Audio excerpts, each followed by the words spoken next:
I think you can hear me. Hi, besties. Happy Saturday. Welcome to season 2 of the Jess Machado show. Is it too bold to just create seasons? like, like I just what is it? Is it like Survivor where they just have like 55 seasons? Like they can just make a season. We can make a season. Yeah, like the challenge. Yeah, Road Rules the challenge. Everybody has like multiple seasons in a year. We're in the second season of the Jess Machado show. Welcome. Before we start, if you could do me a favor, we're going to reflect today on all of the lessons we learned in season 1, and we're going to try to make this a little bit more professional. First and foremost, I'm not going to look at my phone yet. I'm not going to share, I'm not going to do anything. I'm here with you. We're together. Season 2. Hi, good morning. Amber's here, Karen is here, Nunya's, all my faves. We've done the Jess Machado show for 3 months, and there are a lot of different benchmarks that have happened along the way. This show started off with the idea of taking my written work and turning it into a visual representation of that, and then adding another layer of like my commentary by doing the show.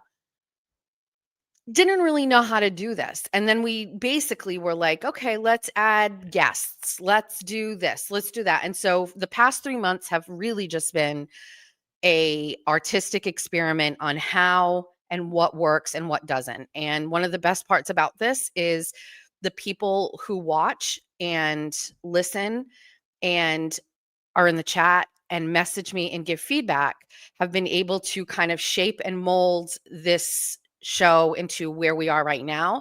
And I think that's the best part of it is we can look back and we can see it change and we can see it grow and we can see it get better.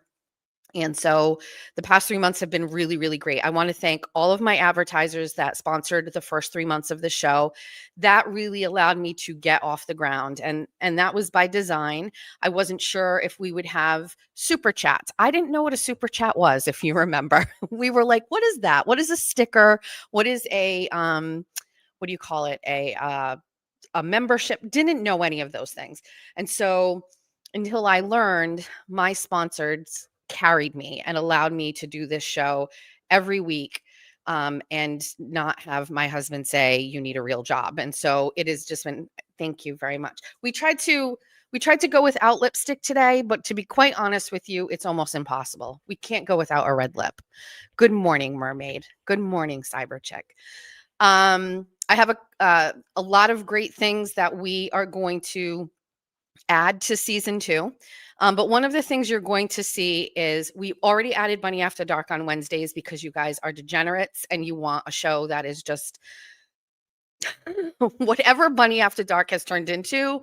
That is the cultivation of like all of you. This is, you asked for that. That is what you want. So you got it. We gave you Bunny After Dark. Bunny After Dark has outperformed Jess Machado show in every metric, which just goes to show you guys are trash. You want to be trashy on Wednesday nights, and I'm 100% here for it. I knew we were spirit animals. So we added Bunny After Dark. And then you guys were, there's a group of you that are like, I want more politics. I need to know more. I want to hear more. And so we've added a new show, which is Monday. That's 12 to 2. It's called Give Me a Minute, which is basically we're going to start off every show with a 1 minute this and give me 1 minute to get it.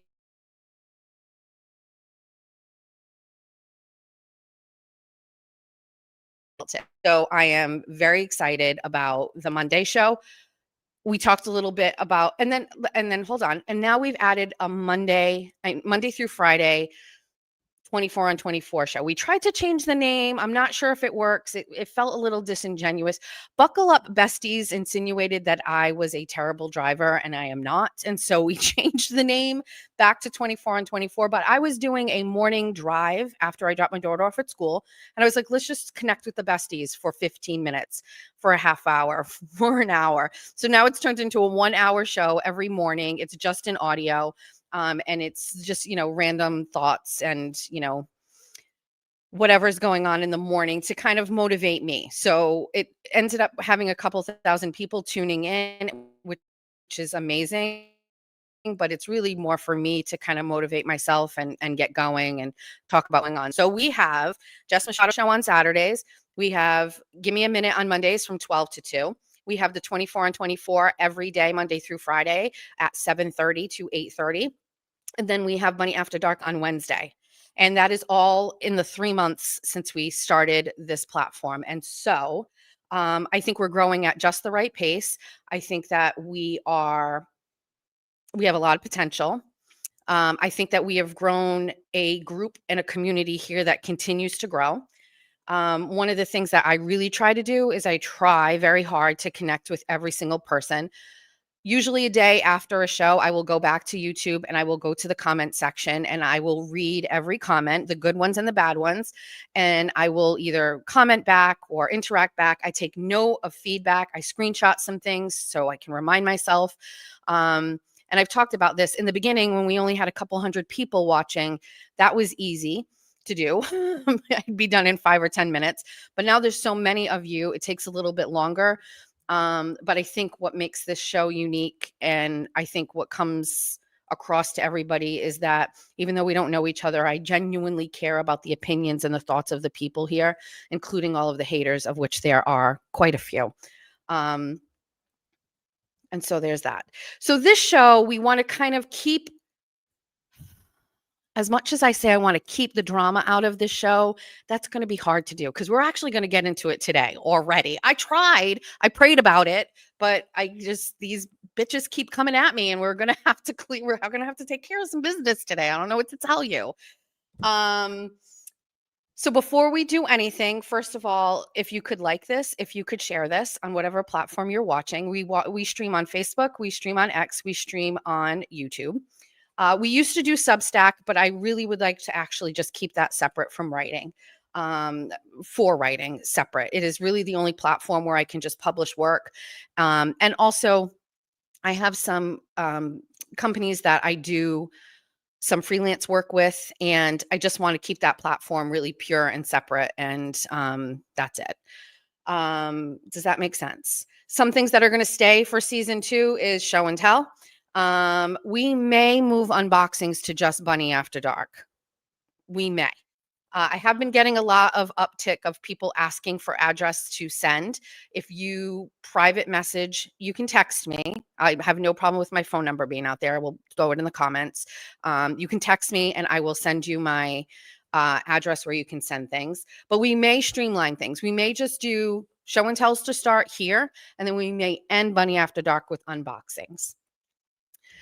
A couple of things that you can do to help keep the show going, because we no longer are using sponsors. We may have a couple like super sponsors. So first thing we should say is this: Mallard Printing and Jeff Marks and his team have donated this studio to me. This is like a 1-year trial period here where we don't pay anything to be here. And so it is the most generous gift that Jeff and his business partners could give me. I'm really proud of this space and that we even have it. Just so you know, there was like this wall where I was like, I don't know if I could leave my house and go to a studio and produce a show. That seemed like too big girl. Like doing a live in my closet at home made a little bit more sense. And it was really Kathy Souza who just said, what do you need if you want to start a studio? And I was like, well, I'm going to need some money. And besties came through and donated money to buy all of the things. And I was like, and I'm going to be looking for a space. So keep your eye out for a space. And I mean, 15 minutes after I made that phone call, Kathy called me and she was like, I need you to meet me over at this place at 12 o'clock. And I came here, and Jeff Marks, literally him and his partner were like, we love your work. And all of it, not just, my writing and not just my Karen Reed stuff, but Jeff Marks has been a friend of mine for a long time. He knows about the Bunny After Dark days and that kind of like content. And he was like, we really believe in you and we want to give you this space. And it's really hard to let any hater or people that don't like me like make a comment in a comment section here when I've got real life people that I've known for years who are saying like, we believe in you so much. We would like to gift you a space. Like, go be you, go be artistic, go put on a show, and here you go. And so a big thanks to Kathy who got that wheel. I didn't even have a chance, by the way, just so you know. I couldn't say no. I was in shorts that were too short and a bathing suit top and a t-shirt, and I came here and I didn't really know what was going on, and I couldn't say no. And then that was it. It was a little bit of pressure to kind of like, okay, you better get this going. And then we did, and so here we are. Here we are. So that's that. So thank you to them. I also want to say thank you to Amy Rigtrup. She is usually in the chat. She is one of my very first sponsors of my Substack, Silva Funeral Home in Taunton. She's a bestie. She's a real life mom gang mom, and she's a business owner. And she has financially contributed to my work that has allowed me to do what I do. And as a personal friend of mine, it was like a no questions asked right in the beginning. So I wanted to thank her for that. Also, we have to thank Erin. And she's already like, don't. So, Erin, I didn't want to give Erin a commitment to be here because I don't know. I didn't want her to have, and she was like, I want to do it. I want to be here. I want to be here on Saturdays. And then I was like, well, what about Wednesdays? And she's like, yeah, I want to be here on Wednesdays. She's most upset about the Monday show because she can't be here because it's during the workday. Erin is not only my producer who does all of the technical things, but she's been like my ride or die right from the beginning. And I think Erin believes in me more than I believe in me. And is always kind of pushing me, and the dynamic just works. And I would not be able to do this show without Erin at all. So there's that. Lauren Shea. I know I've forgotten some people, but Erin is my real life friend. Amy is my real life friend. Jeff Marks is my real life friend. And those real life friends they've really helped keep this going. And then the next is to all of you. I have people here in the comment section or that watch my show who I think are my friends, even though we've never met, even though I've never met Melanie, I am friends with Melanie. I am friends with Nicola. I am friends with Amber. I am friends with MLP. I am friends with all of these people who I've even made like personalities in my head and I know what they look like. And so like, Amber's like, you're my friend and I'm stuck with you. Fine, Mr. Monk's understudy. We're friends. Fine. Karen is like one of my new friends. Like, I don't know if that's normal. I don't know if you are, maybe we can ask Jimmy. I talked to Jimmy yesterday on the phone. We're going to talk about that in a minute. I don't know if that's normal. I don't know if it's the right thing to. It can go the wrong way. As you know, we had a person that was sending me text messages and wanted to cuddle and crawl into bed with me, and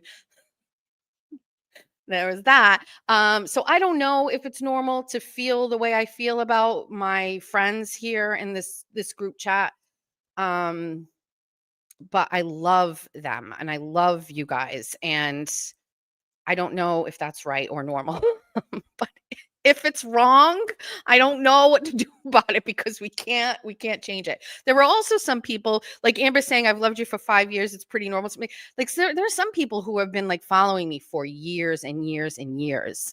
And there's nothing I can say over the past 10 years that would make you not want to like follow me. And I don't know why or what's wrong with you, but I'm very thankful for all of you. And I also understand that some of you are here for so many different reasons. Some of you came for Karen Reed. Some of you come for politics. Some of you come for Bunny. Some of you come for like hate. Yeah. For whatever reason, there's so many. Mr. Monk's understudy is Murphy's friend. For whatever the reason, there's a certain part that keeps you coming back, and that has allowed this to build and to grow. And I am very thankful for that. Okay. So we got that out of the way. Good. Okay. I'm going to pull up my comments so I can kind of monitor those too.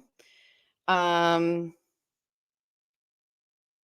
we have a organized list. I didn't put out a agenda yesterday, and I'm going to be honest with you. Again, it is Julia, and this move is just sucking the life out of me. It's not an excuse, but we talked about this on a Spaces in the morning. It's like work-life balance. I'm not very good at it at all. So the next thing before I do anything is if you want to Venmo or PayPal to support my show, you can do it here. This is a new thing I'm learning. I didn't know that when you do these super chats and things, YouTube takes a percentage of that. Didn't really know. Um, and so there's all of the things. But you can donate through Venmo or PayPal. Let me just I want to get the chat going so I can interact with you because that's a missing piece to all of this.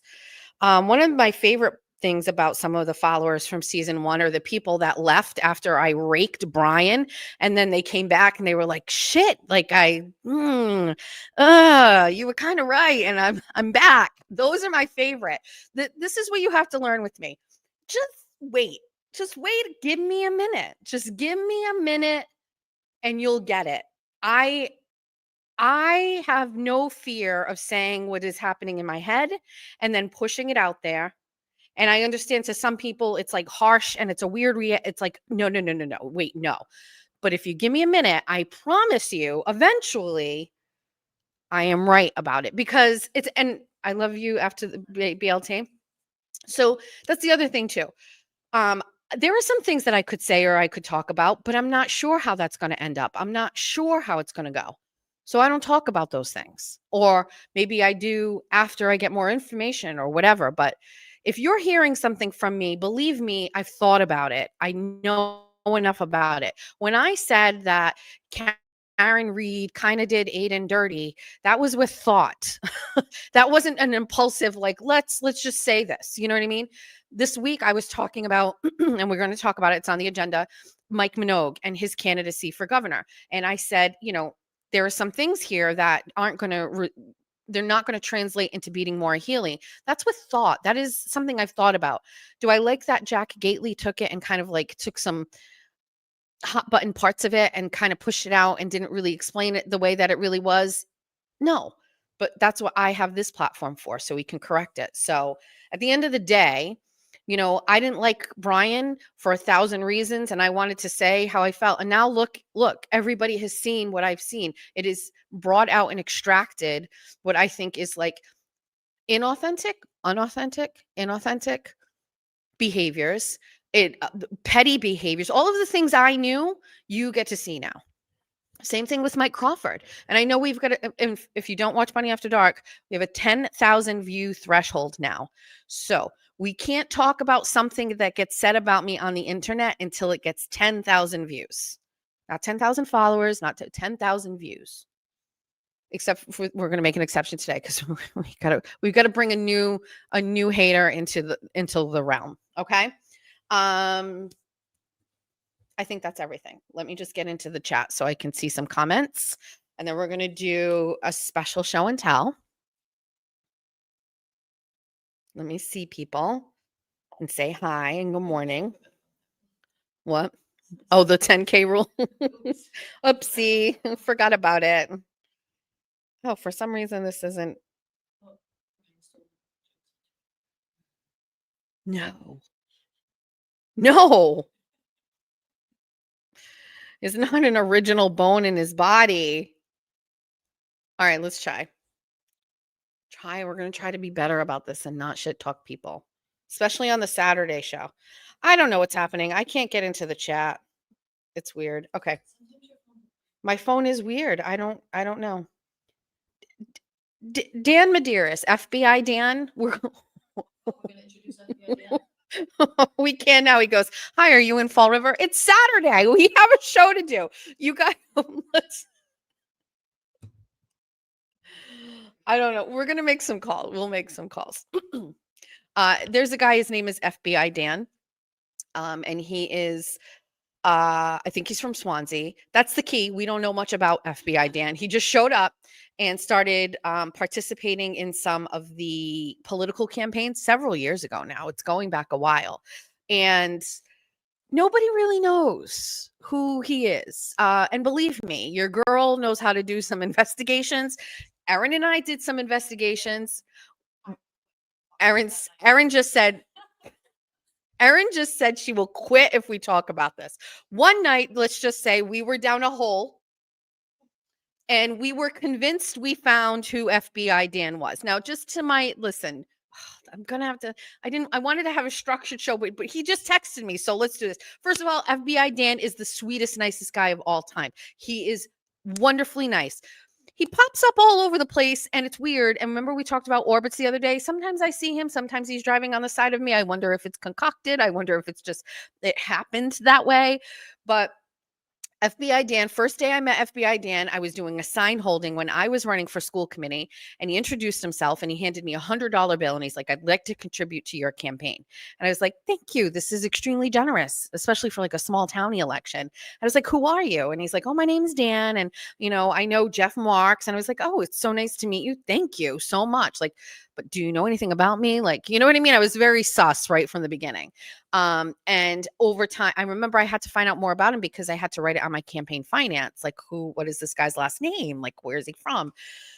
Over the course of years, we have gotten trickles of information. Maybe he has a house in New Hampshire. Maybe he has a house in Swansea. Maybe he has houses all over the place. But one night, in an effort to try to figure out more of who he was, Erin and I were down a very deep hole. And why am I so handsy today? Also, guys, puffy sleeves. We can't live without. This shirt is from Walmart and I think it was $14. This is tan. I don't know if you can tell. I don't know if you can tell. And it's got little ribs on it. It's like, feel it.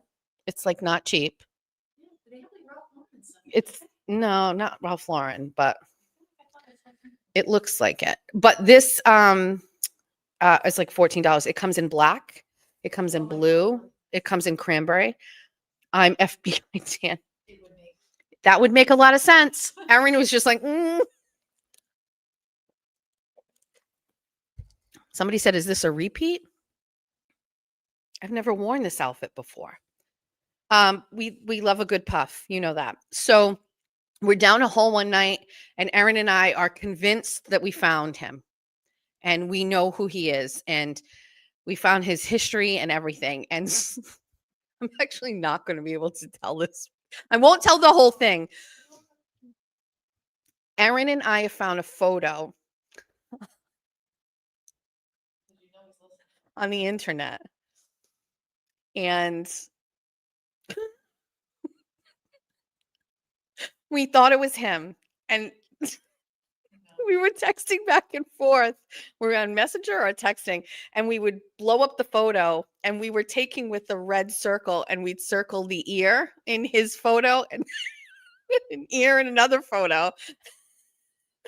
And those ears, those ears match.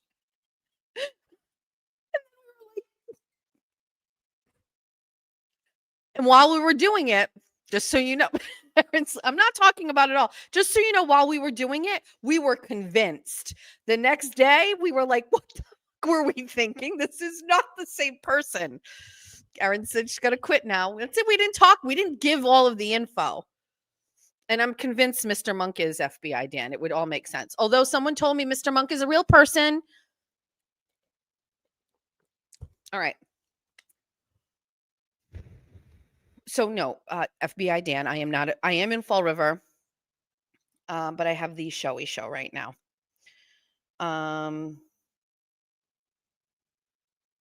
So there's that.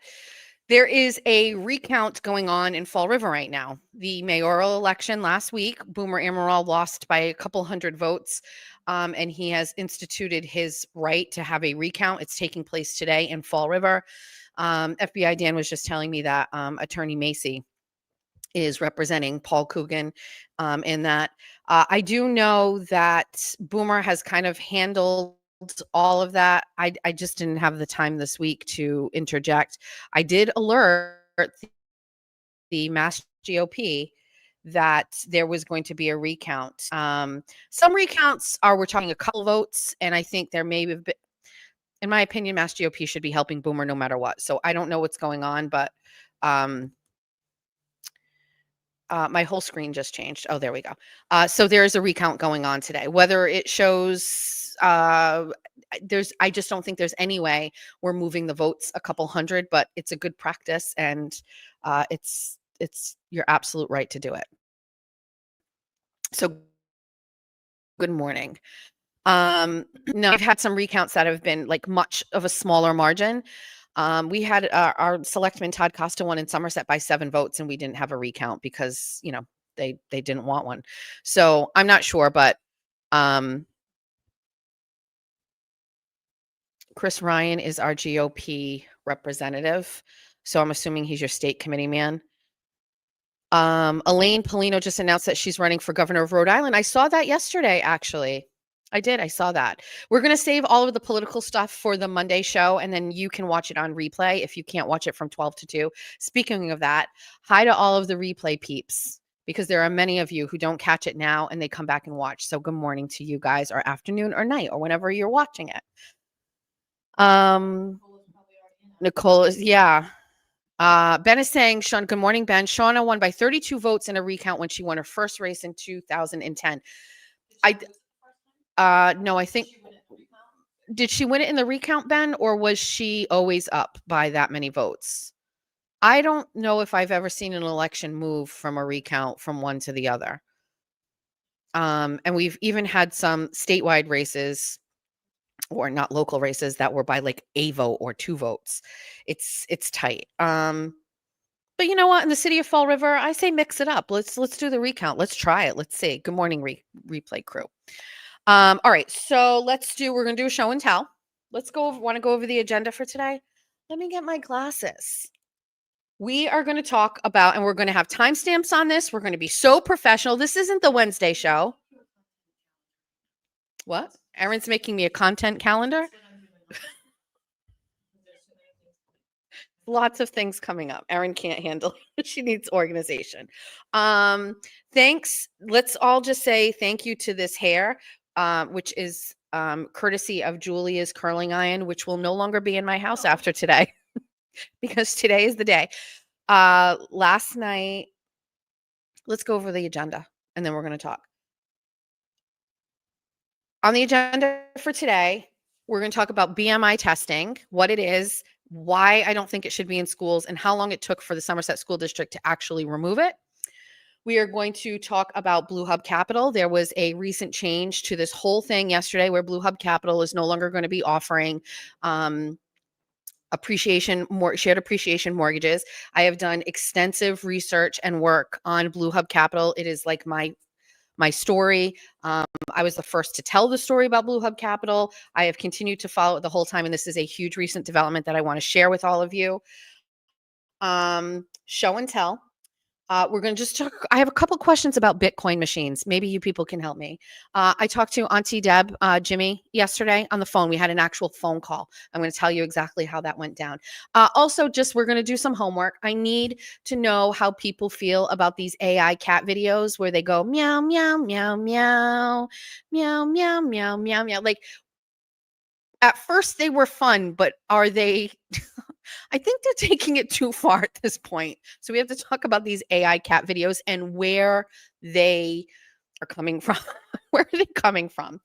I'm going to give you a recipe for bread that you can use if you want to. Not a sourdough one, but a bread one that I use, and y'all can make bread tomorrow. And then we're going to say hi to Jeff Deal in the chat. And then also we're going to talk about a little bit of drama from someone that unfortunately I'm going to put on your radar, but I feel like it's the most, we got to do it, unfortunately. Okay. So that's that. We're going to do show and tell. I have all my items, but before we do, today is actually the official day that Julia is moving out. Last night she slept at home for the last time, and it was a pathetic, slobbering, sad mess, just so we are all on the same page. Julia bought her own home, and it's a multifamily. She's moving into one of the apartments. It is the best thing ever that could have happened. I'm very proud of her, very proud of her fiance. They're getting married in May for the wedding of the fucking year, just so you don't, like, it is going to be so fun. I can't wait for all of my kids to get married so we can party like this. But it is going to be so fun. I may ask her if I can go live. Can I just go live from the dance floor, please? Erin will be there. She was at TT's wedding, but Erin was the photographer. Erin will be there as a guest. It's going to be a challenge for her to just sit there and enjoy herself, but she will be there. So she's moving. She bought the house. We thought last week was going to be the move-in weekend. Turns out not the case. Way too much work. So today's the day. And she was home last night, and I knew it was like I waited to go to bed as long as I could. And I got upstairs and I went and I say goodnight to my kids every night. Doesn't matter. I check in George's room. I kind of like look around and make sure like there's nothing going on. Like this kid like has candles and sage and shit everywhere. And like she's going to burn my house down. Jack, I always go in and make sure like he doesn't have water bottles near his electronics. And, you know, I just talk to him about like what's going on for the next day. And then I go into Julia's room. And she's got a nightlight on that I got her when she was little, a Fox nightlight. And she's in bed and she's like, Mama. And I got in her bed with her and it was very sad. She was crying very much. And then I was like holding it down and I was totally fine. And then I started talking about when she was a baby and how when I put her in her crib, she wouldn't let me leave. And so I'd have to sit on the floor of the crib and she would hold my finger and I would play classical music until she really was out for the count. And she held my finger and it's just sad. And then unexpectedly, after we talked about like her moving on and moving out and not living at home ever again and all of these things like that, she was like, you know, I hope Jack and Georgia like don't forget me. We have to close. Take me off the screen. Ugly cry. She was like, I hope Jack and Georgia don't forget me. And I was like, it's sad. Also, you know, because there's an age differential there. Georgia is going to be 17. Julia is going to be 25. Julia is now moving out. And, you know, I think when kids are teens and young adults, it's, I don't know. I think it's hard for kids to stay connected at that age. You know what I mean? In the same way that I think it's hard for parents to stay connected to their kids as they get older and become listen, it's easy to hug and kiss a 2-year-old. It's even easy to hug and kiss a 6-year-old. It's really hard to hug and kiss a 17-year-old. It's really hard to hug and kiss a 24-year-old. I don't know. I'm guessing because my mom never did it with me, so I'm not sure. I am, on the other hand, I recognized that very early, and I pushed through that. Like, you know, when your son is going through puberty, it's you don't want to touch like he smells and just like I pushed through that. I recognized it and I was very deliberate with it. And so I'm very affectionate with my kids. Like I am constantly hugging them and kissing them and touching them. Georgia is so funny. She always like recoils, like she's like, ew. And then I threaten her and say I'm not going to take her to go get a Dunkin' Donuts coffee. Unwanted hugs. Okay, yeah. Georgia, but also I force my kids to hug each other. So sometimes when they're all in the kitchen, I'm like, just hug each other. And then they're like, no. And then I'm like, well, then I'm not taking you here. I'm not doing this for you. I'm not making your lunch for you. And then they hug each other. And I force them to touch. I force them to hug and I force them to touch. So anyway, that's it. Julia's gone. Today's the day. Bye. Get out. I'm going to redo your room for something. No, I'm not. It's going to be rough. It's going to be rough. God damn it. Can I have a show where I don't cry? Can we just get through one show where I don't cry? We did it, Tommy. All right. So anyway, that's it. Want to do show and tell? My youngest calls that child abuse. Is that the real Ray for Dallas in the chat? Is that the real Ray for Dallas? Ah, good morning. We had, yeah, good. Yeah, he's a good one. Aaron just goes, is he good or bad? He's good. Glara was in the mom chat on during the week, talking to all the moms. We talk about menopause in the morning chat, just so you know. Like if you're listening to 24, it's road rage and it's menopause chat. Sorry. All right, let's do show and tell. Risky. Risky move. All right. This is my first show and tell. Oh, Christmas.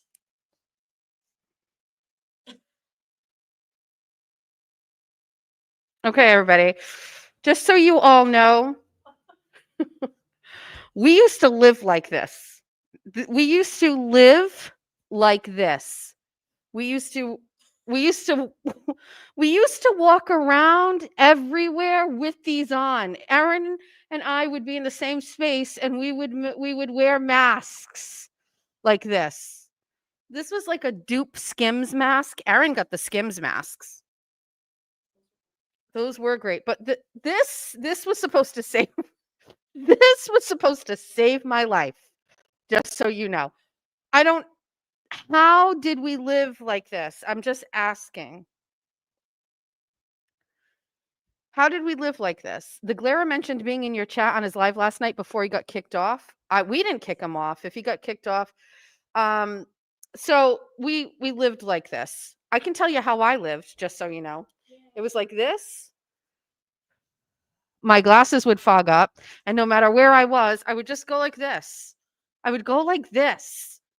This has been in my dressing room for the longest since COVID. Why did we do this? Why did we let people convince us to do this, like in public? This is PTSD for real, 100%. This brings me back to a place that I never want to go. I know I'm going to be in a nursing home at like 85 years old, and I'm going to be like, I remember when we used to wear masks. This thing was acceptable for me to go out and live my life. It is a piece of fabric made in China. How did we do this? Why did we do this? Now, to my defense, I didn't do it unless I was like forced to do it. But the fact that the government convinced millions of people to do this is crazy. I took out my sewing machine and I made masks for people. I was convinced that we needed to do this. Very short-lived, by the way. It was listen, I went through the regular emotions of COVID. Sheer fear that we were dying, locked my house down, nobody could leave. We're all going to die. And then like within 30 days I was just like, "Huh. Huh. Oh yeah, it's going to be a winter of death." But before that, I recognized this can't be legit.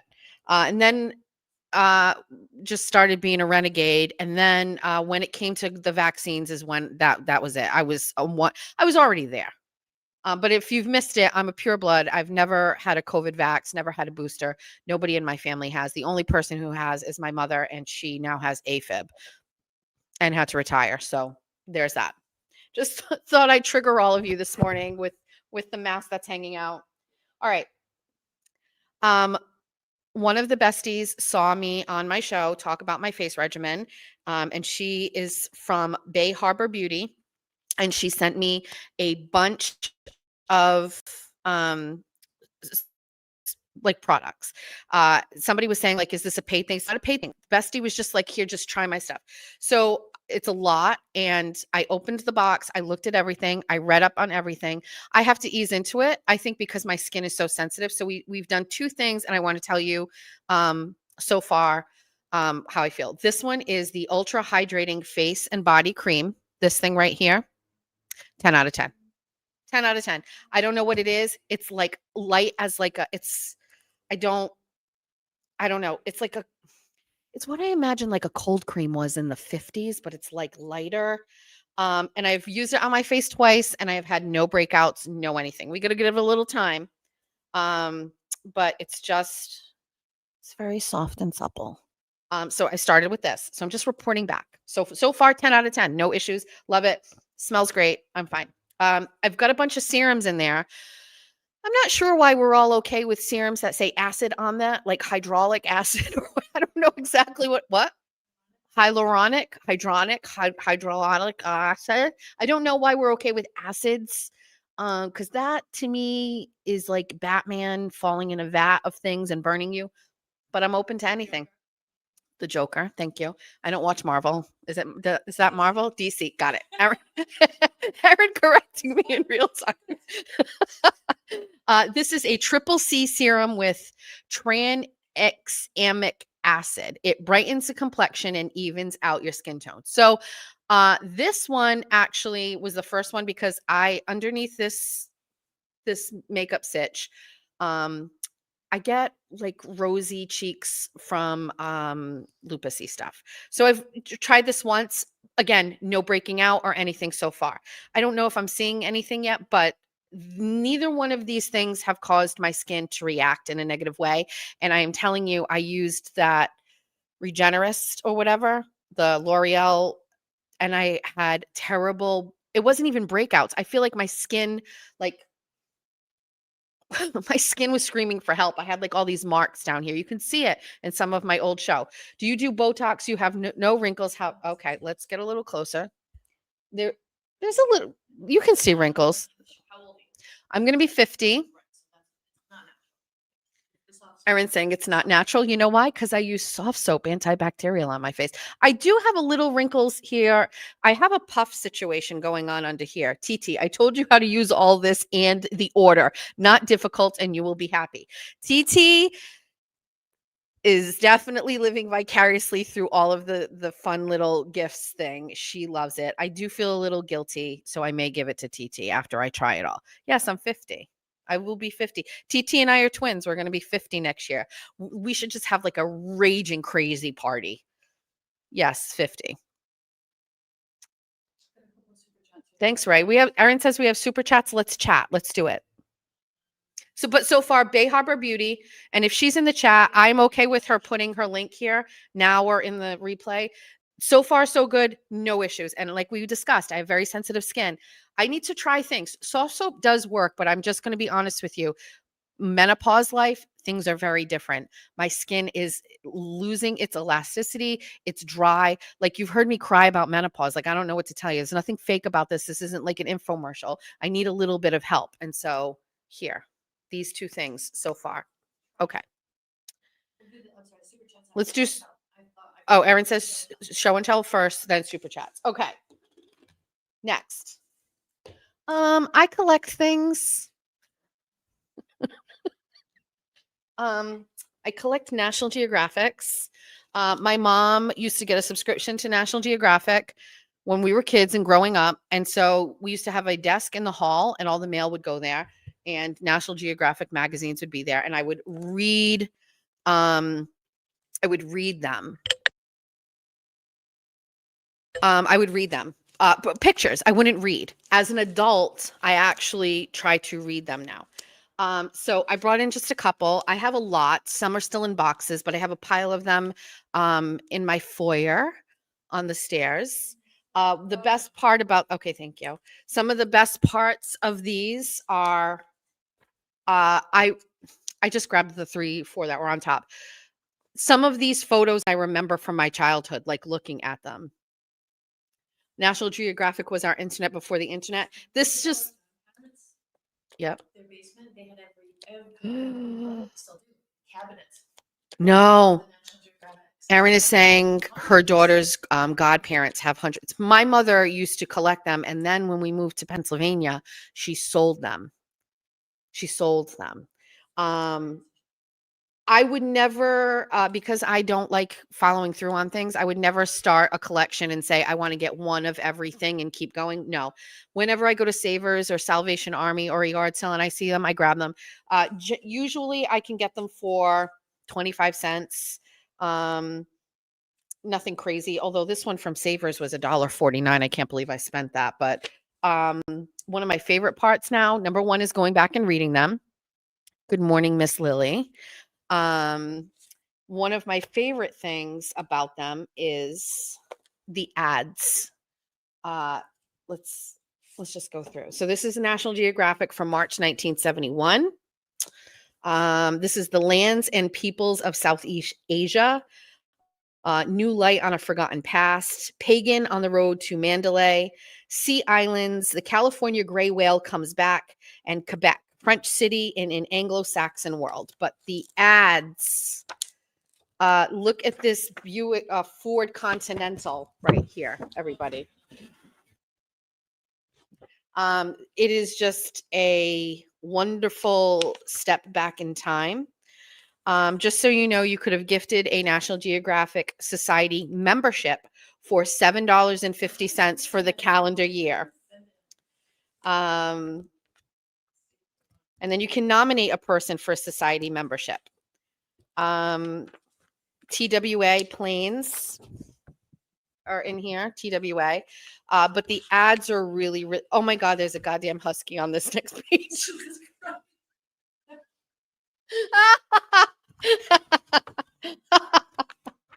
Can you?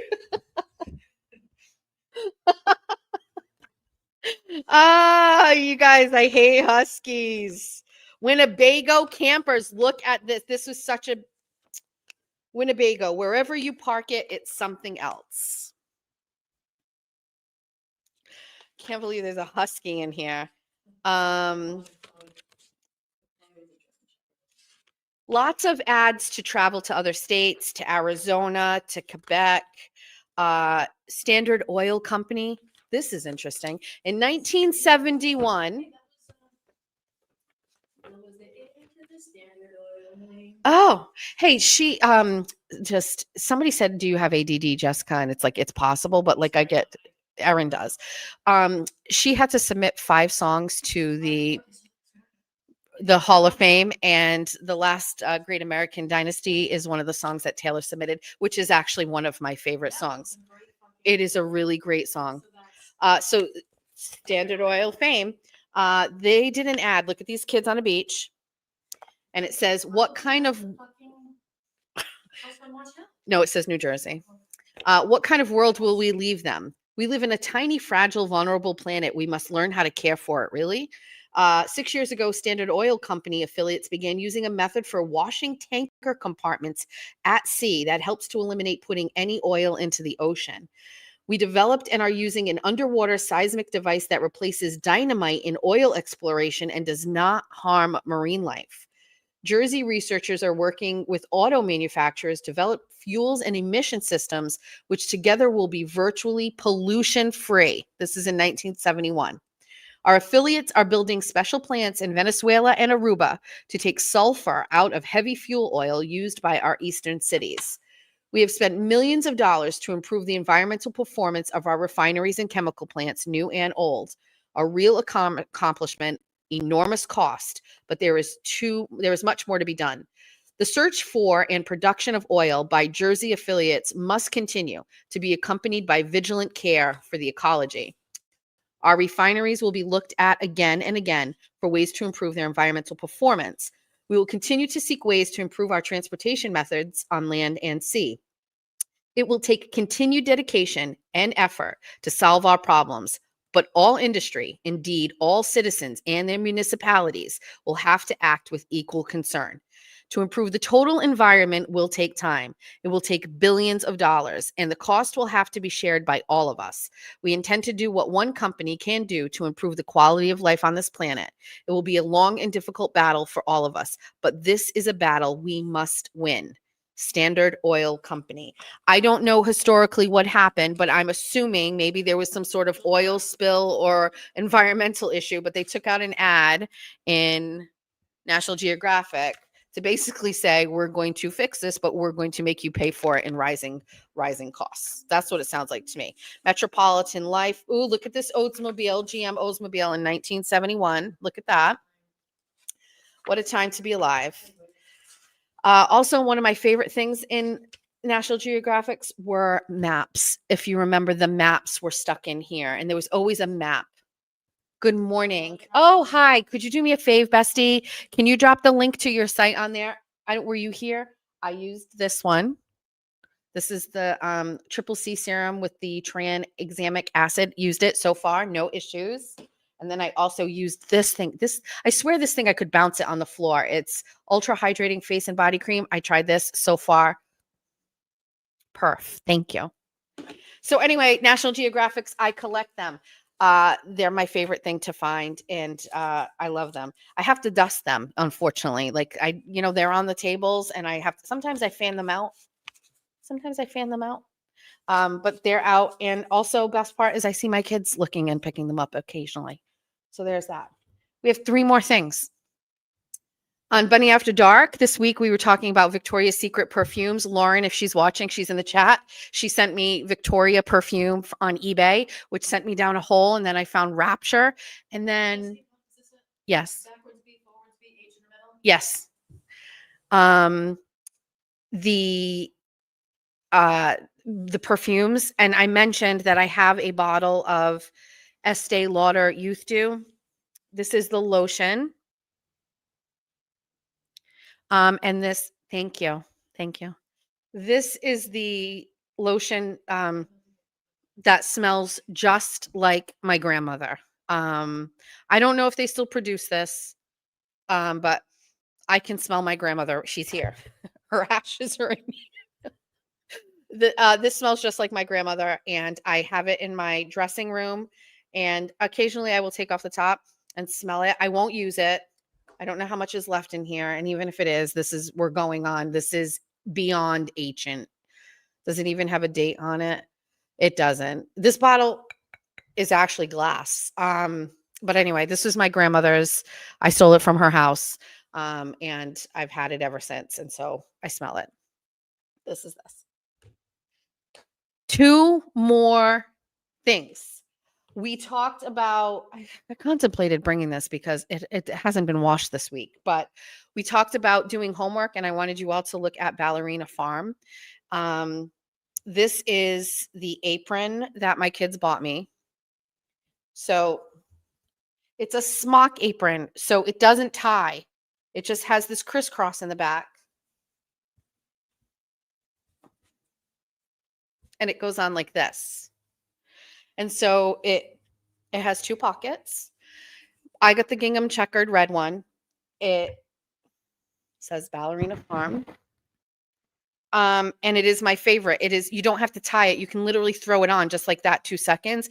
It is my absolute favorite apron. I wear this literally 7 days a week. I'm not kidding. When I cook dinner, anytime I am in the kitchen, which is usually every day for some reason, I have this. I got one in New Hampshire, like a vintage one. It's navy blue and white checkered. I hate it. It's the fabric. If I am wiping something up on the counter, this absorbs it. If I'm wiping my hands on it, it absorbs it. It is so durable. I don't even know what to say. Like, I don't know how or where they make this thing, but it is the best apron in the world. I don't know how much it is. Probably $50, which is extraordinary. But this is a heirloom piece that I will pass on to my kids. It is my absolute favorite thing. I want to. I would like to, Jeffrey. I like to. Jeffrey's not here today. He's not golfing. He's not banned. But he did have a bunch of things to do because last Saturday we were busy with the kids with the house. I will tell you again, Jeffrey and the energy this morning, I get in the car and I have to drive on the way here, and I stop and I get this and I get my society coffee, and I'm in line and he goes, "I thought we weren't doing this anymore." And I went, okay, sir. It's $39.99 worth it. I don't know. Like, kids, go buy this for your mom if she likes to cook or likes to bake. We're going to be making bread this winter. They're going to need a good apron. So I love it. So Jeffrey, like Ballerina Farm. Yes. It comes in different colors too. Jeff is moving down the list of favorite. You missed Jeff. I didn't even ask him because I knew. And I said, you know what, Jeffrey? I took a minute. I was like, I only had society once or twice this week. I am cutting back. I said, how I eliminate things in my life is not cold turkey. It is first we talk about it too much so that like everybody knows that I want to do this. So then if I don't, then you guys can all hold me accountable. Then I start doing it by baby steps. And then I like make myself hate it. And then you're ready to make bread, we're going to do it. And then I am done with it. Like I am with all my husbands. Is Jeff below the horizon? We'll talk about it. So get it? So anyway. Ballerina. Like she used to be a dancer. She went to Juilliard or something like that. Anyway, Ballerina Farm. This is my apron. I absolutely love it. It's my favorite.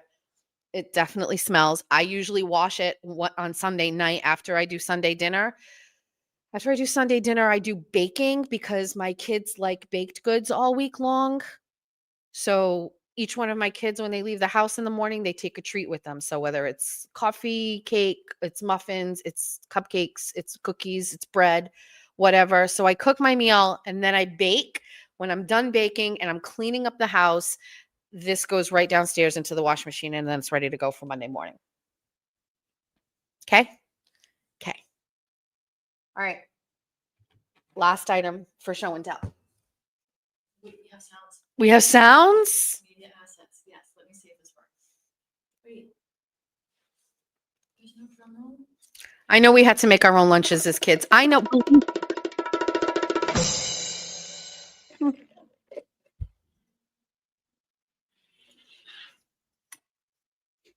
Everybody say hi to my friend Lucy.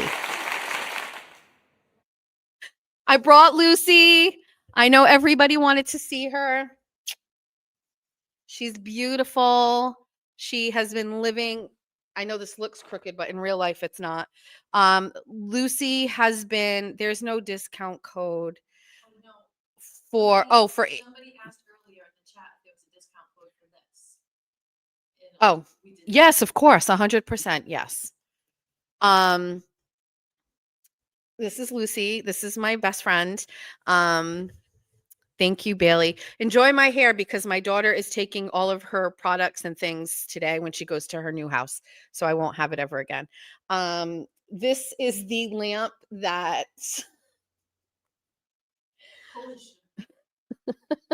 this is her. Isn't she pretty? Mine is just named lamp. I know. Hi, Claire. Good morning. Everybody say hi to Will. He's going through his menopause this month. Yeah, we can't take away from Erin's like, nope, we're not taking away. So this is my friend Lucy. If you are new here and you're just joining the Jess Machado show in season 2, look at this detailing at the bottom. I brought my lamp to work. One of my favorite videos. Have you ever seen this where people who work together have to bring in a random item and they put it on the table and they can't say anything, or do they put water in their mouths and you can't laugh? I don't know. It is the funniest thing. I brought my lamp to work day. This lamp, if you're new here, and it's possible you don't know the story, but I do know that many of you do.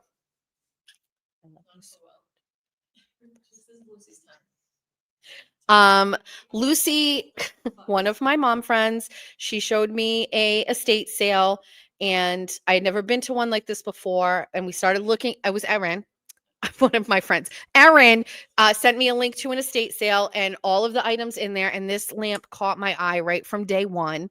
Oh my God, she made the beauty code Machado 10. I'm gonna post it up. Okay.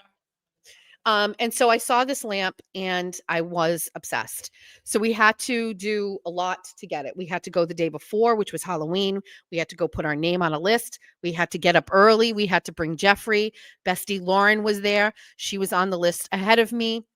We get to the thing and it's like the doors open. It's like running of the bulls. These people are going crazy. I get in there. I'm on time, but thank God, Erin, my hubby rolled his eyes when I got excited. And Lauren, bless her heart, ran over to the lamp and took the sticker off and held it up. Jess, did you bring the shot glass from the road trip? I didn't steal the shot glass from the road trip. We have to talk about the stealing thing because this person is posting all over the internet. I steal from local businesses, hardworking businesses. Yes. That same person. Hold on.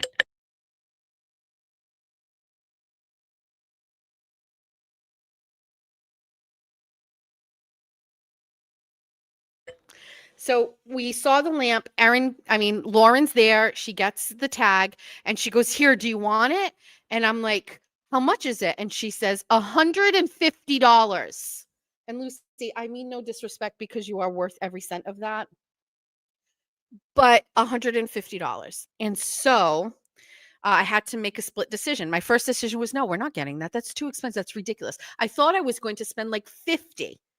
At least that's what I told Jeff we were going to spend. And then Lauren goes, it's 150. I was like, no. And then barking mad, my sister and I have decided we love you. I know she's watching right now. Hi to your sister. Um, and then, as I was basically saying no and going through the feelings of loss, a woman picked up the lamp and started wrapping the cord around the base. And Lauren's like, oh, and I was like, oh, take it. It's mine. Take it. And then there's a photo from the live stream because we live streamed this because it was a field trip day of Lauren holding up the sticker. Like, anyway, this is Lucy. And I just wanted her to meet all of you in person again. She is beautiful. This lampshade is actually a dream. You can't tell, but it's beautiful. It's so well done. We'll flip it on the bottom. And it just has there's nothing here. I cannot find this print or anything anywhere on the internet. I love Lucy. She wanted to come and say hello to you guys.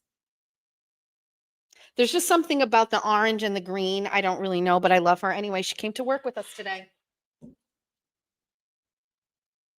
Oh, the best part. Look at the top. Oh. She's got is it a fennel? What are they called? Finial? Look at. What? She wants me to tell you all that she's really happy to meet you. And she's in my foyer on the table in front of two prints that I have. One is of Newport, one is of Boston. She's near a plant that I got when my father died. It was almost like she was just there forever. It's whatever. It's just which one of my kids am I going to leave it to in the will? Julia, maybe Georgia. Jack won't care, and I don't think it's Julia's style. No, Julia's very, she might appreciate. I just don't see Georgia being like, I don't know, into, you know what I Yeah, mean? Like Georgia. farmland. I don't know, maybe. Julia watched. You can take turns if you take Oh. turns. Julia listened to the 24 on 24 the other day while I was waiting for the Stanley Senior. Oh, is it because she didn't hold on one sec? She was trying to get a hold of me, but I have my phone on do not disturb. Leave it to. So anyway, that's show and tell. Erin just froze. Do you have any show and tell items today? No. I thought you said you were. Oh, I mean, I'll go on my show and tell the Spotify. Oh, yeah, we'll do that. Hold on. I know the story. Hi, Nat. This everybody right here. This woman is a legend in my town. First of all, she always has a great outfit on, sparkly. But Natalie is, I know the story that the lamp from the estates of my childhood friend of 85 years, and I have her picture when she was about 6 years old from the estate sale. And she is not Lucy, but Claire. Yes, Natalie. We just named the lamp Lucy, but I did not. That would make so much sense that you would know her. Wait, she has Lucy Lord? She knows Claire, the woman who Own the house?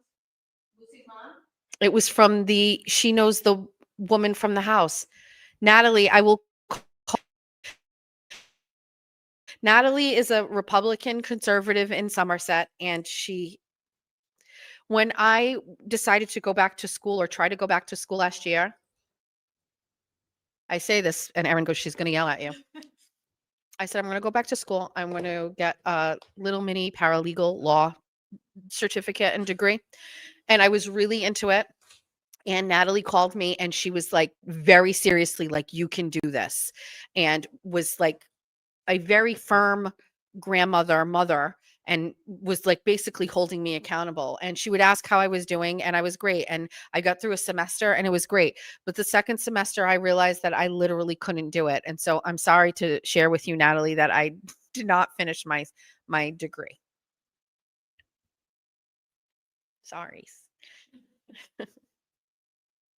Okay, show and tell. Erin has a show and tell, and then I think we're gonna talk about we'll do Blue Hub.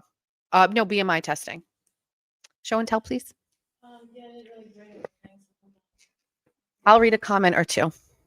Lucy is my wife's name. She thinks Jess named it after her. We can say that, Ben. Yes, Josie, we'll get to menopause too. We'll try to fit it all in.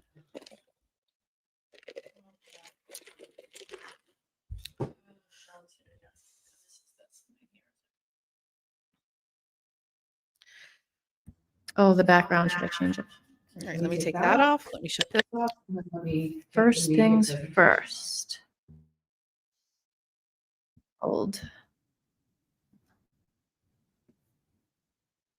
I don't know. How come that's not working? Is it not recognizing it? I don't know. Okay. Hi, guys. Can you hear me? Oh, I wasn't ready for this. It's too. Can we hear me? I don't have anything plugged in. I'm using my laptop to hear me. Can you hear me? How about you just can you can? Okay. Hi. Yay. I didn't really bring a show and tell, but I'm just going to share what I have done. Make sure there's nothing else. This is it. This was the hard work of the time. So if you guys can't get to, if you can't watch it, like I can't sit here and watch it at work. I can't leave my YouTube. I can't do that stuff. So I have finally updated Spotify. Spotify. We have started the 24 and 24s.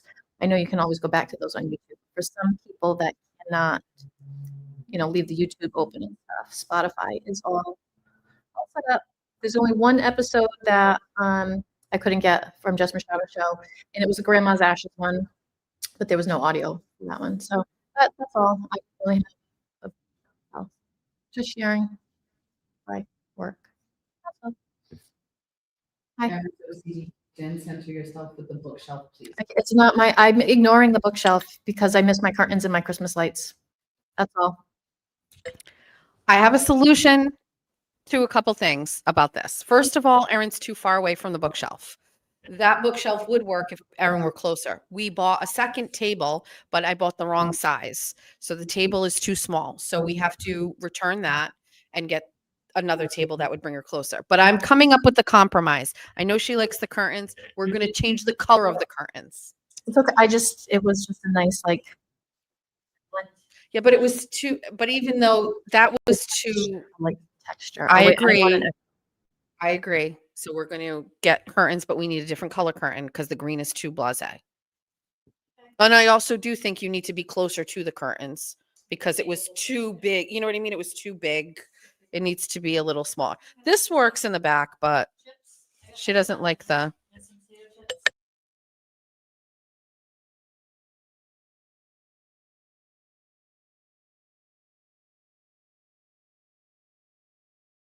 Red or maroon. Yeah, we've got to do Nate. I love navy. Navy is like one of my favorite colors. Erin needs heat. It's not cold in here. You think it is? Yeah.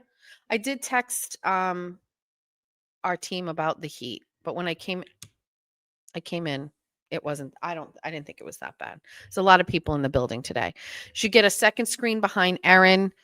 I just saw something. Here's to second season where you don't burn bridges. I want to see it. Give me some hate fuel. Here is to hoping that season 2 you don't burn bridges with every other creator. Focus on your work. That is what we appreciate. Yeah, you know what? This isn't the show for you. I don't care. I have no problem saying that. Number 1, there's a couple rules here from season 1 that still come into play in season 2. Don't tell me what to do. That's the first thing.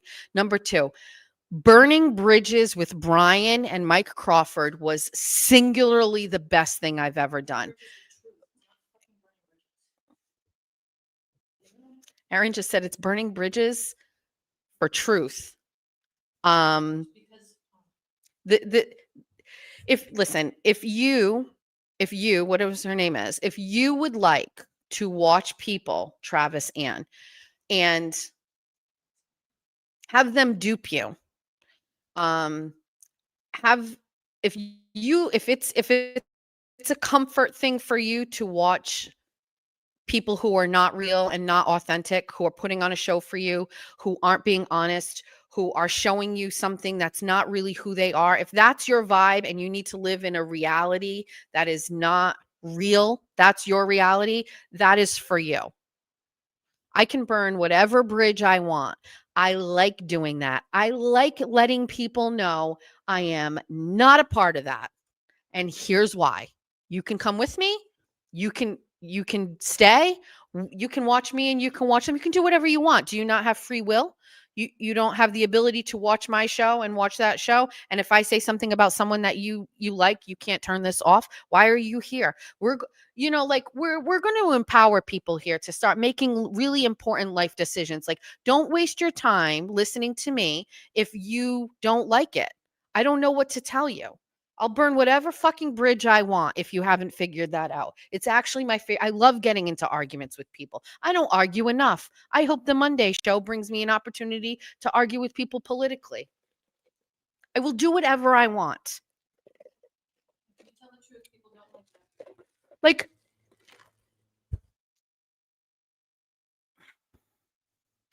Mike Crawford has literally shown you all what he is about. The issue with Mike Crawford, just so you know, Mike Crawford, it hates Trump. He's not a conservative. He has on record documented like all of the things he believes in politically are things that I don't align myself with, and I actually think are like not good. So I can what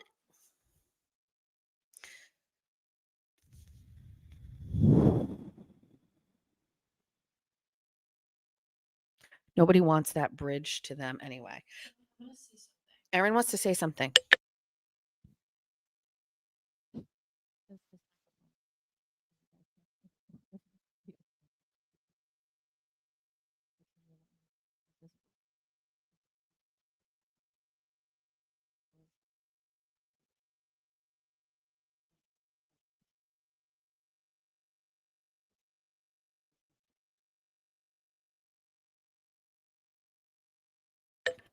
Thank you for your service. All right. So while we're on that, and because now I'm a little riled up, let's. Oh, he's not independent. He hates Trump. He thinks Trump supporters are violent. Yeah, that mic doesn't. It's not working. Still think this. Where's the other one? Your blue one. Over there. Oh. Not meant to talk. We're getting new ones. Well, we tried. Um, Damned if you do. what? Said damned if you do. Well, I mean, we'll get there. Those I thought were going to be great. Wasn't muted. Tell him I wasn't muted. She wasn't muted. It's just she tried a mic that just doesn't work. I'm gonna fix the background now. That's fine. Yeah, that's better. I don't know how to get rid of it. Should change it to- All right. So we've got to clear something up. And because it needs to be memorialized. So it's almost like I hate bringing attention to people, but it's necessary. So there is a girl, her name is Kayla Churchill. Okay. And she is my state committee woman. So every 4 years in the primary before the presidential election, there is an election for a Republican and Democratic state committee man and woman. So in my party, there is an election at the primary for a state committee man and a state committee woman for my district, my Senate district of where I live. And Kayla Churchill is a woman who some of you may remember this story. She's from Freetown. She broke in, and I use that term lightly, broke into a bunch of schools to basically show that the schools weren't safe.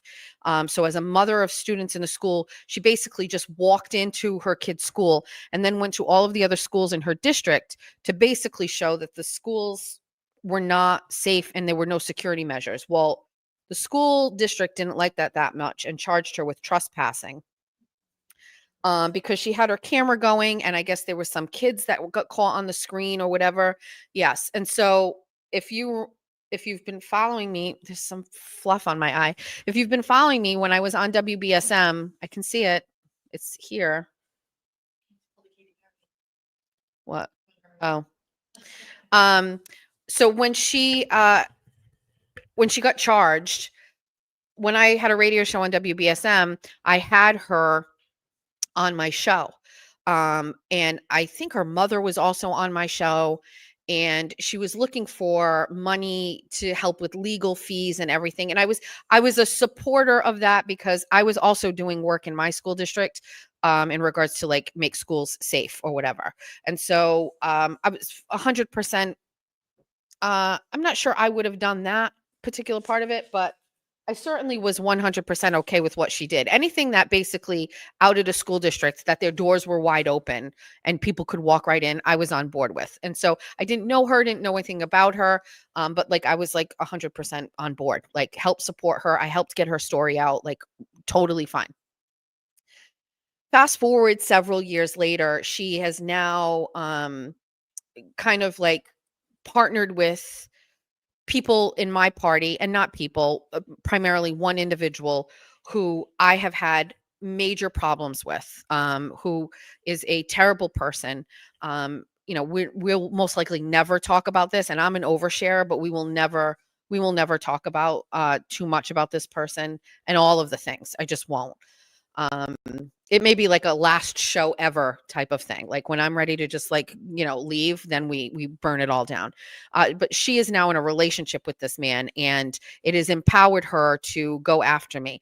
Um, you know, I would venture to say we're teetering on the line of like Kate Peters style, like obsession, and Kate Peters style action with this woman. She has caused me, um, I wouldn't say distress. I have to be careful about how I say this, but she is going out of her way deliberately to either make me uncomfortable, violate my boundaries that I have set with her, and all of these things. So, uh, in the last primary for the presidential election, I was asked to run for state committee woman in my district, and I was going to do that. And Kayla Churchill was also going to run. As you guys know, there's always like these two different parts of the Massachusetts GOP. There are the far right freedom fighters, and then there are like the moderate Republican conservatives like myself. Kayla falls into that other category. I'm a more moderate Republican. I'm not really, but that's where they put me. And so I was going to run. Kayla was also running. And then my attorney advised me not to run because there were some legal issues that were kind of hanging around. I was confident I could win. I didn't really want to not run. I was pretty unhappy about it, but I backed away and I didn't run. This allowed Kayla to go without an opponent, and she became our state committee woman. In my opinion, she is the most ineffective state committee woman I have ever seen. She has one job, and that is to cultivate Republican town committees in each one of the cities or towns in her district. She doesn't even have her own. So there's that. And then you have me, who has built mine, and she has tried to dismantle it time and time and time again. She has done everything she can so far to try to ruin our RTC, get me removed as chair. She has disrupted events. She has video recorded us in private meetings. She has attached herself to a group that posted stories about myself and my vice chair. She has shown up to events and recorded after we had candidates that asked them not to. She privately recorded one of our meetings. She has brought people to our meeting that have been violent and swearing. There were videos and stories posted about me. It is endless. She has taken to emailing me nonstop. It is beyond, okay? And I do wonder about the kind of person that wakes up every day and the first thing they think about is Jess Machado, and like not in a good way. I do wonder about those people. Like how violent he started swearing and using the F word and all of these things in front of our seniors and standing up. And it was very like, that's the violent piece. Like the swearing, and Natalie that was here was at the meeting. Like these are people that shouldn't be in an environment like that. They're coming for a meeting and it's getting confrontational and, blah, blah, blah. Get a restraining order. That is next. And again, I'm very conservative with the use of that because it's been exploited so many times against me. So this is just, it's something I live with this girl. And she wakes up and she thinks about me in a not, what is going on, in a not a great way. I wonder about those people. I don't think about, listen, I've said this 1,000 times. Never will I wake up in the morning and think about Kayla Churchill. Never will I wake up and go on a fake profile and look at her account and see her stuff. Occasionally people will send me things like this happened last night. And then I will read what that person sends. If I need to authenticate it, I will go and look. But I'm very willing to show you my search histories. I just don't do that. Jen Altman, I don't think about these people. There's so much good shit in my life. Like, I don't think about this unless I have to. If I've got a court case going or something, I will think about it. But I don't think about this woman unless she interjects herself into my life. So last night, thank you to my bestie, Jeff, he sent me a post. This girl put up a post and it says, must read, please see video and viewer discretion advised. Jessica Machado, the Somerset Republican Town Committee chair, who self-proclaimed, some call her a rhino, which is a Republican in name only, who endorsed Mike Keneally. That's not even a sentence. So Jessica Machado, the Somerset Republican Town Committee chair, who self-proclaims, some call her a rhino, who endorsed Mike Keneally, period. That is like 3 sentences in one. So first of all, like, there's that. Second, a quote by Mike Keneally. Jessica has done so much for this Commonwealth, shining a light on stories that legacy media ignored and bringing critical issues to the forefront of our state's conversation. 100% accurate and true. We're going to talk about one of them today, but 100% accurate and true. Thank you, Mr. Keneally. This is the same Jessica Machado that, by her own admission in her video, thinks it's funny to steal items from friends and struggling, hardworking local businesses.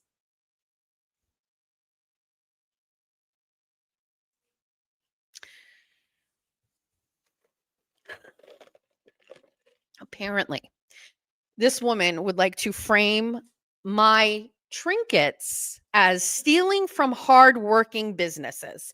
If you struggling hardworking businesses, what business is struggling that I have stolen from? This is, listen, taking a flag or taking a, like, I don't even know, like, I'm sure there's a trinket around it. This isn't stealing from hardworking, struggling businesses. Okay, it is, but like, is yes, the same Jess Machado that wants to be your next state Republican state committee woman. Please watch the attached video and let Jessica tell you who she is and what she is about. Good night, besties, with the bunny emoji.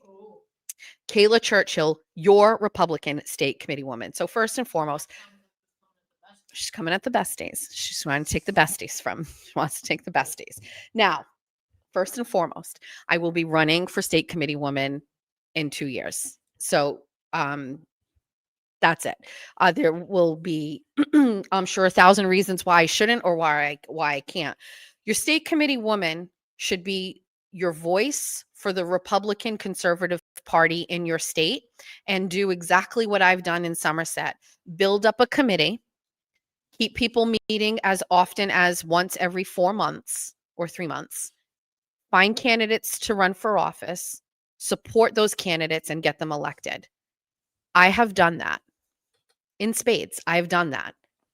That's what you do. I've taken it a step further. I do investigative journalism that highlights the corruption of the elected officials in the state, like Maura Healey, who are Democrats.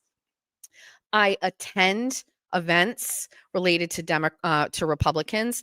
I use my platform to talk about conservative issues or regular middle-class family issues from a conservative perspective. I use my platform to share information, to teach people about voting, to teach people about policy and bills.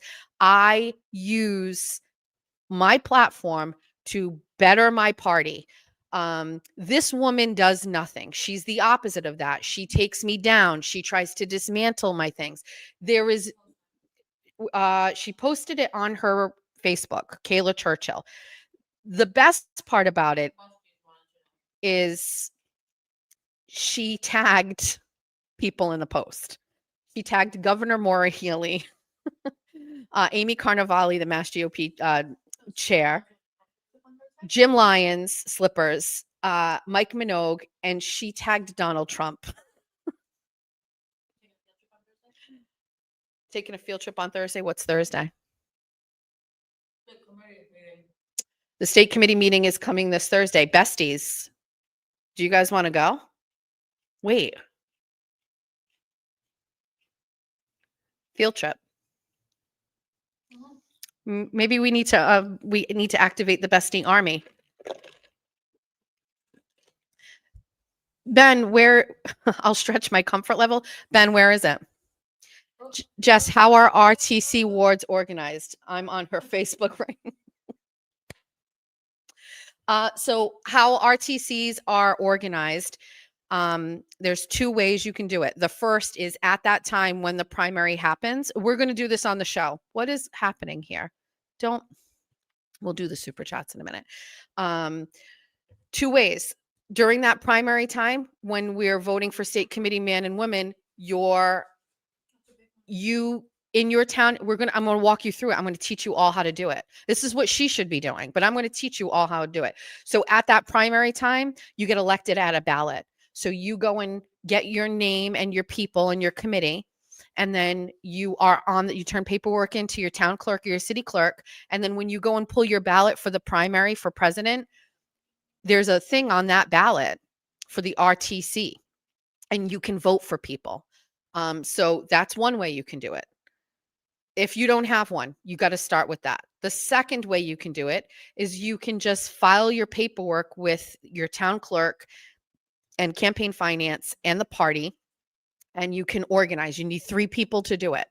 And then I don't recommend doing it that way. I recommend a grassroots effort to build a community of people, get yourself 10 people, and then go and put it together that way. Don't just do it with 1 or 2 or whatever. You know what I mean? So what you have, there's some rules. You got to adopt some bylaws. But we have some bylaws that we could share with you, and then you can kind of tweak them for yourself. That's what we did. We didn't really know how to start our bylaws, so we looked at 2 other RTCs that were high functioning, and we read their bylaws and adopted them for ourselves. And then we built the committee, and we meet every month, once a month. What time is the meeting? Ben will probably get all that information for us. It's open to the public, so people could go. And your RTC's really main job is to help candidates get elected to small office, school committee. That's building your base, like getting people on the school committee, getting people as library trustee, getting somebody as a selectman. And then you have this group that helps elevate and lift this person to win a local race so that your values are represented at a small, lower municipal level. That's the goal. That's what we've done in Somerset. Is hard work. You know what I mean? I mean, it's taken me years to get there, basically because of Kayla Churchill's boyfriend trying to stop me from doing it. People who think I'm not Republican enough. I try to say anybody is allowed in our committee. Dedham, American Legion Hall, 6:30. Dedham, you don't say. You don't say. We ride at dawn, besties. Field trip. Now we have somewhere to go. I'm actually excited. I've been to state committee meetings before. They're great. It's a glance inside the inner workings of your party. If you're a Democrat, your Democratic Party has state committee meetings. You should come with me to this one. Let's go see. Thank you. Let's go. I'll walk you through it. I'll talk to you about what it's like. I'll show you who people are. I'll bring you and introduce you. If you're an unenrolled or you're a Democrat and you just want to see how another party works, let me show you. You know what I mean? Let's go see. Let's go talk. Let me show you an inside to what this is about. Then you decide whether or not you like it or not. They have an agenda. You get to see how it works. I love it. I love it. She's trying to steal the besties from me, but come on, give me a break. That doesn't. She's antagonizing me. It doesn't work. But again, truth, authenticity, transparency, that all prevails. So this is like, if I were your state committee woman, when I am your state committee woman, this is what we will do. We will have these conversations and like make this open to what is. Oh. So if Kayla Churchill used a fraction of the amount of time she uses to write her down, Beaver Moon, for good, to educate voters, to bring new voters over from the unenrolled to the Republican side, Beaver Moon. Kayla. We're just going to make a Beaver Moon ceremony. We have to have one every month. And actually use that energy for good. I mean, maybe we'd get somewhere, you know what I mean? So yeah, I mean, it's just wild to me. So anyway, I get it. I live in a space where people are obsessed with me. I get it. Agreed. And we all eat the Post-its.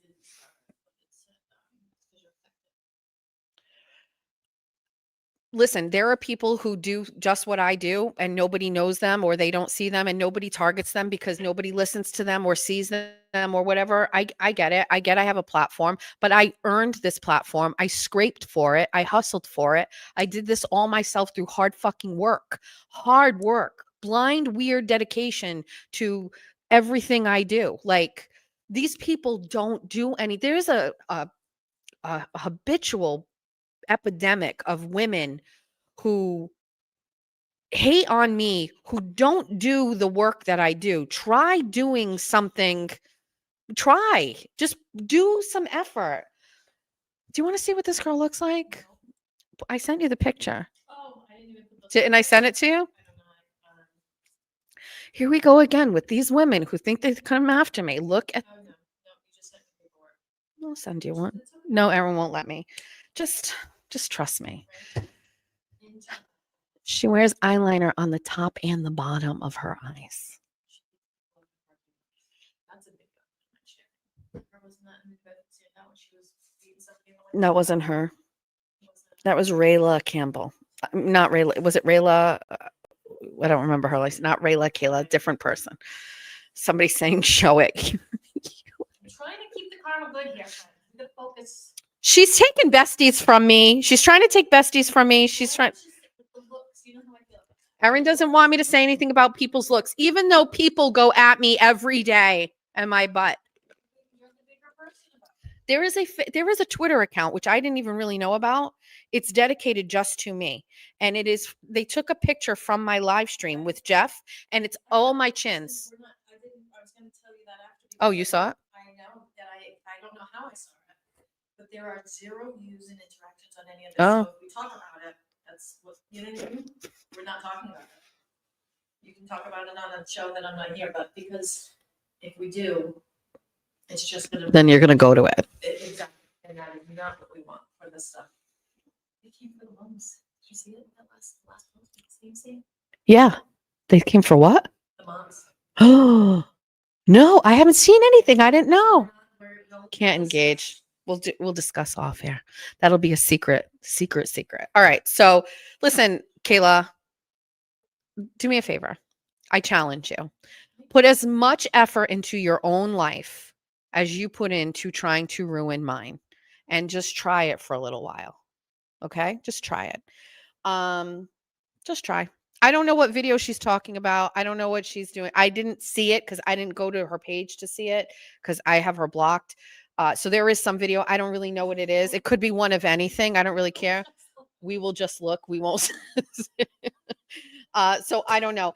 I will say that what I have done in regards to Kayla, just so we're clear, is I have taken a very hands-off approach to Kayla Churchill, which is I absorb what she does. I take note. I do screenshots. I have interacted with her in some emails and told her to stop. All of that, just so you know, is not me ignoring it. It is me waiting Okay. It's waiting for the perfect moment to act on this.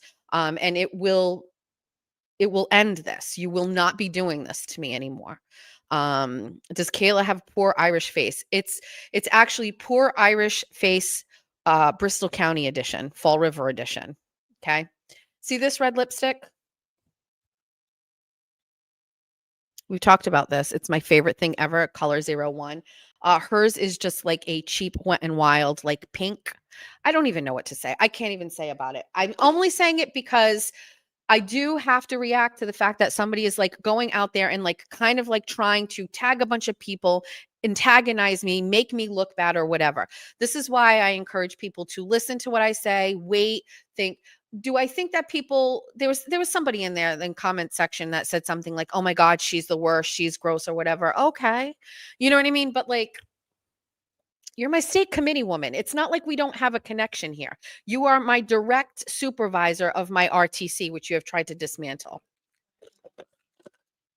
80% of the MRSC hasn't donated a penny to their own party so far this calendar year. Less than 25% of the MRSC did jack shit for President Trump last cycle during the most consequential election ever. It is almost like they're ops, Democratic ops. Know your weakness, let your power shine despite them. I'm very self-aware. I know my weakness. Maybe giving this 10, 11 minutes is probably too much. I just wanted to let her know that I am not going to take it anymore. We're getting to the point where it's going to be time. And I have so much here already. But I just wanted to make sure I had enough. Kitty cats stalk their prey. Meow, meow. This is the thing. I don't want to do anything to Kayla Churchill. Waiting for 10,000 views. Well, this. That's true. It's not the YouTube. Yeah, she's not a YouTube content creator. I don't want to do anything to Kayla Churchill. I want her to leave me the fuck alone. That's pretty much it. That's where we're at. Let's do super chats, and then we're going to talk about BMI testing. Member for 2 months. That's right. You have been here since the beginning. I don't wake up at 6 a.m. for enemies. Thank you for becoming a member. Mr. Monk's understudy, Ray from Dallas, and Jess's chat, Free Turtle Boy 2025. For those of you who are following, there's a new judge that's going to oversee all of the rest of Aiden's cases. I'm not sure how I feel about that. Yeah, I went to school. Aaron just goes, oh, he went to school in McCabe's. I'm not sure how I feel about it. I'm thinking this is a good thing. I know Aiden's away this weekend. I was going to call him and ask him what his thoughts are, but I'm going to let him enjoy his family time. Go Notre Dame. Go Irish. Pure blood, me too. I loved that's how I say it. We're pure bloods. Pure bloods. Just keep being you, bestie. Thank you. I look your puppertino. Who's the puppy? I think Jeff wants a puppy for Christmas.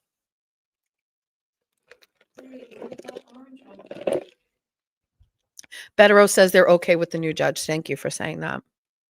Why did it stop starring super chat automatically, even though I turned it on? While Erin's looking, I understand like on the surface, it sounds like it's a good thing, but I'm just not 100% sure. It's one of those things where I read it and I was like, this could go either way for me.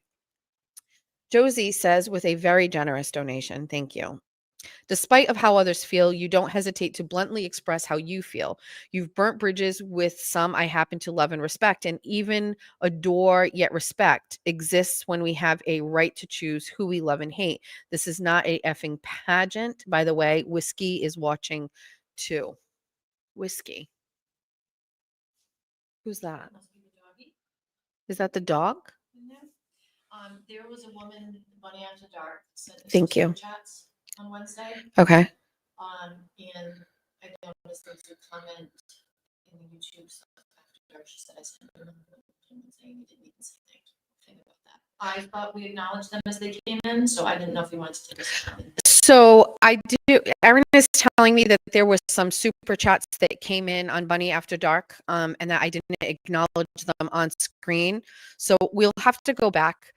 I'm not. I think maybe they came in and I saw it, but it's possible I didn't see it.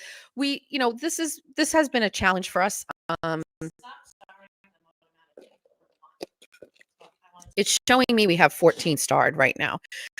It used to automatically star them, so maybe it's something we need to work on. The other thing too is we don't have any mods or anything here. It's just Erin.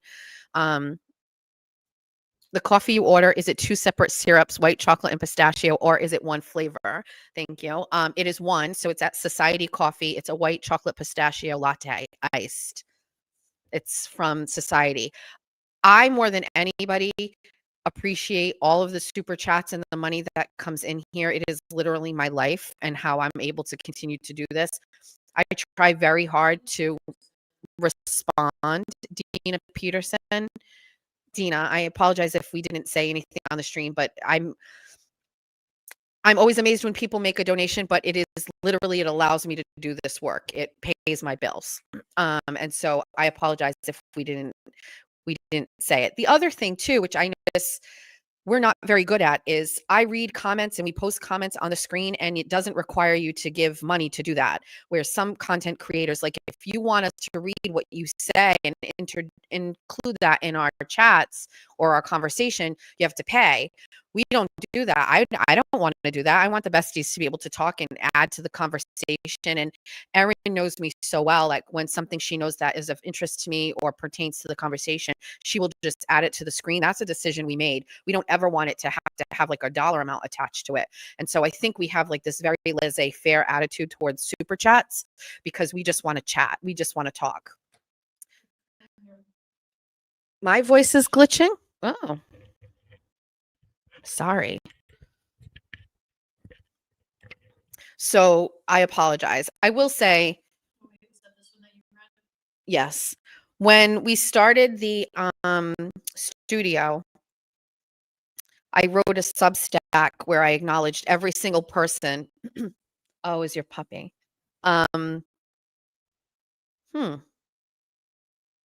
Give me 1 second. I'm going to shut down.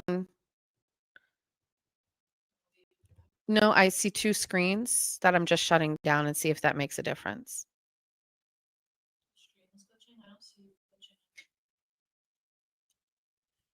I'm going to come out and come back in because it's glitching. Erin's going to stay. Stand by. Hi, guys. For a second. Can you hear me? Oh, wait. Can you hear me?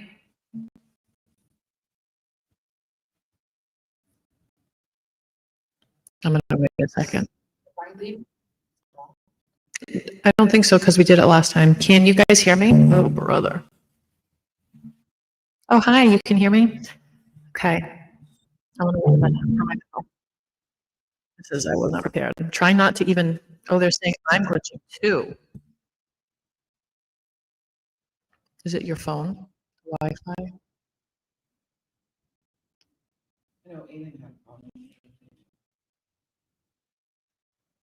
I just muted Jessica. Maybe there's not an echo now. What do we want to do? We want to like, I don't think so. If you just leave the studio, don't end the stream.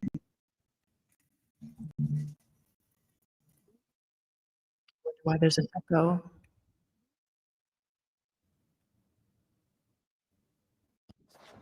Is this better? I took that mic away.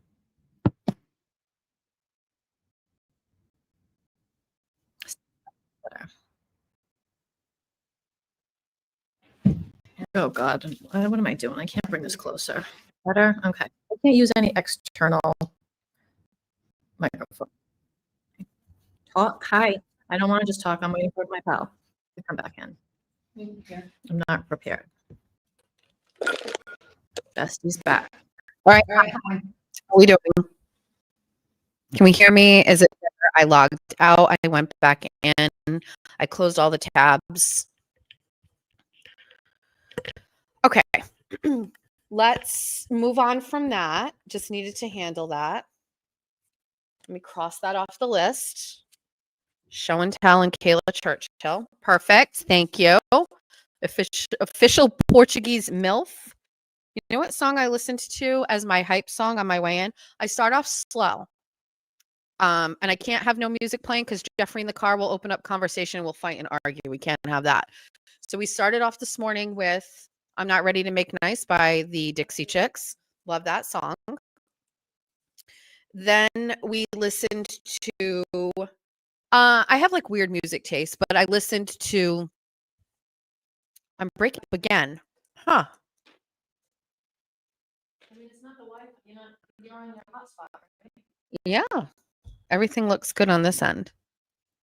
And then I listened to New York by St. Vincent. I don't know if anybody knows who St. Vincent is, but I love St. Vincent. Then I listened to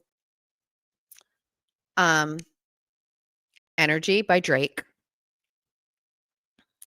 And then I listened to MILF Money by Fergie. It's almost worse. What's going on? Do you have a mic plugged in? No, I just unplugged it. Okay, we're gonna try. And I listened to no, because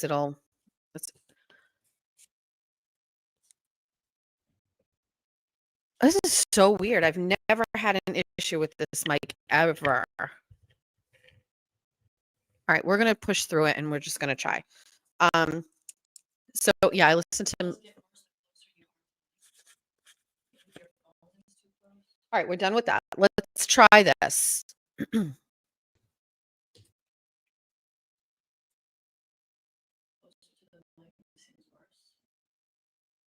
My mic is not working.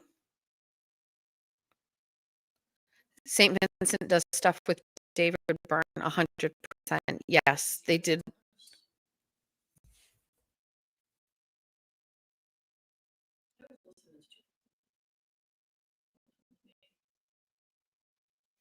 No, I know you're not complaining. I'm watching the comments so we can figure this out. Season 2 starting off with a bang. The internet connection is. It is, huh? It's glitchy, right? The mic is not the problem. It's StreamYard or the Wi-Fi connection. It's a big lag in the internet. I can see that too. So I'm on my hotspot, but we do have straight Ethernet that I can connect. That was worse, but only at night. Should we try it? Everyone's going to stay here, and I'm going to shut my camera off. I'm going to hook up my Ethernet cable, and then that's that. So give me. I'm gonna read some comments. Yes, no shade here, but every show at some time or another, you glitch, you're out of sync, lips, movements are blurred. I think this is where you are. We agree. We could fix it. Oh, I don't know what that just was. I don't think the phone being close to the mic has, what did you do? The chair? Oh, great. Shut off the Bluetooth. Yeah, I don't know. Usually it's fine when it works off of our hotspot. So I feel like, I don't know, it's the solar flare, it's the Mercury. I'm gonna, now in my head that you can't say that, I'm not gonna be able to say it. The Mercury retrograde. I'm glitching too, and I'm on my hotspot, and I never have a problem. So we're gonna blame retrograde because you guys used to hate hard line in. So we started using her hotspot, so it was like guaranteed. And then it's StreamYard. They think it's StreamYard. It's happening to everyone lately. That's interesting. Well, they just did a couple of updates. And like the other day, that's what I'm saying. The super chats aren't automatically getting started. They switched some comments and stuff. So maybe whatever they did is screwing everybody up. This happens with every YouTube creator. It's the retrograde, which is specifically technical. That's what I said. That's what I'm going. Oh my God, I've been this close. No. Put the hood back on. Thank you. You're staying in, correct? Yes. I'm gonna go. I'm also gonna go with that. The Ethernet helps. I don't think it does. It's not the phones. Get off the hotspot. I can't get off the hotspot because I don't have another plug. I think it's just the Oh, well, solar. your own hotspot. Yes, I think it's just the solar flares. So what's up, everybody? What's going on? What's going on? Jessica's gone. Watching on replay, we did it. Tommy gets me airtime. All right, so let me go back and look at some comments. Okay. Oh God, she's leaving us forever now. Ethernet would definitely help, but is there connection? Yes, she does. We do have it. That's what she used for the longest time. But on Wednesday nights for Bunny After Dark, it started getting terrible.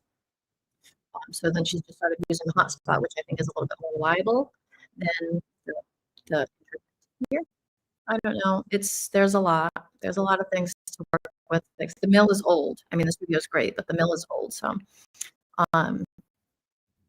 I also work 5 minutes from here, and my service is terrible. I don't know if it has anything to do with like the area that we're in.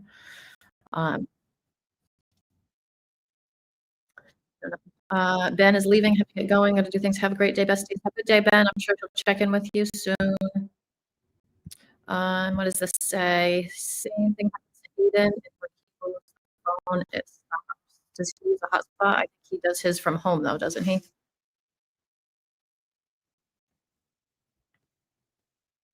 Oh, you got it. So which one? What set did you get?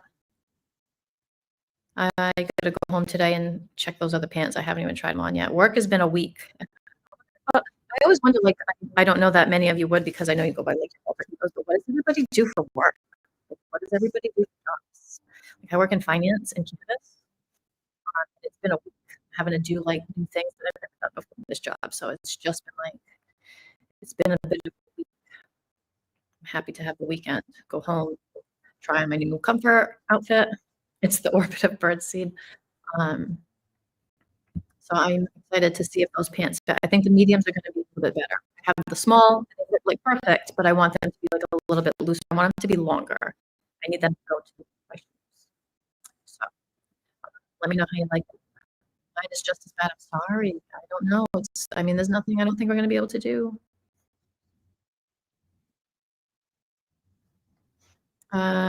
We know what we need to fix it. We need the right stuff. She did buy something, but it came in broken.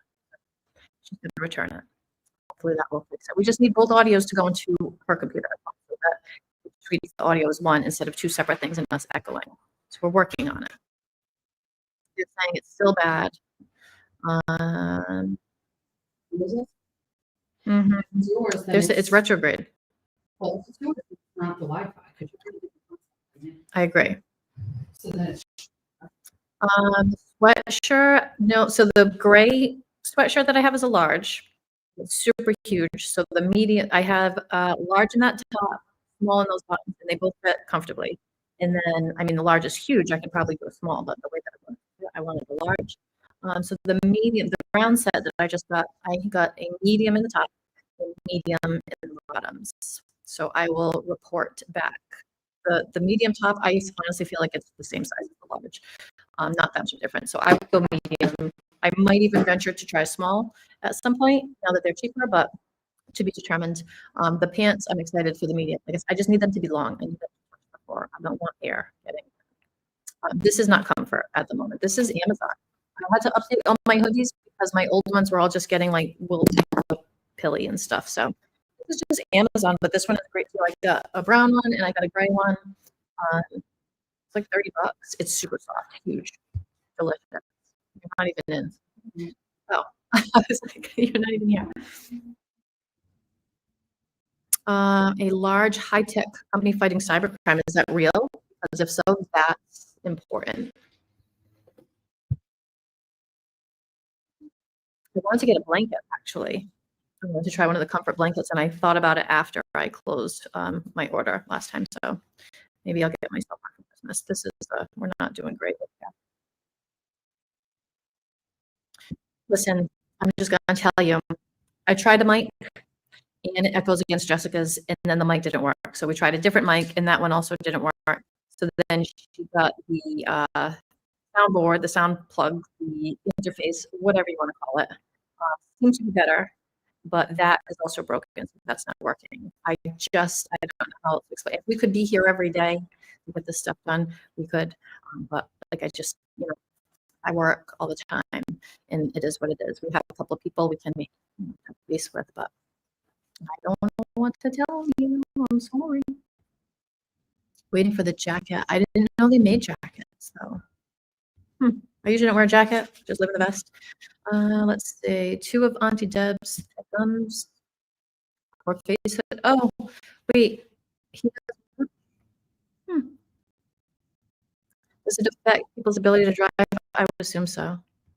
I worked in finance for 25 years. Yeah. Are you still tired? Are you still tired? My brain, by the time my brain shuts off on Sunday, it's time to go back.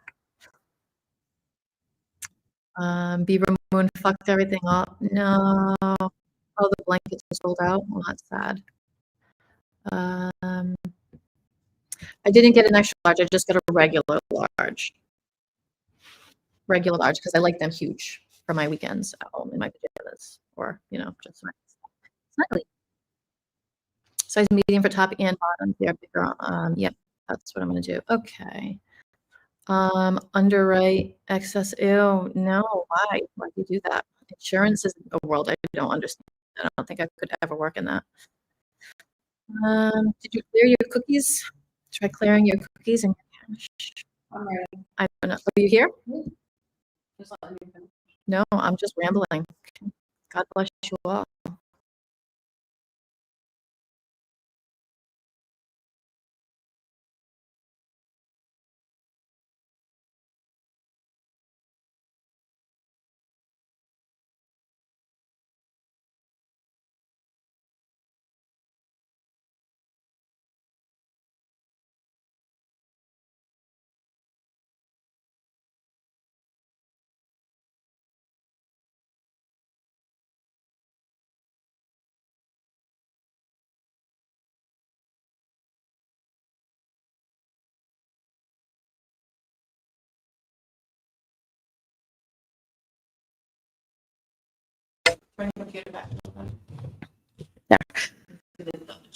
I'm not sure exactly what's going on.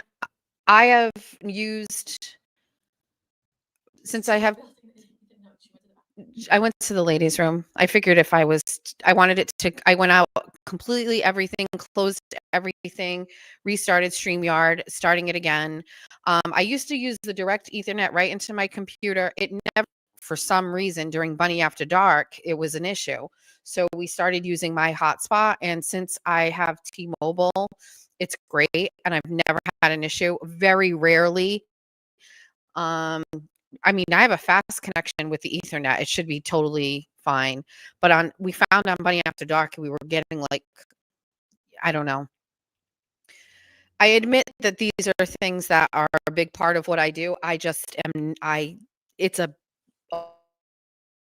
wall for me. I can't. All right, let's move on. Also, we have a industrial carpet, and then we have like you see the carpet back there, right? Well, this chair, they don't slide, and I went and slid this back, and it literally got caught on the rug and bent the back of the chair. So there's that.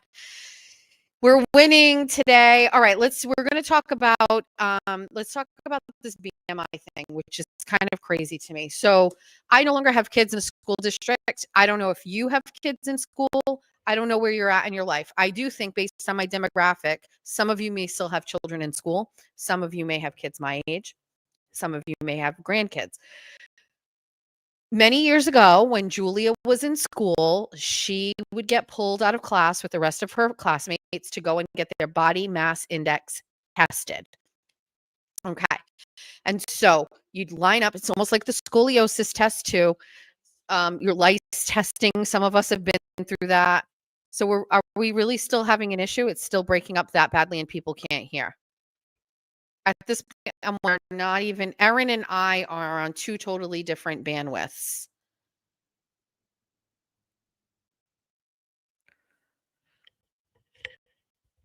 All right. So,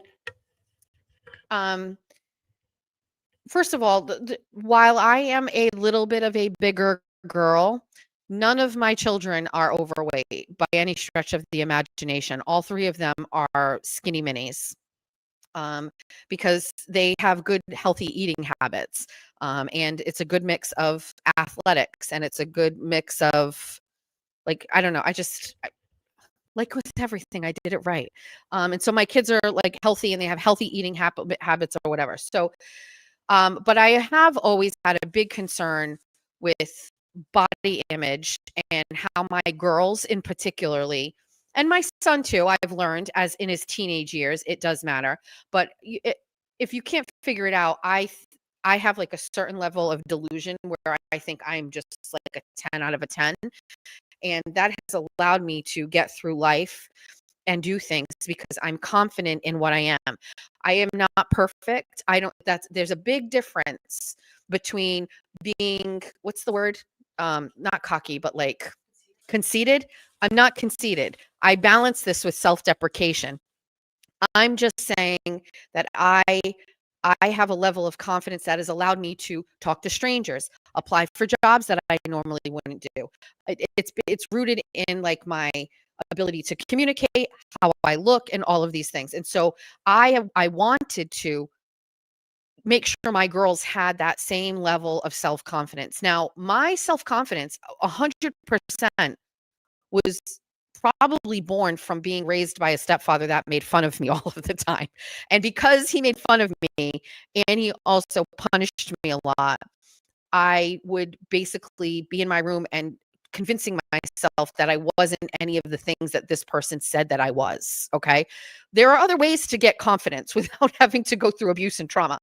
And so I had to think about how I could keep my girls, get my girls to have the same level of confidence that I have in a natural, healthy way.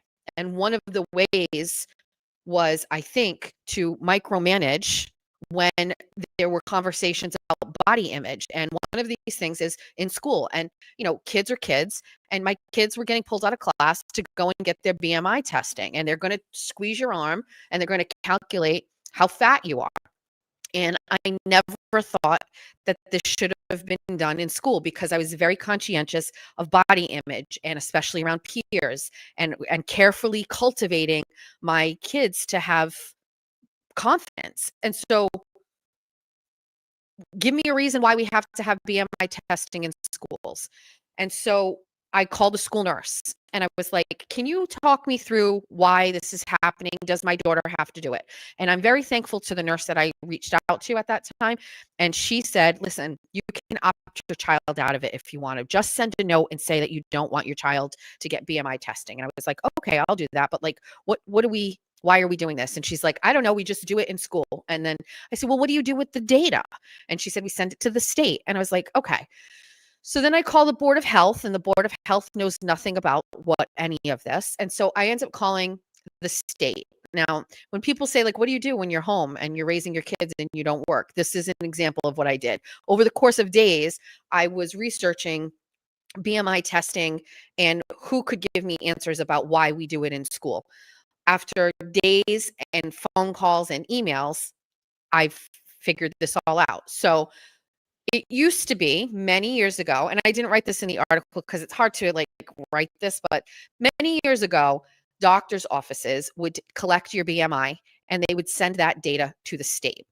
Originally, this is going back decades, the state wanted that data essentially to be able to send school districts money for health and wellness programs.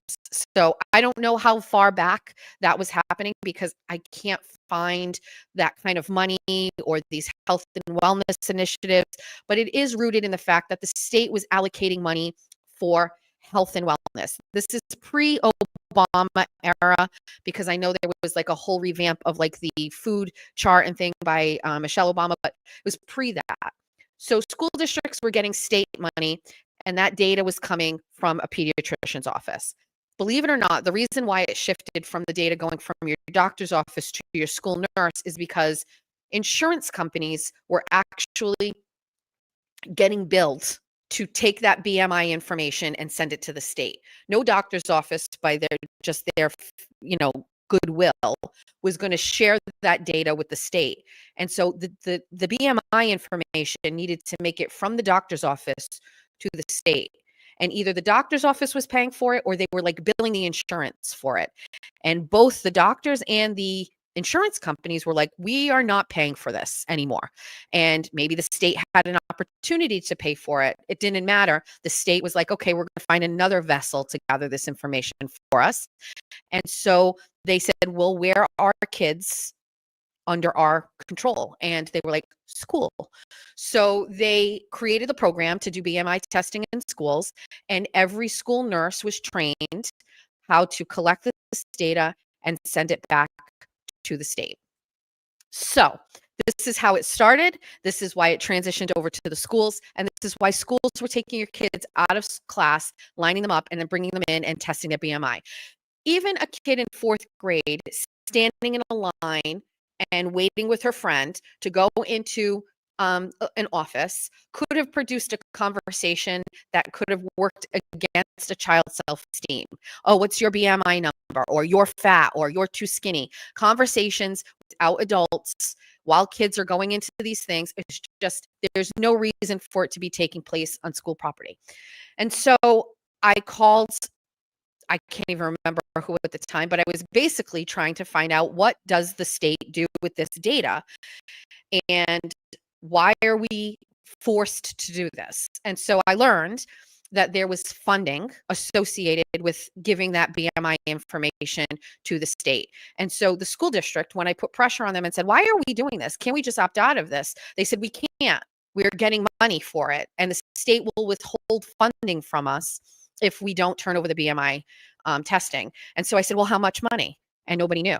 And so then I pulled all the budgets and I was like, show me the line item in this budget where we are getting some sort of stipend from the state for sending BMI data to them. And there was no line item.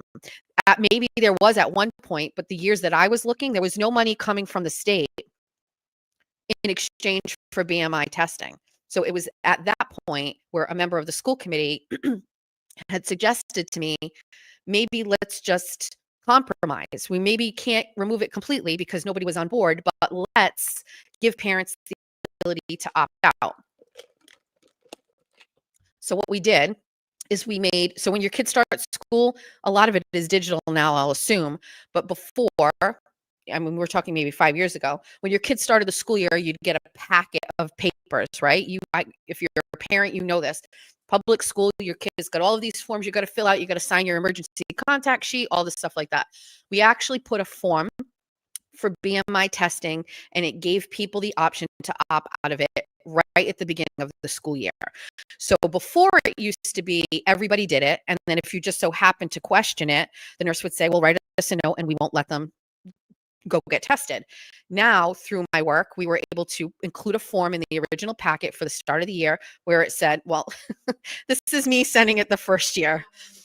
Yeah, so that's me basically saying, do not measure my child's BMI in school, and my name. But that actually was the form that talked about BMI testing. That form did not have the opt-out on it. So that is the first one. I don't know if I included the second one.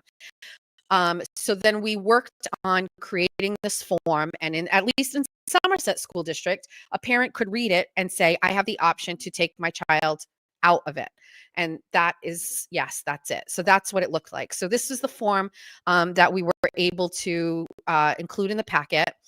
And this was a big win for me. This is one of the first things I ever advocated for, because I just didn't want my kids talking about body mass index, not because they're fat or because I'm fat, but because I don't think those conversations should take place in school.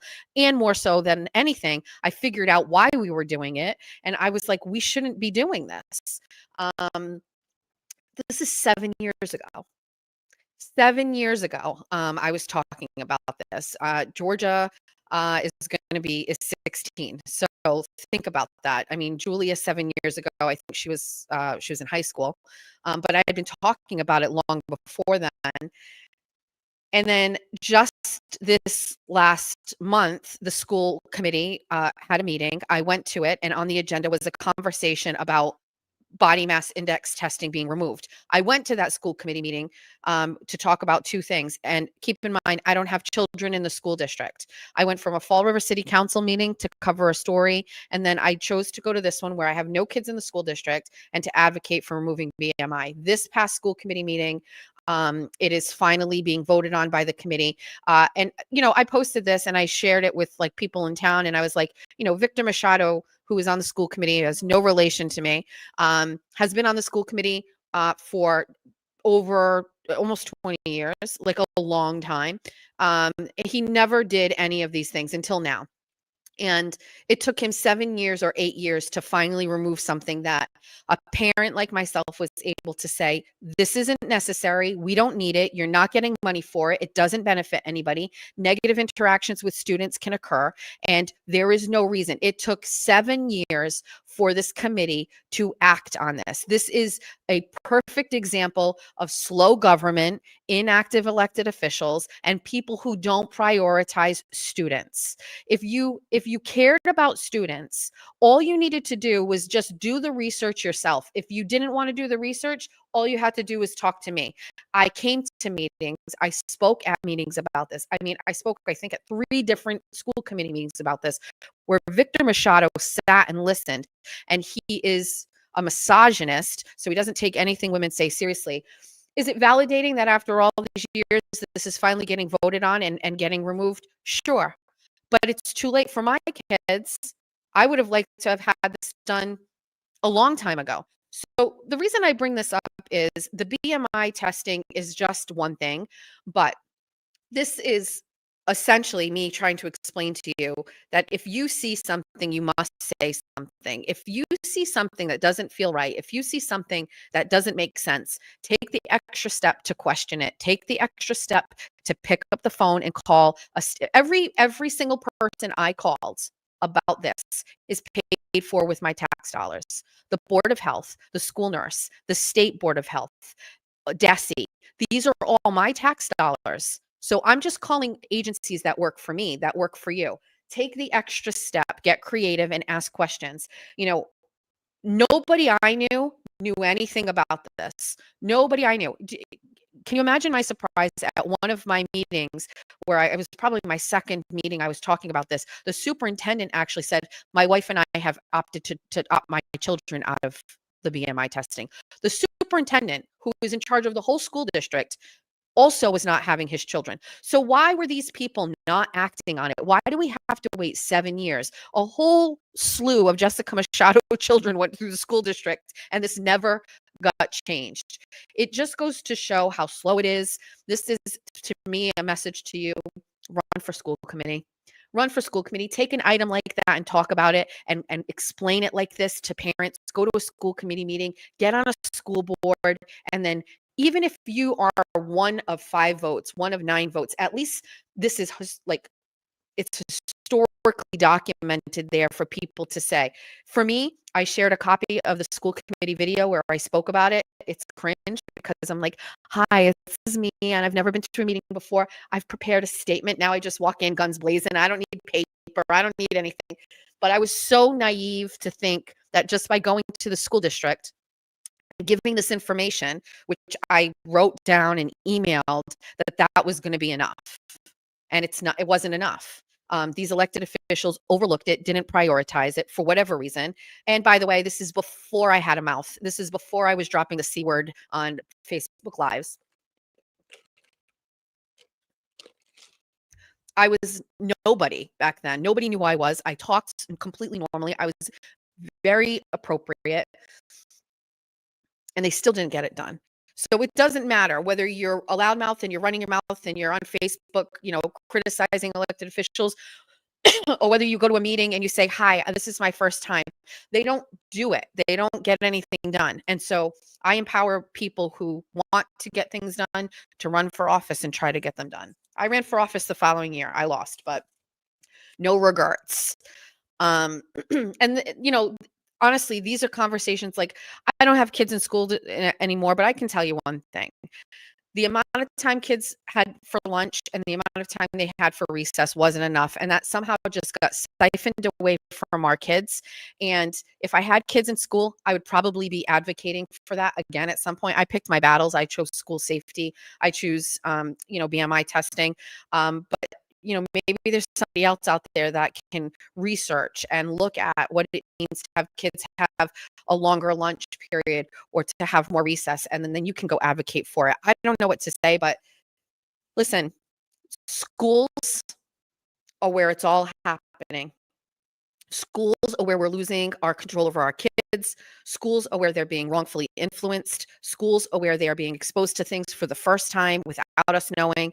Schools are the front lines in the fight in this country, long overlooked. And I encourage people to pay attention. If I can go to a school committee meeting, I don't even have kids in the school district. What's 10, 15 minutes? What's a half hour of my time? If and I want to just kind of put that slant out there. You don't have to have kids in the school district to go and speak on a matter. You don't have to. Gym twice a week is a world of difference to a fourth grade boy. I mean, yeah.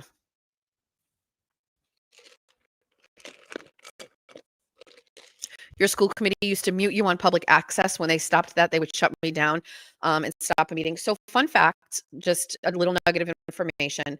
Public input is not required at a meeting. It is, it's not required. They don't have to let you speak. Now, there's a way around this. So if you have a school, for example, Holly McNamara, she was on the Board of Selectmen. She got rid of public input. She was so tired of people complaining about her, and she has no confidence and no thick skin, and so she just basically shut people down. She would mute them on a thing. She got rid of it, and I remember her saying, "It's a privilege." That may be so. There may be no law that says that a governing body must allow public input. It's political suicide if you do limit public input. It's political suicide if you try to remove it. Just ask Holly McNamara, who quit and then tried to run again and lost miserably. Nobody will want you there. So we have to learn how to play long games when it comes to these things in our communities. If you have a person, like let's just say Victor Machado right here, it took him 7 years to get this done.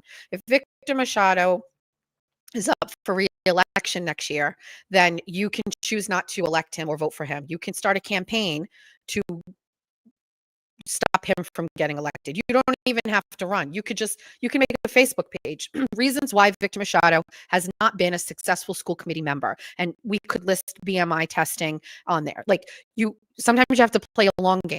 You know what I mean? You don't get instant results. The hardest part, because if you know me, I'm like this, I want things now. Let's go, go, go. I've learned there's a long game here with politics. So if you have people that are limiting public input, get rid of them. Long gamer. That's so rude. You're paying them. It's true, but they're elected officials. Once you elect them, why am I coughing? Do we have gum? I need to. I'm going to be coughing like crazy. Oh, these have things inside. No, the green one does, but I don't like green. This one has blue things in it. It has like. The green one has gel. What was the gum that you chewed into and it had liquid? What was that? Gum. I don't know if it was gum. It was gum, but it had. I know. You squeeze into it. It was a square little puffy cushion square. Yep.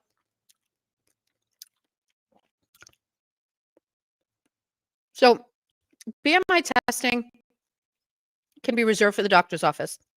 I will say there were some people commenting and saying, what if kids don't have doctors?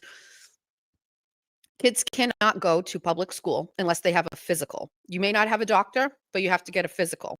And I can tell you a perfect example. I switched insurances one year and I didn't have insurance. Literally, like it was a week that I didn't have insurance, but the school needed a physical for Jack, just Jack. I don't know why. He was off the cycle of the school, whatever. I took Jack to a walk-in and I paid out of pocket $150 for a physical for Jack.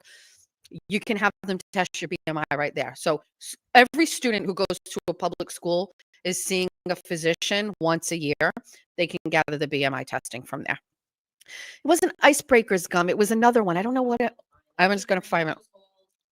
I also really loved Velements, the cocoa ones. The Green gum with a gel inside, freshen up.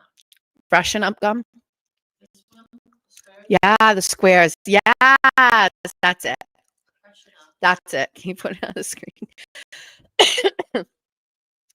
I think parents have lost so much control over their kids' schooling. It's crazy. And I really believe that started with my mother's generation where they went to work and they needed babysitters. And so kids went to school, parents went to work. And it was just like, okay, take care of my kids because I'm going to work because we're yuppies and we're going to like live this life. And the school could pretty much do anything. So this has to happen because otherwise it's dry in here. I don't know what's going on.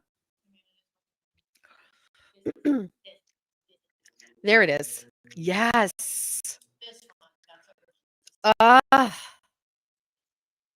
Yes. it's like. It wasn't even, it was like a bevel pouch. It was like a cushion. Yeah. Yeah. So I really recommend, thank you.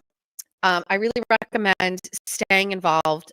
If you care and you're conservative in Massachusetts and you don't have any kids, do it as a hobby. Go to school committee meetings and then just talk about things, share them, do a Facebook Live. Everybody who is on my show and watching my show in the chat, you should have at least done a Facebook Live once. And town means we're going to get you all out of your comfort zone. All of you need to do a Facebook Live about anything. I don't really care. Homework. All right. Speaking of homework, yesterday Melanie did a comment. about Ballerina Farm. What did- It was Ballerina Farm. Yesterday, let's see what time it was. Yesterday afternoon, I'm sitting at home. I'll give you the time. if you can't do the big harbor code after. Okay, thank you. At 4:03 p.m., my phone rings. Now, I put my phone number out there and I don't mind. You get one chance to call me. If you call me and it's not good, we block you and you never get to call again. But everybody gets a one-time call. So I will pick up every single solitary time my phone rings. As long as I'm not like on a no phone time, I will pick up the phone. Let's talk. And I have talked to besties. My favorite thing is when I answer the phone and somebody's like, "Oh my God, you picked up?" And I'm like, "Yeah, hi, who's this?" I love that. I mean, we're not gonna have an hour-long conversation, but everybody gets a chance to chat.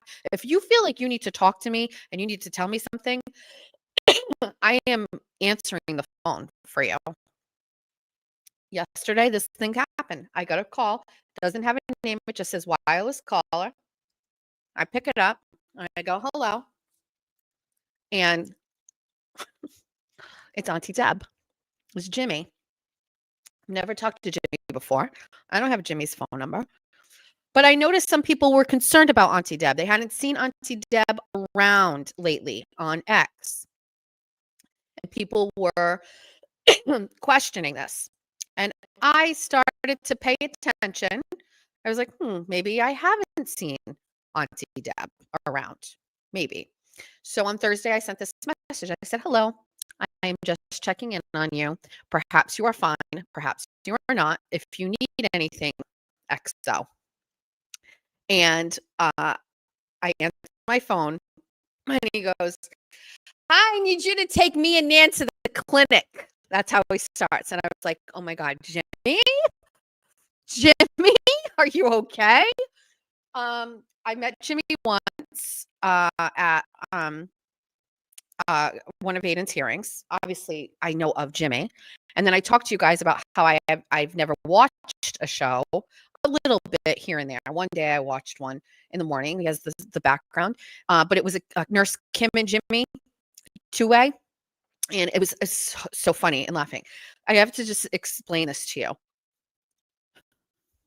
I laughed so hard in this phone conversation, which was 58 minutes yesterday. I have new abs. I laughed so hard. I am 100% confident that there are certain people in my life that extract from me a certain kind of humor. And I was funnier. He's my favorite teacher I ever had. I was funnier. I was saying funny things. And then he was laughing. I'm not even that funny in real life. But because Jimmy was there, it brought out this side of me. And I was just like, I am also now funny. I'm funny. Jimmy's funny. We're laughing. We're hyperventilating, laughing. It was so funny. And then we talked tea and we talked shit.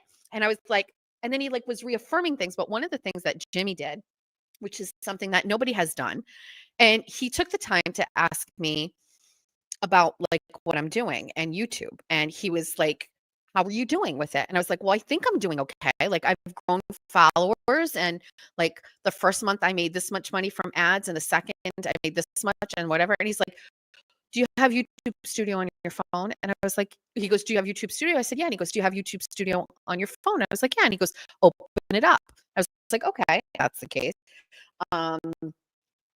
If it's wrong to trust Jimmy, it's all over. It's over. We're done.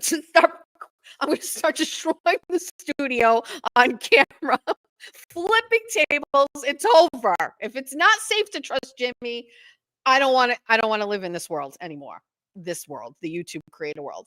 And he's like, open up your YouTube Studio, and he like navigated me through looking at something that I never even looked at before. And it was like how much advertisers pay me per 1,000 views. I didn't know what that is. I'm not sharing numbers. Everyone's like, don't share. But I will say, he asked me for the number. I read it to him, and he was like, bitch, that's a good number. I was like, well, I don't know what to compare it to. I didn't even know this metric exists. And he showed me some more metrics and things. And we'll put the phone number in the chat. And it's 401-585-2402. Maybe I'll open it up for calls. And so he 585-2402. So he was just like, you're doing great, and that is great, and you should look at this, and blah blah blah blah blah. And Jimmy does this for a living. This is his job. He's a YouTube creator, and I aspire to be that way, where I am financially independent from talking to all of you.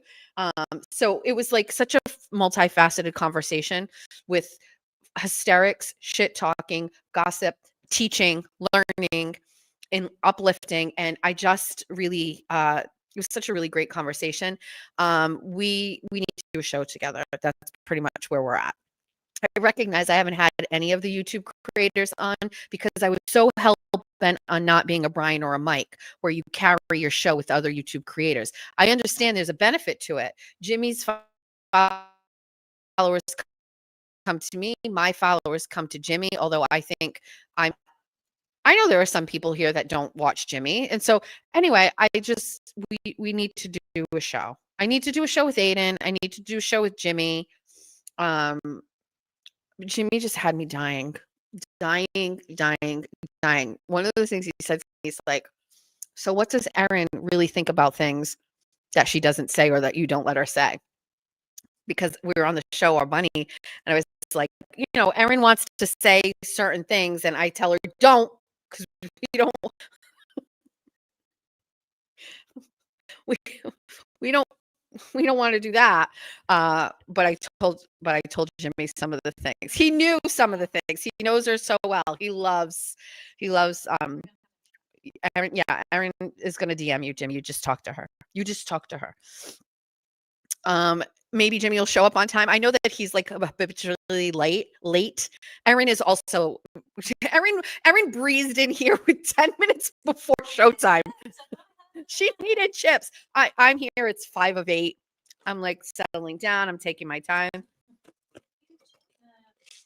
Erin and Jimmy are soulmates when it comes to teachers get it. I don't know what thickness means. I don't know what that means. Is Aiden always late? I don't know. He's just so funny. He's so funny. We could call him. He'd be great on Bunny After Dark. You'd pay to hear that conversation. I recorded it, Jimmy. What is this? I got a message from someone. Hold on. This is important. I got to read it. What does this say? Oh my God.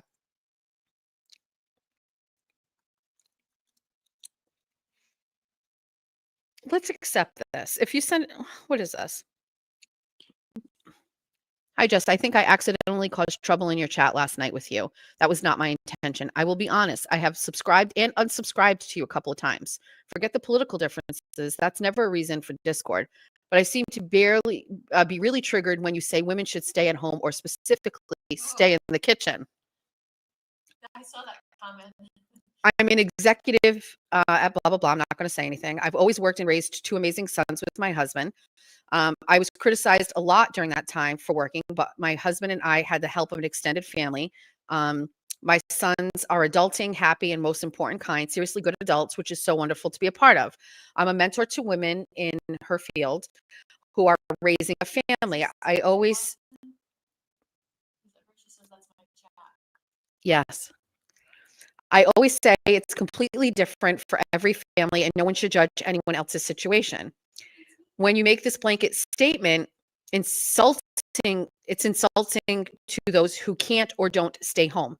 I would be better to say, in my situation, I prefer to stay at home. I don't know. Oh, well, she said it's you. I always try to make others feel bad. I always try not to make others feel bad about their choices.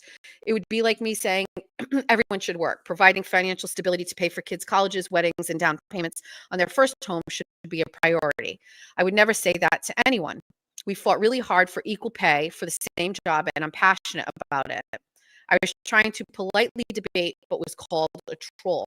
I actually love your show. I finally said I have to subscribe to someone who can make me laugh so hard and keep me entertained on a Saturday morning for 4 hours. She said 4 in all caps, LOL. You're authentic, committed to your values, and loyal. All things I admire greatly. So maybe this is really a me issue with how to react to what you're saying. I will work on that. In other words, other news, can I share some information about me? She started a YouTube channel and she's super small, only about 350 subs in 1 month. That's not bad. I'm really proud of it. And if you don't mind, I'd like to share my content. I started a new YouTube channel to spread awareness and to warn the public of the cult twin flame universe. We rescued our niece in the middle of the night, and it's been a harrowing 7 years. Our family was featured in the Amazon Prime documentary, Desperately Seeking Soulmate, Escaping Twin Flames. We are the Boston family. Their compound was raided this past summer, so we do anticipate this is going to go to trial eventually. We will continue to bring awareness to help others from going through this experience. We are a very large, close-knit, extended family. My niece Googled how to find my soulmate in 2018 at the age of 25. This sent her down a rat hole into Twin Flames universe. Jeff and Shalia, not their original names, proclaim that they are the second coming of Christ and guarantee that they can help guide you spiritually to the afterlife while also finding your soulmate. They charge money for your online courses, coaching, recipes, MAP, which is mind alignment process. They also required members to pay a portion of their salary and work for free. They encourage members to stalk anyone that they feel is their soulmate. Are you Googling it? Twin Flame Twin Flame, hold on. Twin Flame. Just do Amazon Prime documentary, Desperately Seeking Soulmate, Escaping Twin Flames. They encourage members to stalk anyone that they feel is their soulmate, even if they were married or not interested. Eventually, this led to police getting involved, so they pivoted to matching members with each other. The problem came when 80% of their members were women. Document was mind-boggling. You must watch that. So next, they matched women with women based on their visions. Niece came to us in March of 2020 and said she was told to go to California because the vision came. She's supposed to be with a woman who is actually a man trapped in a woman's body. What? And they forced this woman to transition to a male. Erin is going to add you to the guest list. Let's talk about this. What a risk reading this chat live without me having read it before. Oh, Broken Baker. For the next couple of years, I used my background to investigate. I contacted this person's family, ex-cult members, police, FBI, and eventually a Vanity Fair reporter who published an article in 2022 got Brianna home, but it was a harrowing journey. And now we want to continue to bring awareness to, one, to bring them down, and to two, help other families avoid this group. The FBI raided their compound 2 months ago. We are still in contact with them and are helping. I was on Broken Baker this past Sunday, and we had a great dialogue. If you are interested in learning more, I am. My YouTube channel is, if she's listening, can you jump and add your link? Feel free to drop it in the chat. And if you ever decide to write about a cult, give me a call. Sorry we fought. Sincerely, Cyber Chick Boston. Well, first of all, Jesus, what did you mean? well, you got me. You got me. Put your channel, drop all of this stuff in the chat, and Erin will pin it. So let's go back. Let's go to the start of this.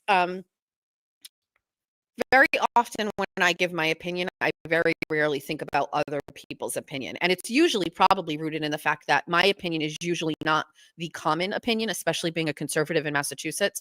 And so I come from a deficit, you know what I mean? Like an exposure deficit, like people agreeing with me deficit. That's what makes this space so valuable to me, because like in the real world, I'm around a lot of like Democrats and liberals. And so I'm not making an excuse, but usually when I'm out here running my mouth on something and that's how I feel, it's basically to be like, make sure you all hear this. Make sure you get this perspective, because I know nobody's talking about it. But noted that the way that I say it may make people feel a certain way. The only thing I will say about this, in my experience, having been a mother for 25 years, the only thing I would push back on is there is a way to extremely scale back your consumerism and what you spend your money on. And that to me directly translated to time on with my kids.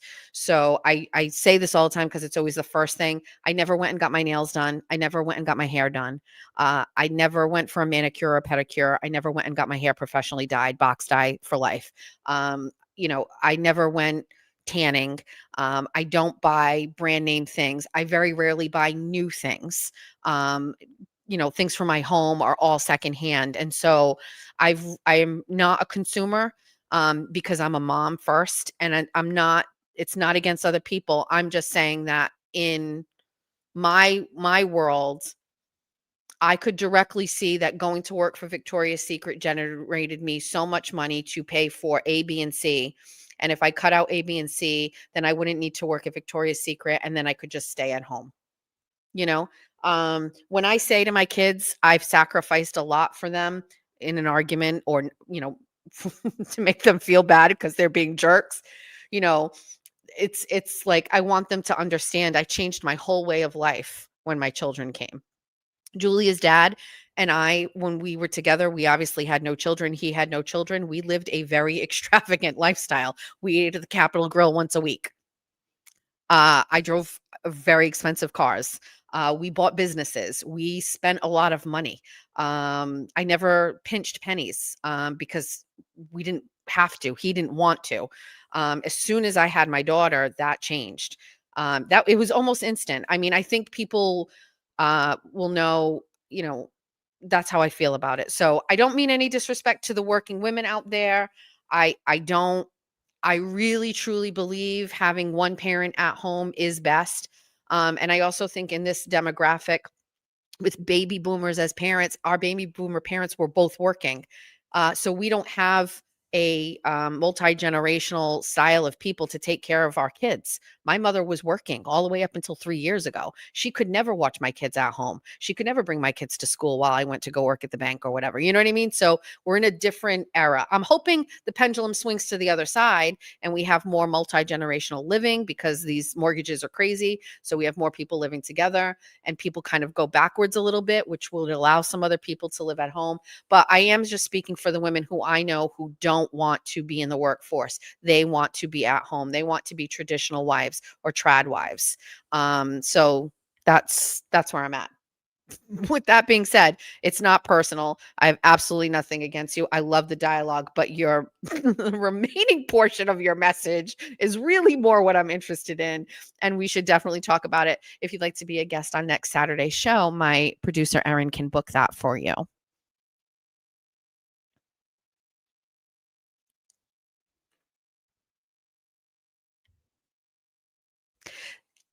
So I'm reading this comment too, where somebody's talking about the chat can get vicious.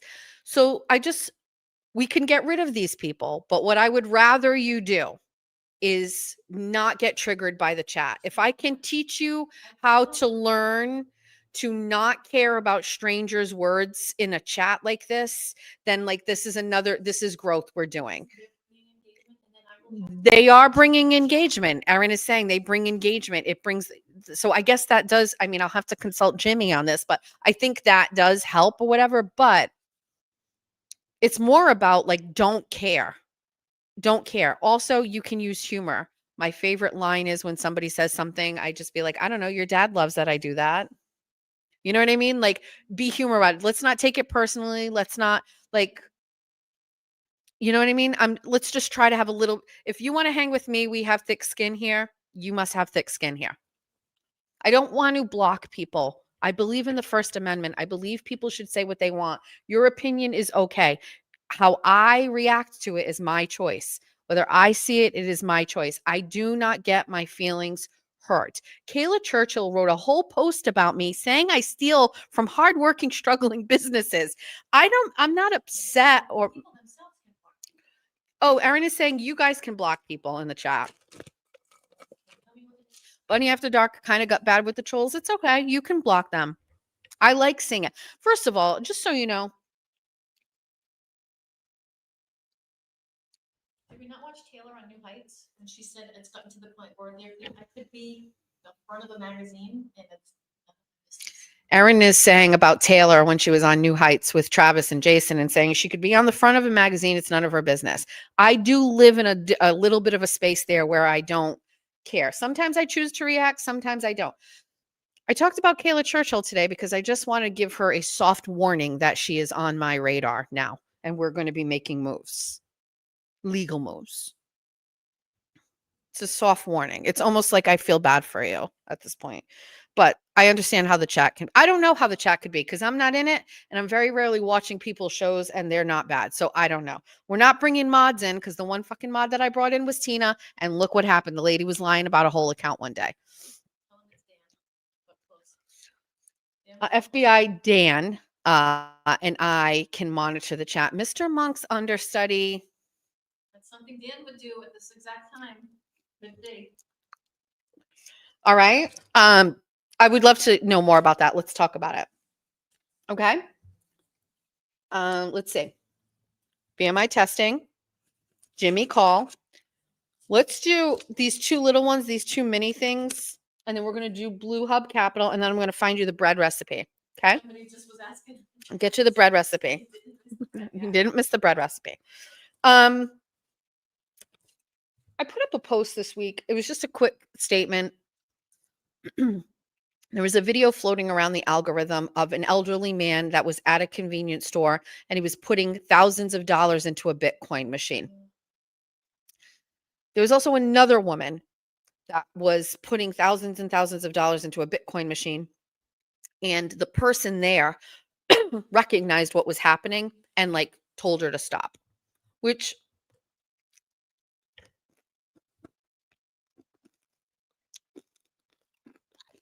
sorry.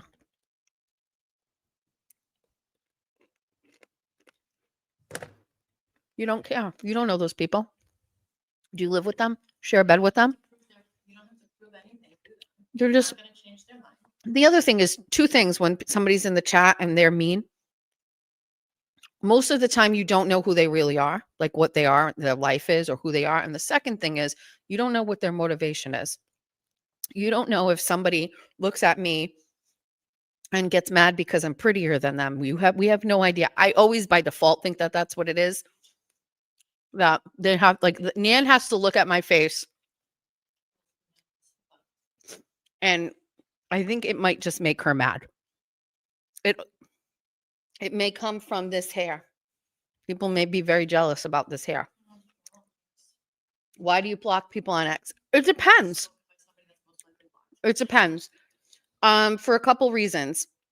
The most important reason I block somebody on X is I don't spend a lot of time on X. I come in, I post, or I retweet, and I can't go back and forth. I can't monitor, I can't engage. Sometimes I can if I have a minute, but I spend less time on X than somebody would think, to be honest with you. And I used to have more time, and so I would comment and we'd go back and forth and I'd counterpoint you and I'd like be like, prove that to me or show me that or why do you think I'm like that or whatever. It got to the point where I have so many people following me and because I'm so popular that I can't counterpoint everything, and leaving misinformation or whatever out there I think is dangerous to my brand. And so sometimes I will just do a quick block. And if you really care, make another account and then come at me again and maybe you'll catch me on the flip side. I don't really know, but I just don't have a lot of time. It's not about like I'm embarrassed. I mean, we did a whole show about me getting my car repoed. Like I'm not, it's very, it takes a lot to embarrass me or make me upset. I think I overshare more than anybody. I think you know as much. Will I put your hair up, Billy? What, Right now, like now? did we learn nothing? Did we learn nothing 10 seconds ago? Snowblind cat is a troll. What did I just say? We leave them here. Ignore that. What do you mean? Are they saying something about me specifically? Sometimes trolls say things that trigger something and then I get to talk. Like the troll that talked about the repo. That is one of my funniest skits ever. The repo was the funniest thing of all time. They said it and I was like, yeah, let's talk about it. I mean, do you guys maybe a troll here saw well, I have it on my list. It's a short list. Let's finish. We'll do Bitcoin. I brought up the situation with Bitcoin to Todd Costa, who's our selectman now, when he was the chief of police. There's a Bitcoin machine at one of the convenience stores in Somerset. And okay, so why do we need Bitcoin machines? The only thing these do is they take cash in, right? So a situation happened in Somerset. A woman got a call from a bank and saying that she needed to put money. Hold on.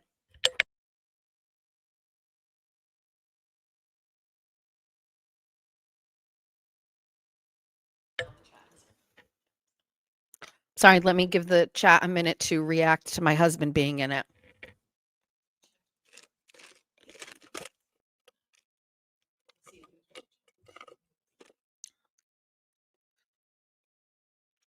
Jeffrey's here. I'm hearing.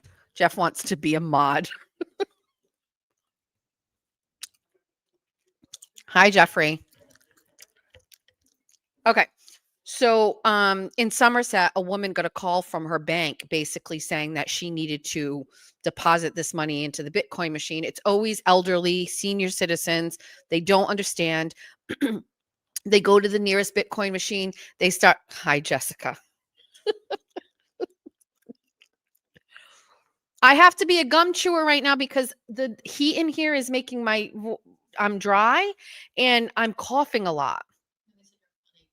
Oh, I'm funny, gum chewer. Okay. So this happened in Somerset, and by the time the police found out about it and went to the Bitcoin machine, they had already come to pick up the money and take the money out of the machine within hours. It's like they send somebody. It's a scam. What drink people? Oh, feel free people. Yeah. So it's a scam. And something has to happen with these machines. There has to be some sort of town ordinance where they take them out of our towns. I feel like we should be able to have some control over that. If towns can eliminate NIPS, then towns can eliminate Bitcoin machines, because I don't understand what kind of person, if you're buying Bitcoin, are you not buying it through Robinhood or an app? I can't believe Jeff spelt George's name with a G. Autocorrect. Did she get the job, Jeff? Can you let us all know? No, I was going to ask him, but I was just yes, there's a NIPS. People don't know what NIPS are. What do you call those? Single shots, airplane bottles, single shots, NIPS. What the fuck do they call them somewhere else? Not shooters? Good chance that she did. Shooters. Erin's giving the name shooters. Airplane bottles. I think. Airplane bottles. I feel like there's another name for it. You need another drink? Some water? You want tea? I think I need. You get the tea? We've never used the tea kettle. These Bitcoin machines are a scam. I think a regular person is buying Bitcoin through an app. I mean, I have Robinhood. That's where I did all of my Dogecoin. I was a very big buyer of Bitcoin. I mean Dogecoin during COVID. And Blueberry and AMC stock. I just don't understand why we have Bitcoin ATM machines when the majority of these people are scamming women and elderly men to go in and put their tens of thousands of dollars in there. And there's a video going around where somebody said, it's a video and you can see the police officer and the people are on their cell phones talking to these scammers as they're putting the money in. And the cop is like, how much money have you put in at this point? And they're like $20,000. And the person's just sitting there putting money in. And in the instance in Somerset, the person put the money in, left. And when they finally figured out whether it was a family member or something, somebody had already come to pick up the money from the machine within hours of them putting it in. I need some serious information and someone to make a case for me on why Bitcoin ATM machines have to be in stores. It doesn't make any sense. If I am 49 years old and I want to buy Bitcoin, I'm going on my phone, I'm going on an app and I'm buying Bitcoin. That's it. So I don't know. It's kind of a problem for me. So there's that. The second thing that I kind of have like a little issue with right now are these cat AI videos. Okay. So listen, this Bitcoin, BMI testing and Bitcoin done. Jimmy call, and now we're on to cat AI videos. And then we had, can you find a cat AI video? Show and tell was done. I just want to give a shout out to Jeff Deal. Just because I know you're watching. Cat AI videos. There are these videos, and it would start off with like, you don't know what I'm talking about. It's an AI cartoon, or it looks real, but the cats are like cats, and then they sometimes have like human features, right? And I remember one of the very first cat AI videos I saw. Listen, I don't know what my algorithm is like. Let me see if I can find one, okay? And it started off, it was like a kitten gets kicked out of his house and he's outside in the rain, and the song in the background is meow meow meow meow meow meow meow meow meow meow meow meow meow, and there's like this thing, right? Yeah, right. Billie Eilish. So these cat AI videos started off fine, kind of funny. You know me, Meowser. We like a good meow video, right? Okay, no problem. Watch, now it's not going to show up in my algorithm. Can you tell the snow person that we already discussed this? Turtle Boy's new judge is good friends. Yes, thank you, Snowblind Cat. We have already. This is terrible news. I'm afraid for Aiden. Prayers. We talked about it. Send in the clowns. Maybe that, Phil. That might be it. So these cat AI videos now have taken a very dramatic turn. The cat AI video that showed up in my algorithm last night was 2 adult male cats. Now, they're cats, they're male. And I'm going to tell you the story at this point. And I feel like somebody who's behind these AI videos started easing us into it. Yes, these are fun. You can watch. You can be like, "Oh, that's funny." This one was not funny. Was it with the bunny? Erin, wait till I tell you the story on what happened in this little mini drive. It was not nearly as bad as the AI bunny vagina, which I can never unring that bell. Erin, never. If you don't know about that, we're not. Erin tried to make a bunny, AI bunny for Bunny After Dark, and she was like, make it sexier. And AI made It was an option. It was a spicy option, and she hit spicy, and it made the bunny have a vagina, and the bunny was white and the vagina was pink, and then it like put it down on the table.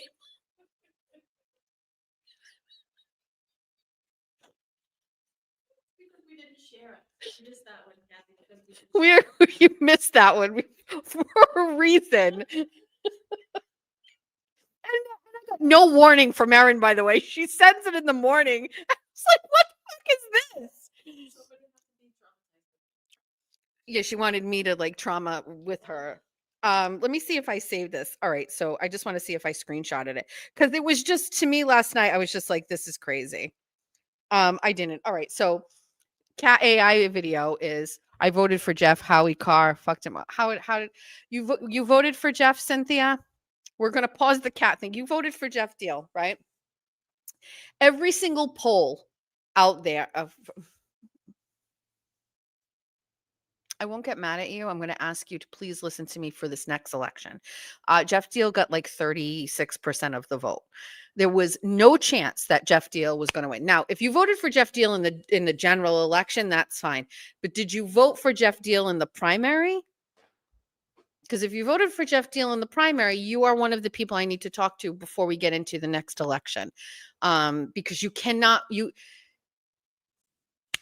anyway, we'll talk about it on the Monday show. Okay, so this cat video, now it's a cat. I'm allergic to them. I'm a dog mom. I used to be a cat mom, but I'm a dog mom. So this cat video has 2 male cats, tall, muscular, strappy. They're in suits. And then they have a female cat. Okay. And it starts off, and it's very choppy done. It's like, I don't know. So it's the 2 cats. Well, they go to bed and they're in bed. And the female cat in the middle leans over and kisses the one cat on the left. And then she rolls over and kisses the other cat on the right. And then they kick her out of the bed. And then the 2 male cats get together. Then it goes, and again, in the background, meow, meow, meow, meow. Like that's going in the background. And by the way, it is meow, meow, meow, meow. That's what it said. That's not just me, like, that's not a bat signal to Jeffrey. That is how the song goes. It's meow, meow, meow, meow. That's in the background. Then the next picture is of her in a bathroom, a human-like cat. She takes a pregnancy test and she's pregnant, and it shows I'm pregnant, and she's like, oh, and then she shows the 2 cats the pregnancy test, and they immediately physically kick her out of the house. So then usually what happens is it goes from like a environment like this to now it's a very extraordinarily difficult environment for the cat. Now she is out on the streets and she is homeless. And it is raining. It goes, is it raining? I was like, it is raining. So she's in an alley and now she's in a box and it's raining. And then she has all of a sudden, and again, it's just so bizarre, her water breaks, but her water's purple and it makes a squishing noise. And then it's meow, meow, meow, meow. And then the baby comes out and she's at the hospital and she's bonding with the baby because now it's just her and the baby and a barefoot. I know we could dissect this whole thing.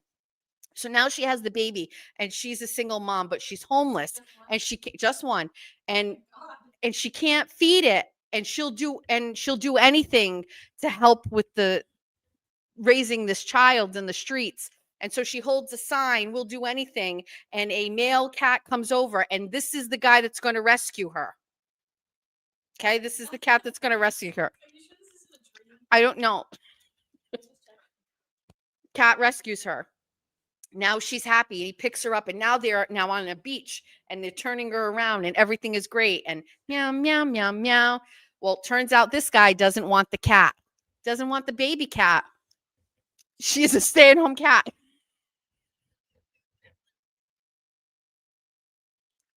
Touche. Touche. So now she's in some high-rise condo and he's shunning the cat, the baby cat, right? So what do you think you do? You think she's going to go out and she's going to go back to those streets? No, she opens the door to the balcony and kicks the baby kitten who is now floating in the ocean. And now he has his own set of adversities that he has to handle. So now the story shifts over to the baby cat who is now in the water and in the background, meow, meow, meow, meow. And now the baby cat is in the ocean. And now what happens? Baby cat washes up on a beach and somebody finds him and takes care of the baby. Is that person going to take care of baby cat? No, that woman gets home and her husband is like, and there's no words. So he just goes, points. And he makes her put the cat outside. Aaron goes, that's what Melanie would done. Listen, these cat AI videos have me in a chokehold. It is worse than Days of Our Lives, Santa Barbara, and Another World, and Young and the Restless. There's something wrong with it. This one, they started off small. They started off 30 seconds. Now they're minutes long. It's a saga. And I want to know who's behind them, because they're all different creators. Who is behind creating such bad visuals that are in the what am I? I'm going to find one for you. I'm going to find you one. Hold on. There's something wrong with it. Very rarely do these AI videos end well for the cats. It's on Instagram. It's not on, it hasn't made its way to X yet. Trust. Let me see if I can find one. Maybe Jeff is behind it. Somebody's saying they are hilarious. Some were hilarious, but now they are. This is why, Mr. Monk. You always say you have no time to watch show. You know what? Just watch the fucking cats. We also have a problem with the Murdoch show. Same thing happened with another show that Jeff and I watched. What show did we watch together? We almost have got to the end and I won't watch it. I don't know. He's like, you want to watch? There's a new episode. And I went, no. Kids are dead. The wife is dead. Now I don't want to watch it anymore. It was another show that we watched. Oh, Peaky Blinders. I never finished Peaky Blinders. I also never saw the last episode of Yellowstone. Also, you know what I don't do? I don't finish the last bite of my food. I never clean a plate. I always leave. If I have 3 things on my plate, like say it's a piece of steak, potato, and an asparagus, I will leave a piece of each one of those things. Ironically, there was a girl. She's friends with my husband. They used to work together. She has a Instagram page called Last Bites. Oh, yeah. Yeah. I went to follow that. And she takes a photo of the last bite of her meal, which it's like, if it's those 3 things, she has one of each thing. And she takes a picture of it. Unlike me, I can't, for some reason, I have a croissant over there. If I have it, I will leave I'll throw it away. There's something wrong with my head. I don't know what it is. I don't know why I do it. Cat AI videos. Found one. The picture right here. She's fat and she's looking at a dress. Oh, this guy, he's yelling at her because she's pregnant. Let's fucking go.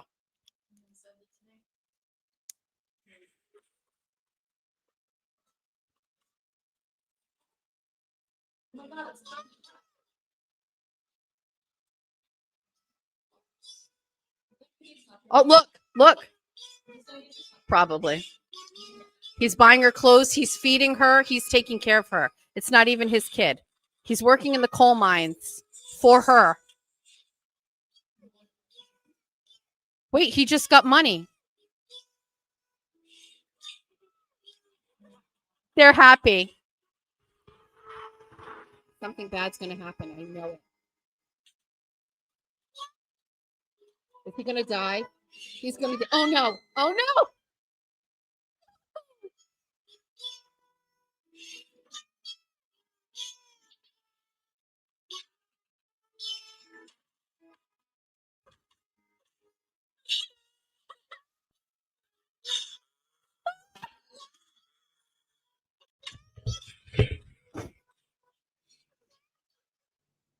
Do you see what I'm talking? I can show you Aaron's face. I'm not sure what that was.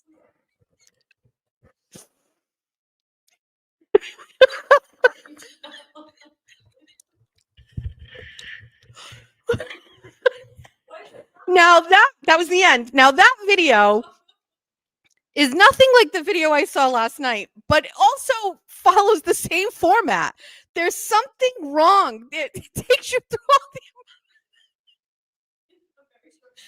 in a small amount of time. It takes you on a roller coaster of emotion. You're rooting for him. And the subtleties, the beer in his hand when she gets taken back. Like, he kicked her out, then she goes with him, and then he comes back to take her back when she had. What is happening? So my theory here is there is some sort of like Chinese op that is creating these and flooding our algorithms with them. And I'll give you one more. Hold on. This one, okay. Could you hear the meow, meow, meow, meow in the background? All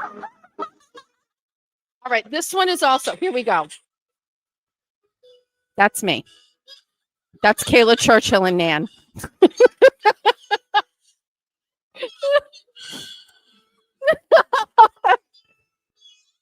Are you going to do something about this? Stop going to society. Stop getting bagels. This is me. It's me. Will I get thinner?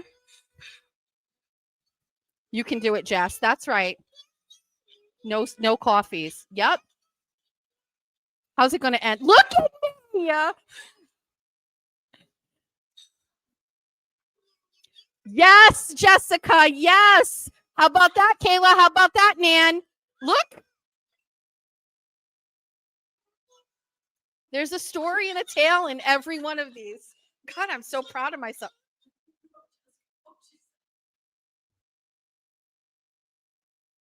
Wait. This one's bad. This one is bad.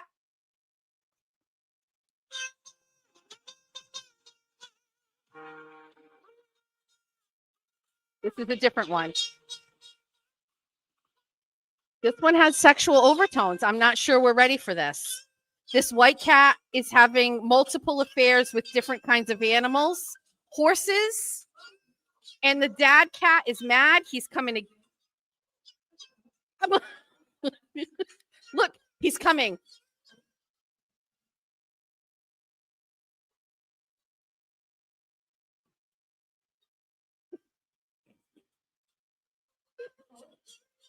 Oh. This is the algorithm. I don't even know what I get.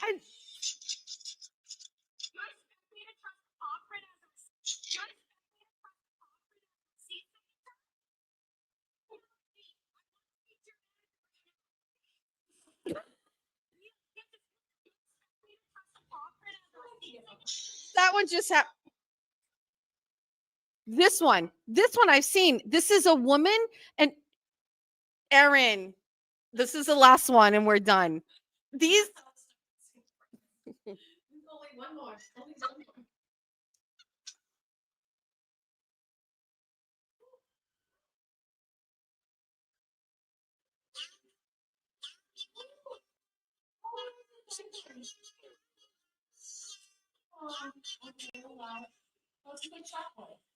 Somebody saves them every time. Thank you, sir.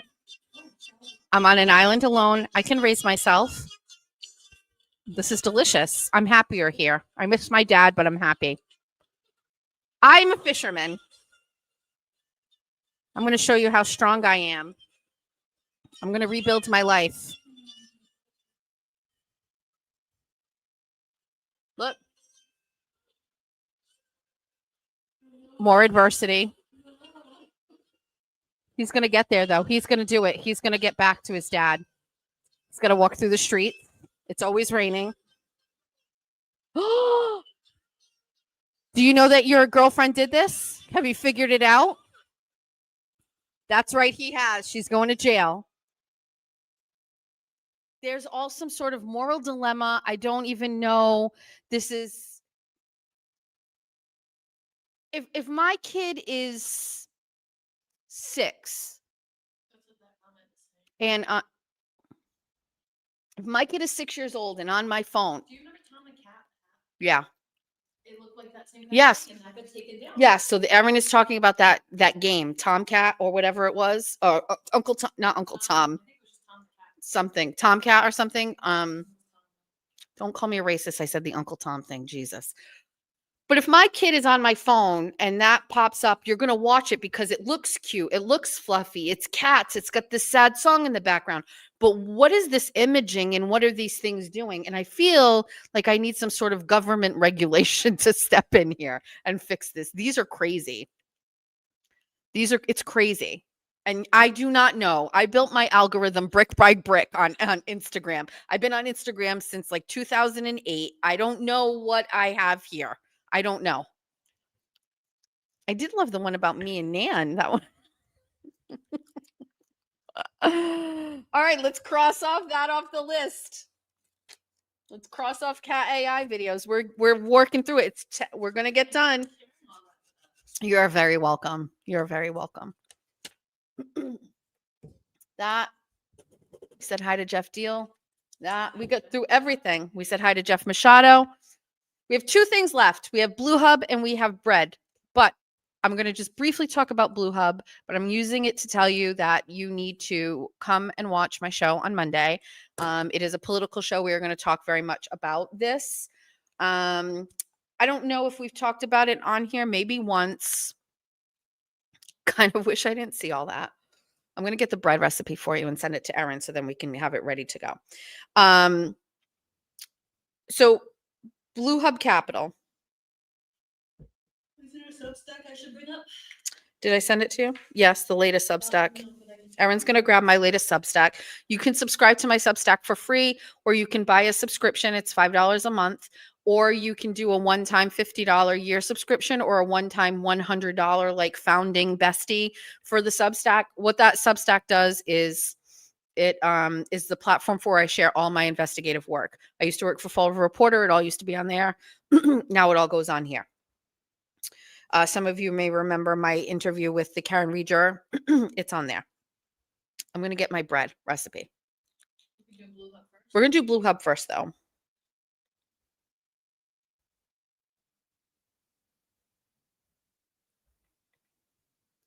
Play audio. Do you voice this over? Or is that because you're live? Are you live on Substack right now? Mm-mm. So why does it say play audio? I don't know. Maybe it'll transcribe it. Should we try it?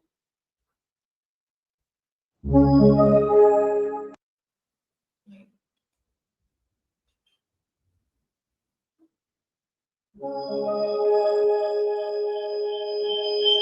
It has an audio. Oh. We're gonna be muted. Yeah. I mean, we're gonna be echoing. Because your thing is on. You wanna mute your thing? Do you wanna see it?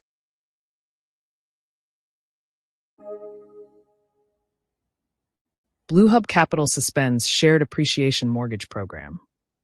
By Jessica Machado. Blue Hub Capital, the Massachusetts-based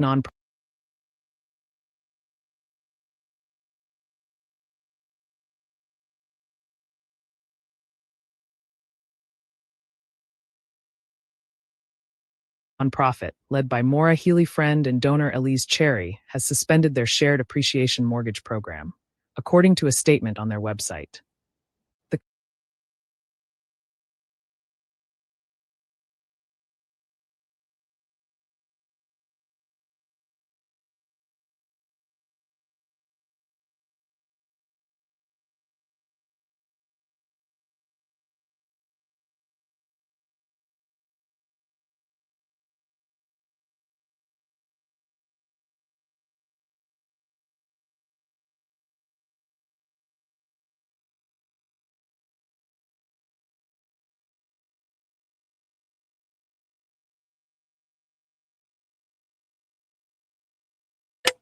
It has an audio. Oh.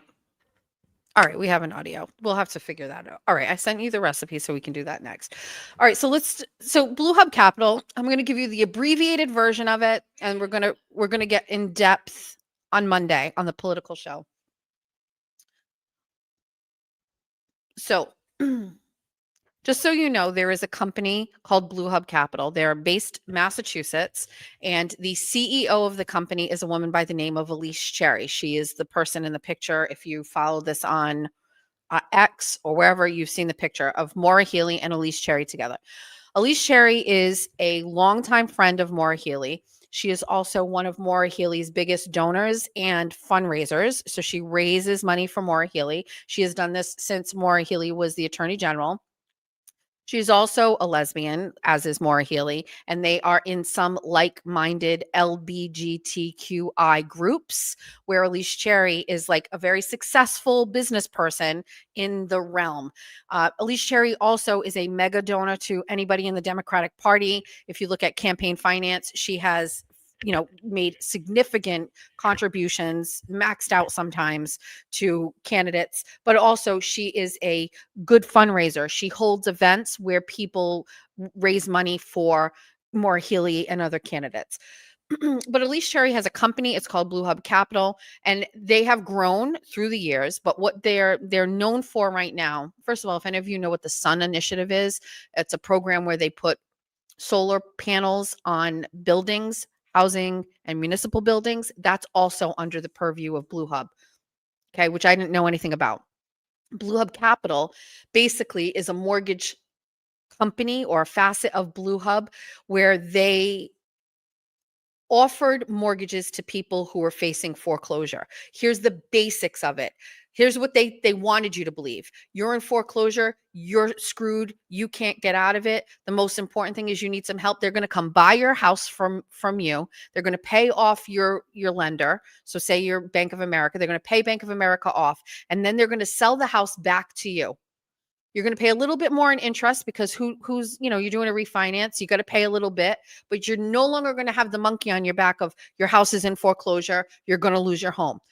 They sell the house back to you. They hold the loan at a higher interest rate. They also put a second mortgage on your property. That second mortgage is for a percentage of the appreciation value of the home. So for example, say in 5 years, the house goes up $100,000 and you want to sell your home. In your paperwork, you signed something that said perhaps you've got to give Blue Hub 50% of the appreciation value, which means out of that $100,000 in equity, you've got to give Blue Hub 50,000. That would happen whether you sold the home or whether or not you refinanced the home. So many people asserted that when they did these closings, they knew nothing about the appreciation mortgage. They knew nothing about the second mortgage. They knew nothing about the percentage of the value that they were going to have to give to Blue Hub. And most of them found out about it too late. They would go to refinance, say they got out of debt or they got their jobs back or their medical situation helped, and now they can refinance and they want to go and get a better rate. They would go to a new bank and say, I'm ready to refinance. They got a better rate. The bank would have to contact the lender and they would say, okay, well, here's how much they owe on their mortgage, but there's a second mortgage. And that second mortgage means that the house now is worth, an extra $75,000. They've got to pay me 35,000 or whatever percentage they signed. And people knew nothing about it. So if they wanted to refinance, they would have had to have taken out that equity and paid Blue Hub, but they would have had to have taken out it's crazy. It's crazy. And many of these homeowners knew nothing about it. So there's a second mortgage on the property. Some people didn't find out until they went to refinance. Some people didn't find out until they went to sell. Think about this. Think about People found out when those people started talking about it. Some people didn't find out until people started talking about it. And you're right, they're already struggling to pay the first time. The second thing you need to know, so that's the basis. The second thing you need to know about Blue Hub is they were preying on low-income families. They were preying on minority families. Many of the properties that they were doing this to are in areas where they are Black and Hispanic. And they would come in and save the day. And these people would be so desperate. Now, listen, you would think maybe these people would be like, maybe I need to get an attorney or whatever. No, no. They were like, we've got this. We're nonprofit. We're nonprofit. We are not profiting from this. We are here to help you. Of course. Also, why wouldn't you say yes? Because they were on the state's website. The state of Massachusetts website was promoting Blue Hub Capital as a mortgage relief lender. So all of the and like they'd go to like Department of Transitional Assistance to go get on food stamps and to get help because they lost jobs or whatever. And they'd walk in and they'd be like, oh, I'm going to lose my home. They go, hold on, let me give you this paper. Call this company, Blue Hub Capital. State agencies were promoting this company because Elise Cherry has been friends with politicians for years. And so all of these people went there, signed these deals, felt that instant relief. Okay, I don't have a foreclosure anymore. Maybe I'm paying a little bit more, but I'm starting over. And then later on would find out that they have the second mortgage. By the way, just so you know, let's think about this. Anybody who's owned a home, so say this company comes in, they buy the home from you and they pay off your loan to Bank of America. And we're going to use basic numbers so it's easy to follow. Say the house loan is $100,000, okay? You're behind on your mortgage. Bank of America is foreclosing. You go to Blue Hub, they go, we're going to help you. They have a closing. They buy the home from you and they pay off Bank of America right then and there. They pay the $100,000, okay? So they paid it off. Gone. Now, that same day, after they do that closing and they buy the home, they're going to sell it right back to you. They're not going to steal the home from you, right? Not yet. They buy the home and now they're going to sell it back to you. When they sell it back to you, say it's time to close, they sell the home back to you for $125,000. On the same goddamn day that they bought the home for $100,000, they're selling it back to you for $125,000 and saying that's all their legal fees. This is a one-time cost. This is, this. And what do? Are you going to say no? Are you going to negotiate that? Or are you going to be like, I'm ready to lose my home and be out on the street? Or fine, I'll just pay it. Fine, I'll pay it. I researched individual loans and looked at these transactions. And I'm talking like on the Registry of Deeds website, Mass Land Records. I found these addresses from these people and from all of these loans, and I went and researched. Sometimes they were getting $40,000 instantly right at that moment. Buy the house, sell it right back to the person and make 40 grand right then and there. Not to mention the money they made on the higher interest rate, and not to mention the money that they were going to make on the appreciation value when the person either wanted to refinance or sell. People were saying that these loans were essentially snuffing out the opportunity for generational wealth for some of these minorities, where if you go and you pay off your mortgage with Blue Hub and after 20 years, you're ready to retire and you're ready to give your home to your child so she can go and start a life, you go to sell that home, you've got to give 50% of the appreciation value to Blue Hub Capital. Even if you sell it to you gotta give them half of the appreciation value, or 40%, or some people had. Listen, I personally don't know their reason or how they decided what percentage. I think it's based on like how much they thought somebody was going to be paying attention. It's crazy. So a group of homeowners got together and basically were like, you know what? This is crazy. And so they sued Blue Hub Capital. Okay. So they've had this lawsuit going. I had them on one of my shows. So now Blue Hub Capital is getting sued by a group of people together who feel that they were victims of Blue Hub. Some of them sold their homes and lost money. Some of them are still stuck in the mortgages and won't refinance. And think about the rates and how they've changed. They could have saved so much money on interest, but they can't afford to pay out the appreciation mortgage. So they've been stuck in these high interest rate loans this whole time. Okay. So these people sue them. Last November, Maura Healey goes and passes, signs into law a bill which is like an economic development package with all of these things in it, right? I knew it was happening, but some of these homeowners from Blue Hub knew that one line, one little provision in this bill was targeted at them and Blue Hub. And it was a bill that would stop people from suing nonprofit mortgage lenders with appreciation mortgage loans. And there is only one company in Massachusetts that fit the criteria for that bill, and it was Blue Hub Capital. Maura Healey, this bill never went in front of a session. This bill was never talked about or discussed. It was slipped in to a much bigger package that nobody would have known anything about, including me, if it weren't for one of these homeowners who showed up a day before this bill was signed. I'm sorry, the day after it was signed. Maura Healey was at some public event, and this guy showed up and he interrupted this press conference and started screaming about why she was protecting Blue Hub Capital. That little man caused a big deal because that little man, I forgot what his name was. I interviewed him. He showed up, and because the press was there for something else. So you're looking for the bill and reference number. So this Substack right here links all of my Blue Hub stories that I've written. And in one of those stories, it links all of my Blue Hub Capital stories I wrote for when I was with Fall River Reporter. So one of those has all of the links in it. Thank you. And so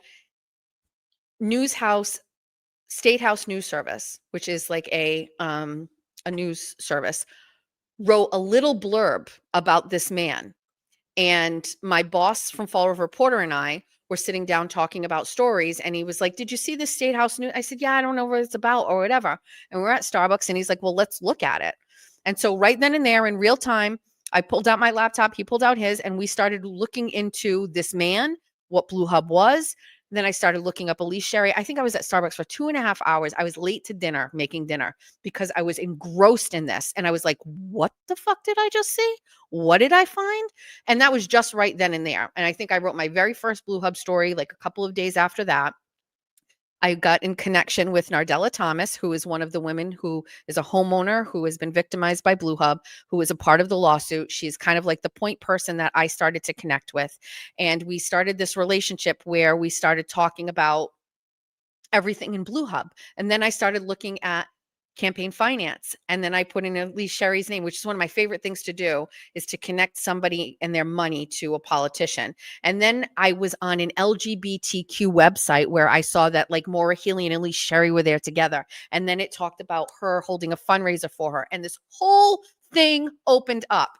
Now there's a law. And this law basically says you can't sue these nonprofits. That bill was passed on like a Wednesday. 2 days later, the attorneys for Blue Hub Capital went to court and filed to have this lawsuit dismissed and used that exact bill, that exact law that Maura Healey just signed into law a couple of days earlier to try to dismiss the case. In a pretty weird situation, the Attorney General, Andrea Campbell, actually wrote an amicus brief on this, and she entered it into the court and said, I don't agree that the law that was signed a couple of days ago should apply to an existing lawsuit. You can't go backwards. This lawsuit exists. It can't be retroactive. And a judge agreed. Just recently, a judge ruled in part to this lawsuit that Blue Hub Capital engaged in predatory lending practices. And so we're still in court. There's still a lot going on. But yesterday, Blue Hub Capital released a statement on their website saying that they were indefinitely suspending the shared appreciation mortgage program that they have, which is a massive win. Now, on their website, they're basically saying they were bullied into it because of this court litigation and that they're being smeared. But if you talk to the people on the homeowner side, this is a huge win. Nobody can fall victim to Blue Hub's scams or predatory lending practices, especially now while this is all still in litigation. These homeowners are going to go after money. They want relief. They want their homes. They want these mortgages gone. And I think it's going to continue to have to work through the court system. Elise Cherry is being defiant. She is quoted on the website of saying, like, now homeowners won't be able to get relief. Well, first and foremost, there's very few mortgages over the past couple of years that are being purchased by Blue Hub here in Massachusetts because the housing market has changed. This was all started back in 2008, 2009 when we were in that housing bubble with all of these mortgage foreclosures. That's not happening, right? It hasn't been happening for a while. So what does a company do who wants to continue making money off of these people while they just expand to other states? They are now offering these shared appreciation mortgages in 11 states across the country, including California.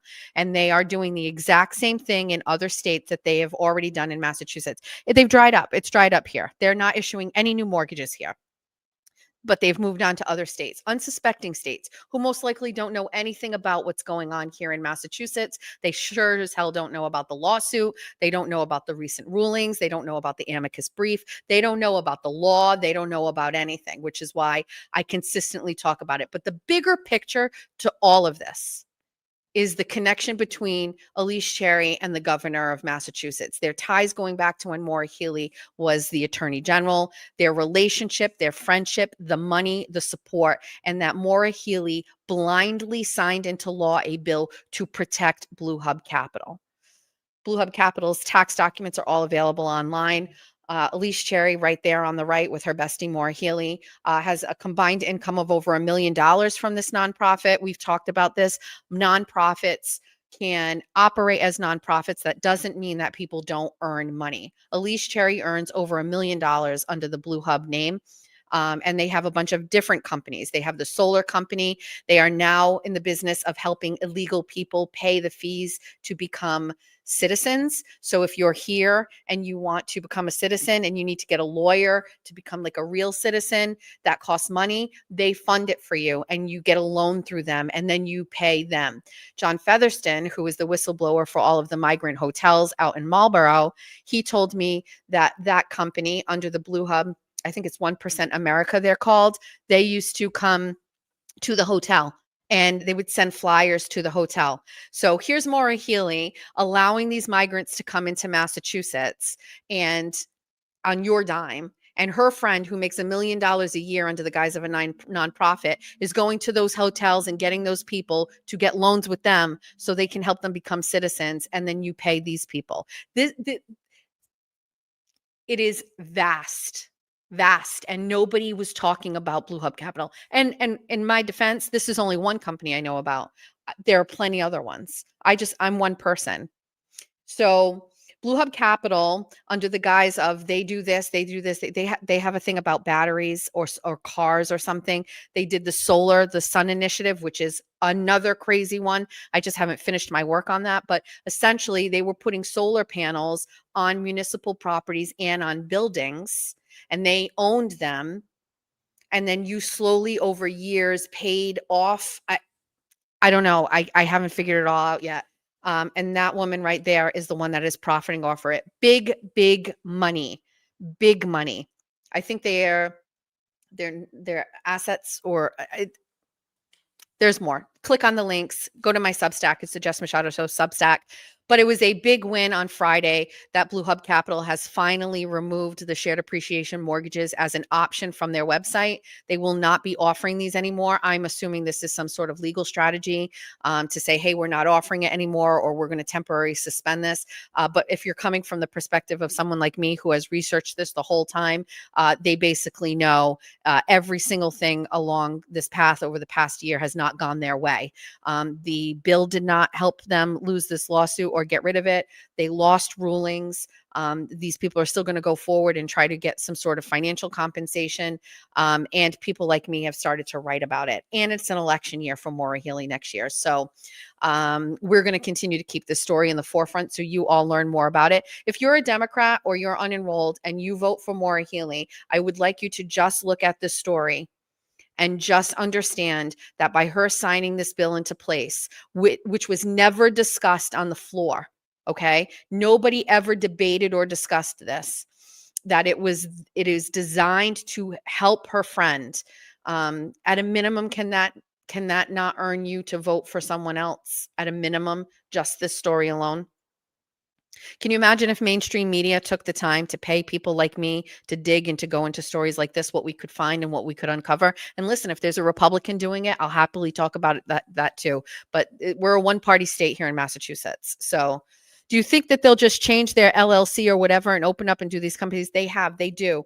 This Blue Hub Capital was one of the first companies that I researched where I really had to start looking at like nonprofit and corporate tax returns. I don't understand that. If you do that for a living, I would love to bend your ear on it, but they changed the names just a little bit. Some of the names of the companies under each of the big companies have like numbers for names or letters for names. It's not even really a thing. It just has to be included. And I'll tell you honestly, when I first started looking at these tax documents, I would just scroll down to the place where they had the person's salary, and that was enough of a sticker shock for me. So I was like, I don't need to look at this anymore. But I kept scrolling down and learning a little bit more. And then you see where they get government funding, you see what they write off, then you see all of these other companies that have something to do with them. They have to include that. And so I'm not a tax girl. I don't know enough about it, but it's crazy. But this, I think, is a big win that they suspended this SAM program. They always stay on the board of directors and they change the name and get a new LLC. Yep. Nonprofits or NGOs, it's just a money laundering scheme everywhere. Isn't it crazy? I think like you and I were all raised to think like nonprofits are like these poor companies that help people. No, Elise Sherry's home is worth like $3 million. One of her homes. She has, I believe, two. So that's the kind of work that I've been working on with Substack. Diana DeZoglio, email her. Listen, not going to be a fan favorite when I say this. I'm getting tired of DeZoglio at this point.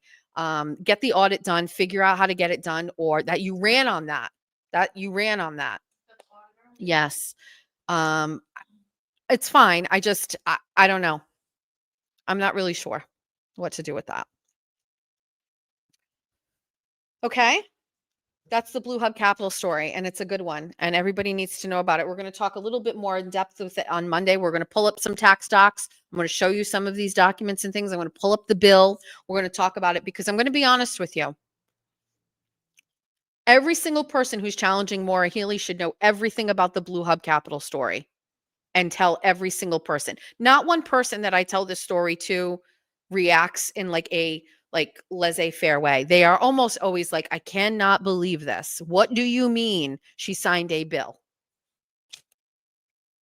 Let's cross off Blue Hub.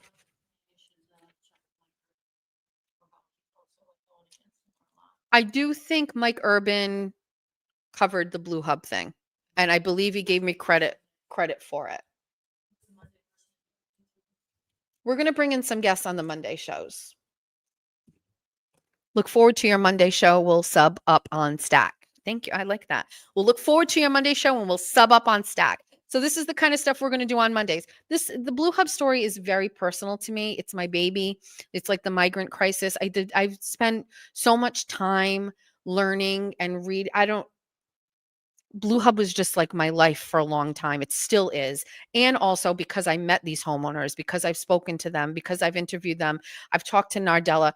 The day they won their lawsuit where Blue Hub was found to have engaged in predatory practice, Nardella called me. I was crying. I was screaming. I was like, these things matter. These are regular people. You know what I mean? Yes, we're doing 12 noon to 2 p.m. on Monday to start.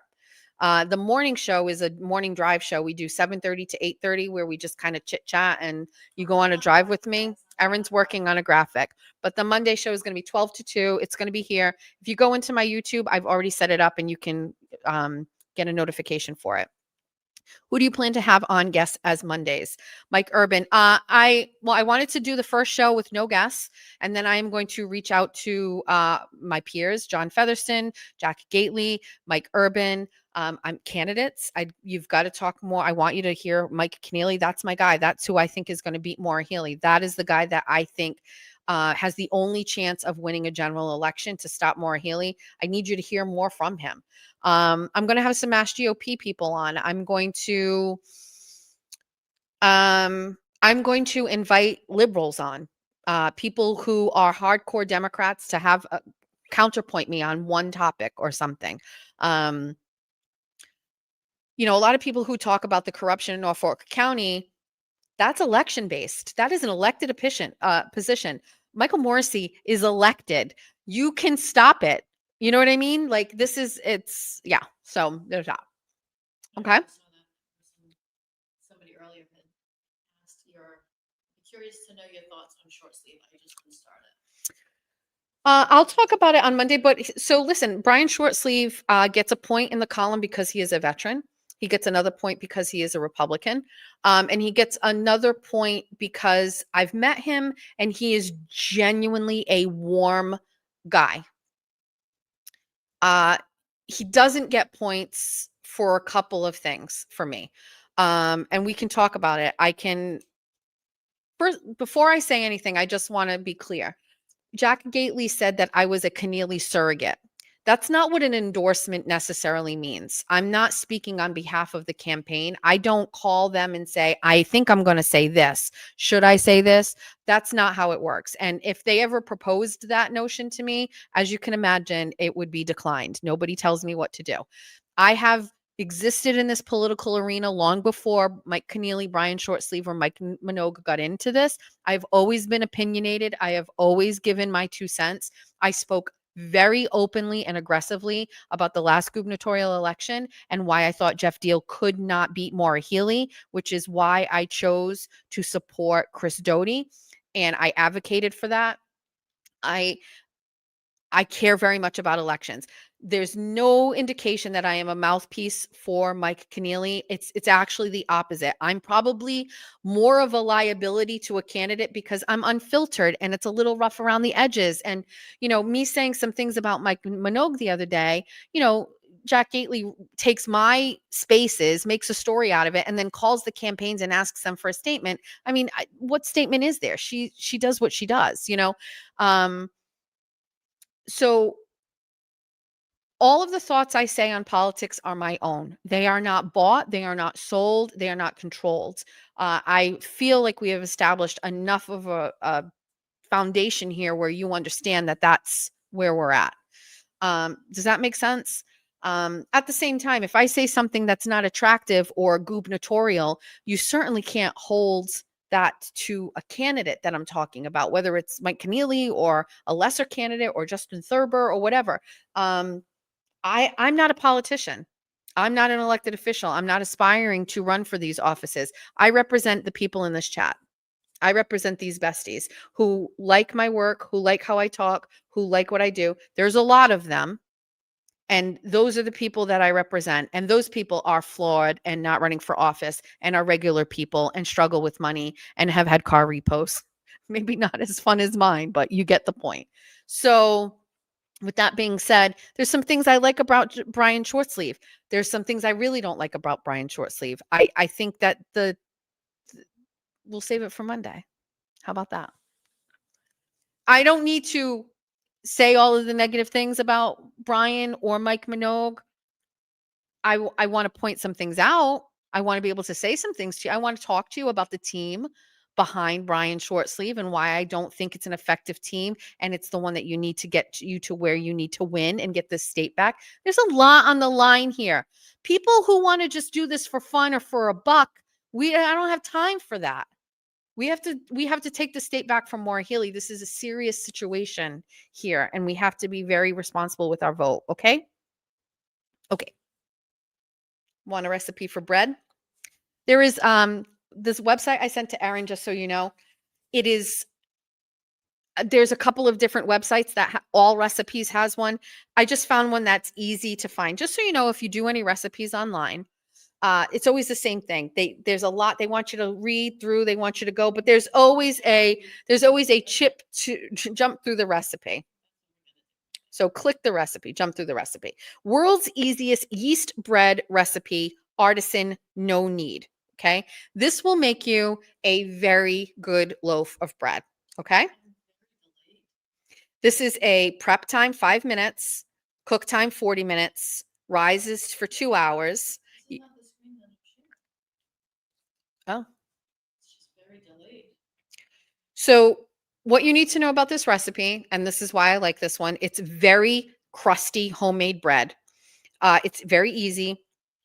And it has big fat holes in it like sourdough. So we talked about sourdough. You need a sourdough starter. We're not there yet. We're just going to start.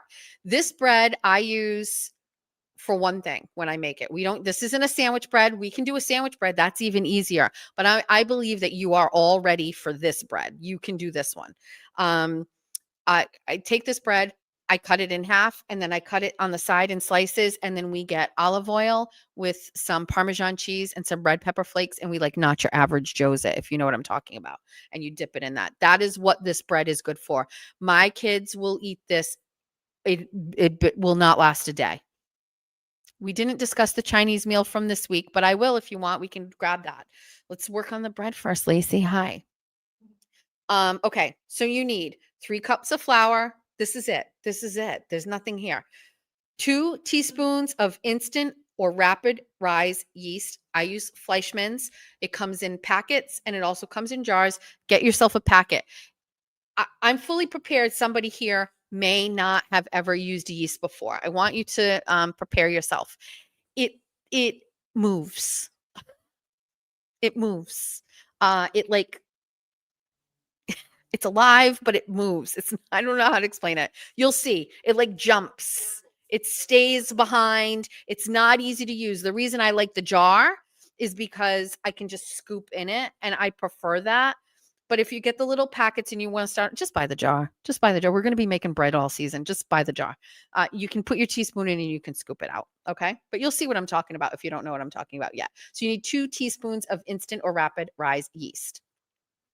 Then you need 2 teaspoons of kosher salt. Believe it or not, I forget to put the salt in all the time. And then 1.5 cups of very warm tap water, never boiling, never cold.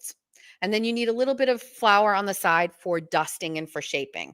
This is very easy. We're going to walk through this. I'm going to make one tomorrow. In a bowl, it's going to tell you to mix your flour, your yeast, and salt in a large bowl. Now listen. I'm going to tell you, I do this a little bit differently. You can follow the recipe. Scroll down a little. I do this a little bit differently. I take my warm water and my yeast, and I mix the yeast into the water first. And then I mix it around with a wooden spoon. And then in another bowl, I put my flour and my salt, and I mix the salt in. That's why sometimes I forget. I like to mix my yeast with my water first. I don't know why. I just like to see it. The water gets cloudy and kind of gray, and you can smell it, and it smells like beer and bread and yeast. And I just mix my water first. Then I take the yeast and the water mixture, and then I add it to my bread. Okay. If you follow this recipe here, it doesn't say that, but I really just use this just for like a reminder of the cups and the sizes or whatever. So you're going to mix this together. The dough is going to be wet and sloppy. It's not kneadable, but not ready like cake batter. You're going to see it's kind of sticky. It just doesn't look pretty. It doesn't look nice. And then you're going to cover this with cling wrap or whatever. I'm going to tell you what I use. I use the same. I have a towel.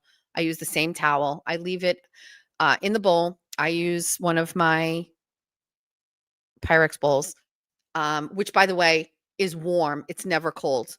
My Pyrex bowl is always warm. Sometimes I run it under hot water. I just like the bowl to be warm. I put it in and then I cover it. You leave it on the counter for 2 to 3 hours until it doubles in volume. You'll know. You'll peek at it a lot because you'll be really proud and you want to look at it. I should have mentioned I do use bread flour. I do use bread flour. It's a little bit more money, and the price of it is continuing to go up. Ballerina Farm sells it, and it's like $10 for a 5-pound. I would never pay that. But I use bread flour. Gold medal bread flour is my favorite. And I don't use like coarse salt. I just use regular, like, what's the blue salt with the girl? The regular salt company, you know, the traditional one. So you're covering it with cling wrap, leave it on a counter for 2 to 3 hours until, yeah. So yeah, it should be warm. Now, at this time, if you're going to be baking it same day, You're going to get your iron pan or your Dutch oven and more. And thank you. I turn my oven on and then I put the pan in there and it's going to get warm. It can't be cold. And so it's going to sit on the counter for 2 to 3 hours until it doubles in volume. You'll see, you lift up your top and you'll see it's bigger. That's the yeast working. If after an hour it doesn't seem to be rising, you need to move it somewhere warmer. Listen, I'm not going to tell you the first time I did this, I don't know, I screwed up. It never rose. It just never got there. I don't know. I didn't do it right. I don't know. Don't get frustrated. This is another option. Refrigerate it for flavor development. At this stage, you can either bake it immediately or you can move to step 5, and refrigerate for up to 3 days. I will, if I have time, I will refrigerate it overnight and then cook it in the morning. Especially in the summer, I don't like to run my oven during the day because it's like counterproductive to the air condition, but let's not do the overnight. Let's just do it same day. We're going to work through this together, okay? All right. So now, if you take the chill out of the refrigerated dough, if you did it, leave it on a bowl on the counter for 45 to 60 minutes while the oven is preheating. Okay. So now we're in the preheating the oven stage. You're going to put your Dutch oven in the oven with the lid on, preheat 450 degrees for 30 minutes prior to baking. Again, everything's got to be warm. You cannot put this bread in a cold Dutch oven. Now you're going to shape the dough. This is my favorite part. You're going to sprinkle some flour on your work surface, scrape the dough out of the bowl, and you want to put, listen, just take flour, put it on your hands, and make sure it's dusting the dough. Okay, now it's plop, it's a blob, it's on your thing. And now you're going to shape it. You're going to slide a large piece of parchment. I'm sorry, I skipped to it. Using a dough scraper or anything similar shape, cake server, large knife, or spatula. I wish I had brought it, but it's just like this big. It's rounded on one side, it's square, it's plexi, and that's what I use.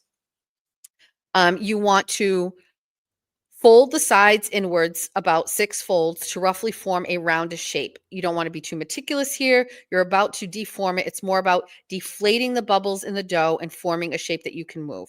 You're going to, listen, I'll do a video one day. I just like, I don't know. I form it. I form a bowl. I do it. I don't know. We can't explain this. Then you want to slide a large piece of parchment or baking paper, not wax. Just get yourself a roll of parchment paper. It's fine. Next to the dough, they sell it at the dollar store, a small thing. You don't need a lot. Flip the dough upside down onto the paper so that the seam side down, smooth side up. So now you've got like a little baby ball. The ugly side is on the bottom and the smooth side is at the top. We're getting close to the part where we use the bread lame. And so if I start getting a little dramatic, it's because I've been whatever. Slide and push it towards the middle, reshape it. Don't get too hung up about the shape. In fact, lopsided equals more ridges and more crunchy bits. At this point, if you have a bread lame or a razor, a knife won't work. It's got to be exceptionally thin and exceptionally... No, this is a no need. No, this is no need for this one. How many? Okay, let's answer some questions. Okay, it's covered. How many hours? 2 to 3 hours. You're leaving it covered on the counter until it doubles in size. You didn't have to knead it to get the bubbles up. No kneading. From the bowl. When you come out of the bowl, you're plopping it out of the bowl, you're dropping it. You got flour, you're covering it, and now you're just shaping it. You're not pounding it, you're not flattening it, you're not stretching it. That is sourdough. When you stretch and you build and you're building elasticity, and you don't do that with this bread. It will still get crusty. It will still have nooks and crannies in it. This is a no knead. Over kneading is a problem, but you're not even kneading that. No need to knead. No need to knead. This one does it all for you. This is baby steps. What color bra do you wear, Billy? Billy. All right. Black today, Billy.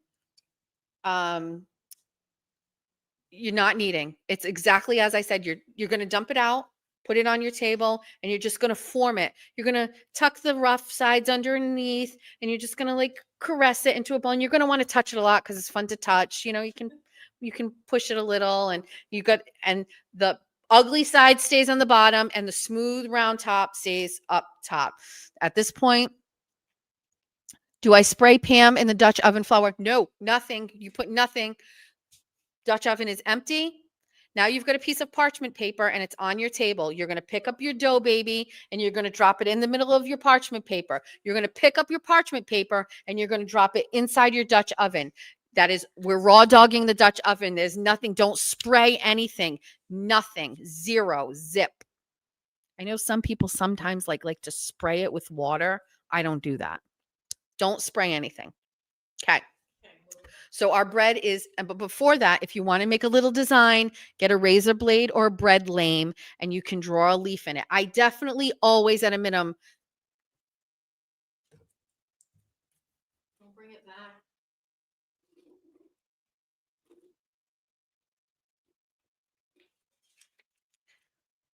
back. That's what my bread usually looks like. I draw a line down the middle and then I draw these little things and they make like little leaves. You're going to love it. Just whatever. You can't write in it. You can't can't draw a cat. You could, but just, let's just do a quick line and a couple little slits. Now your bread goes in and you cover it. If you don't have a cover on your if you don't have a cover for your Dutch oven like me, you take tin foil and you tightly wrap it around. It's got to be sealed.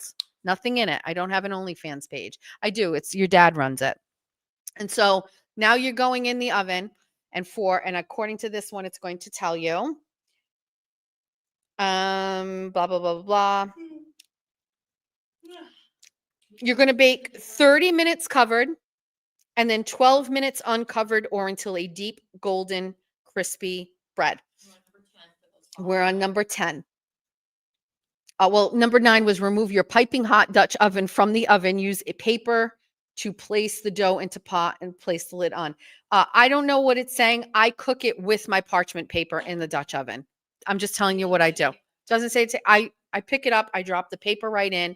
I cover it with tin foil. You're going to put your La Crusette top right on. You're going to put it in the oven. 30 minutes, you set a timer. Then you're going to take it off. You're going to see it's going to have its shape. It's going to look pretty. But it's just going to be a butter color. Nothing crazy. And then for the next 15 minutes, it is going to bake with no cover and it's going to get crispy and it's going to get crinkly and it's going to get hard. Right at that time, when that hold time is done and we've finished the second part where it's uncovered, I pull it out of the oven. I get a mitt. I scoop it out. I leave the pan and I leave the parchment in, but I pick up the bread. I flip it upside down and I knock on it and it should sound hollow. You should hear it. It sounds good. If it's too dense and it's not enough noise, it's still kind of not done inside. So 5 minutes at a time. You know what I mean? Just try it. My favorite part is when you take it out and it makes that noise. Then you take it out, shut your oven off, leave your Dutch oven in there and let it sit there. And I put mine on a cutting board and I take a picture. You take a picture of your work. You have worked hard. You have made bread. You are a woman of the land. You take the pictures. You text it to everybody. You send it to your group chat and you show your moms and you show them what you did and you show your family and then you tell them what you did. Then you cut it in half and then you take that half, right now it's in the middle and there's one side here, one side, flip that on its side and then you cut this way and you make slices of bread. And if you want to, you can make butter to go with it. All you need is, I did mine in the mason jar. Erin did hers in the jar. We'll do butter another time. So it is the perfect weekend. You are all tasked with homework. You need to go make bread. Okay? I'm willing to take any questions. We can do this. Listen, this recipe is, there are 1,000 like this, but this exact one is the one that you should use. Now, listen, you can't put this on like a cookie sheet. You can't put this in like a glass, like Corningware. You got to get a Dutch oven. It's the only, it is. Erin's asking when we graduate into flavored butters and flavored breads. Well, I don't want to ruin everything for everybody, but I have already upgraded to flavor breads. I have done a cinnamon raisin bread version of this. There's so many options. No, I never use it as toast. We just eat it as it is.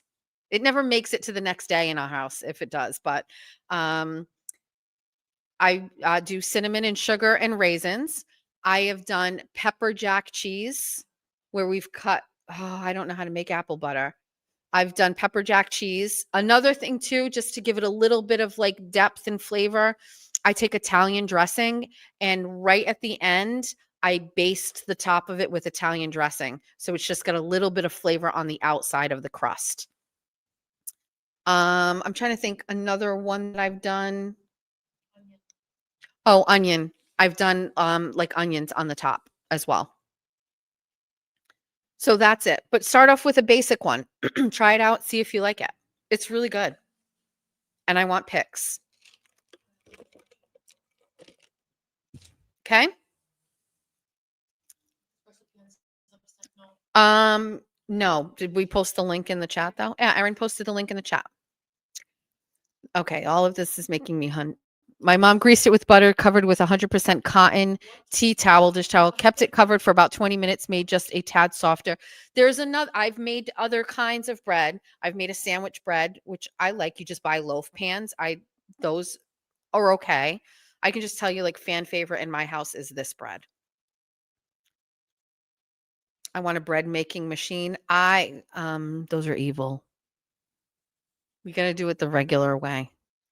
Can you use your bundt cake pan? No. You can't.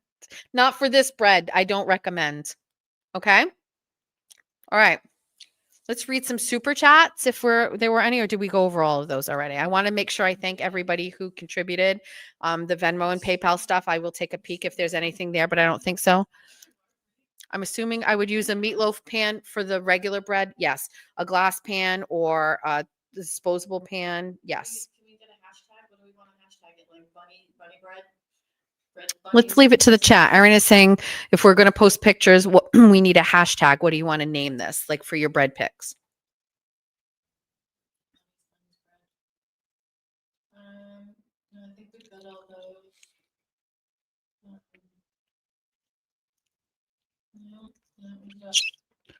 You sent me a Venmo. Let me go to my Jess Machado Venmo. That $99 one is still not starred. It's not I starred. started it myself and it's still not here. Let me do this. I have a separate Venmo for, thank you, Danielle. I have a separate Venmo for Jess Machado Show, and then I work off of Venmo for my kids, and I very rarely toggle over to this one. Dana Patterson. So maybe this is what she's talking about. Did she Venmo me and not YouTube me? No, she. Is it Dana Patterson? Dina. Yeah. Oh, so she Venmoed me as well. Dana, thank you. Yes. Dina, right? With an I? No, this is Dana Patterson or Peterson. Oh. I shouldn't say last names. Thank you, Dana. Oh no, because it was Dina Patterson on here. Dina Peterson. It's gotta be. What are the chances? A Dana Patterson and a Dina Peterson.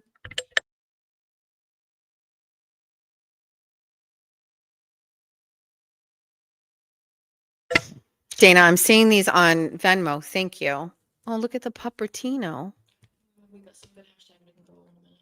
Andrea, thank you. And Marcy, thank you. Susan, thank you. Oh my God, so many people's pictures are with their doggos. Sean, thank you. Kerry, thank you. Colleen, thank you. And Claire, Emily, Mandy, Karen, I know Karen, and Christine, Beth, and my queen on Melissa Alfonso. Thank you very much. We got some. I meant to ask you this before. I just got a text from someone that says, "Hi, Jess. I just want to say I love your shows and love your honesty and being an open book. You are really relatable and I appreciate you." Thanks, bestie. I hope you're watching. Thank you. Are you Questions? doing anything with Runkle? Am I doing anything with Runkle? Yeah. Is he inviting people on? If you're not, maybe we should say he's got his 24-hour live show. I saw he's doing that and his wife isn't home, so he's like on his own. Yes, he's like, I'm gonna get up and feed the dogs and go. Yeah. I don't know if we should just tell people to go and pop in over there. But is that something that he's asking for? I don't know that he's asking people to go on, but I think people are either asking. If you pay me, I'm kidding. I'm kidding. I'm trying to make a joke. I heard that he raised like $100,000 the last time he did this, which is absolutely crazy. Put on Runkle while you make the bread. How's that? You've been tasked, Erin is saying, when you're making your bread, you're watching Runkle. He's might be my favorite person. $200 fee. He's your favorite person on Twitter? Erin says is her favorite person on Twitter. He is very interesting. Yes. Yes. If I knew then what I knew now. What else? Anything else going on? This was hers from this morning, 28% off sale, so a discount code won't work. Okay. But for future, after this. Yes. Look at a Machado 10 code. I love that. Have her beauty site. Listen, I just don't know what to say. Like this stuff is. Everybody take the notes so I can get it off the screen. Did I lock this again? This is like. It's like. I don't know. It's just. My issue is at a minimum, we can't have a reaction. You know what I mean? Like there can be no reaction to it. And so far, no reactions. So I'm here for it. Thank you. So then we've got some. Okay, so we'll leave those. Hold on. I think you said if anyone needed a link and wanted to come on, he would send one. Maybe I will do that. Who said that? Somebody commented. Am I the only man in this chat? On whose show you should need to get on his platform. Am I the only man in the chat? You might be. Miss Jessica Machado, your products officially arrived, so they will be shipped on Monday. I'm excited. What is it going to be? What is it going to be? We got Besties Make Bread. Besties make bread. No need. No need.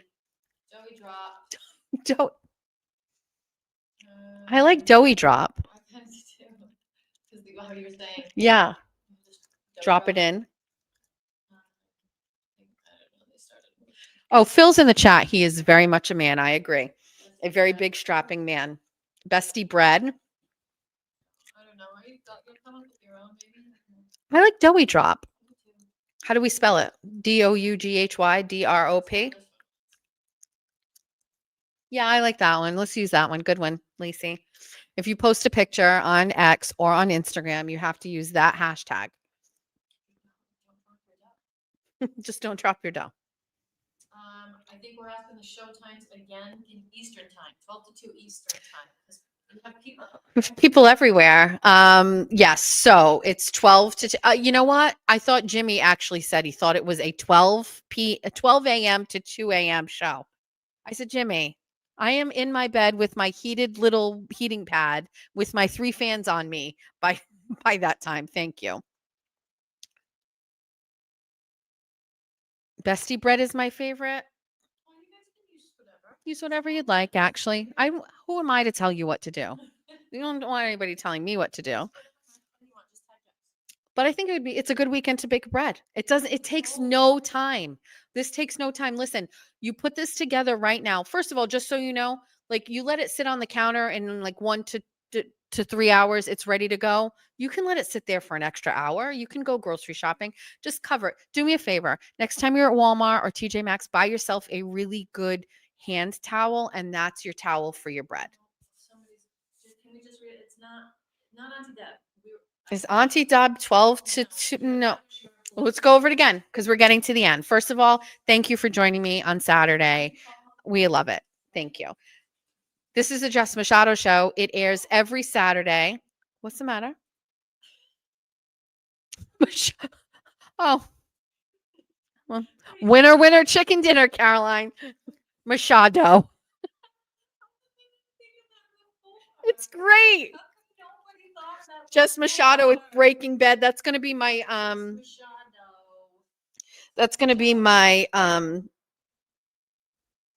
guys, we got to get another box of hair dye going. That's going to be my cooking show, Machado. It's genius. It's great. Lacey, I love you. Don't take it personally, but Machado is like Jeffrey's going to love that one. I don't know when Jimmy's show is, but I will tell you on Wednesday's show, we're going to be playing a portion of one of Jimmy's shows. He sent me a link to something and and I've never done that. I don't play other people's shows in my show. I'm not Twisted Tragedies, but we're going to be playing a portion of Jimmy's show on my show on Wednesday. That's a T Swift level bread pun. Have you seen all her bread puns? I have. I mean, listen, I love that she's finally jumped on with the sourdough thing. I just want to make sure we clear I was here first. Jimmy shows are literally whenever Jimmy wants his shows. um okay, so Jess Machado show is this format. We're a little bit more wholesome. We always wear a puff. We're a little bit more demure. That's Saturday. It is from 9 a.m. until whenever Erin releases me, preferably 12. But look at us, it's almost 1:30. So that's that. That's the show. So it's this kind of format. We will be talking about menopause on this show next Saturday. It's all this kind of stuff, a mix with some of my work from the week. Monday debuts the new show. It's Give Me a Minute or Give Me a Minute with Jess Machado. It's all politics. If you don't want to listen, don't listen. But if you would like political commentary in regards to local, state, and national politics, there will be things that will trigger you. You're warned. That's the Monday show. And it is Monday from 12 noon until 2 p.m. If you can't remember it this way, just remember we do our morning drive with Georgia. I drop her off at school. We do a little chit chat. Then we're going to come to the studio. We're going to do a show at 12 to 2. And then by 2 o'clock, I have to get back in the car and go and pick her up from school. Full time. Okay. During school. That's Monday. And then on Wednesdays, we do Bunny After Dark. And that is from 7 until 10 p.m. because we can't trigger the alarm system. Erin is working on a graphic. Look at that. What is that? We have a weekly content planner. Is that Fort Lauderdale in the background? No, it's Oh. it's just the generic one. I don't like it, but I can't leave because I don't want to lose it. We're gonna pick something so that it's a nice, easy, postable, pinnable. Thanks. Thanks. Okay, this was a great show. I'm trying to think of what I have planned for today. It most certainly relates to, we got to touch base. Jack went to some sort of breakfast with his college friends today. I know. No, they all went to like Denny's or something or IHOP. I'm not sure, but he went and did that. Number two, Georgia, we got to talk. And Jeff has texted me and said, we think she got the job, but I need to know details. Like, did they go over a schedule? Like the next thing, like that's what I'm looking for in this conversation. Jeff didn't. Yeah. So we got to ask. I haven't heard from Georgia. That's a good sign. She only will text me if she's crashing out. And then Julia, that's it. Today's moving day. We're done. Do you have members only content? Billy would really like that. I feel bad. I give everything to everybody. What could I possibly keep for people just members only? I know, but for the members that are willing to pay, I almost feel like it's, you know what I mean? What would you need from me if you paid me for members only content? Because we don't know. You give me ideas of what, if you want to pay, and how much, what are we talking? What do people pay for members only content? Oh, so they're already members. Oh, so you already pay me and I'm giving you nothing. Is basically where we're at. Okay, hold. What can I do to make shit talking? You're terrible. You're terrible. You know what I mean? Like you could just chat So if you're a member, that means I have to give you members only content. just have like private shows. Okay. How many members do I have? What if there's only Jeff from members only? You son of a bitch. What if cooking? What if so let me ask a question. If you're a member, could that be from my house? From my closet? I have a walk-in closet. Members have different perks. Well, you guys should be advocating for something that you should get something from me. I don't know. Okay, I have membership levels. I think I have bunny ears, I have bunnies, I'm not sure. And you can say the C word there because I pay for it. It's private. So I don't know. Like that's what they want to come on and like Glare just walks his dog in the morning. That's what you get for money? Well, we can't keep the bacon. I have one more thing too, by the way, something else I wanted to do. Jeff and Jess on the road show again, members only. you you pay me so you can watch me and Jeff have uncomfortable marriage moments. Sure. Could do it while we cook. I feel like nobody would like my Julia's room could be the new home studio. Say no more. Oh, we're not gonna let Julia sit up. A call-in show to chat with you for your members only. Okay. That's what I just said. Hold Or on. even links and they can just come on. And Hold on. shitty.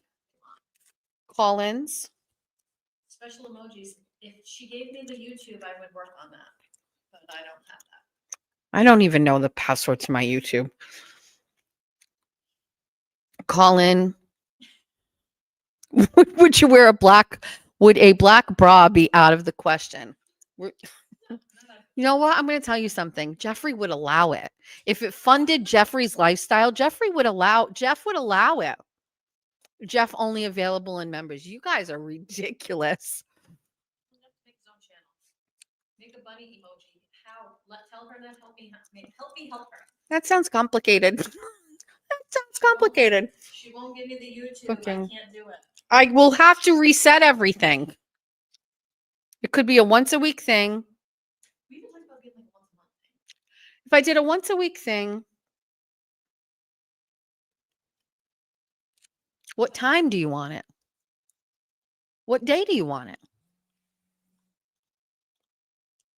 Oh, Julia's calling. Hold on. Hello? I'm almost done with my thing. Is everything okay? What's the matter? Oh. No, it's just your tone sounded weird. Nobody can hear you. What's going on?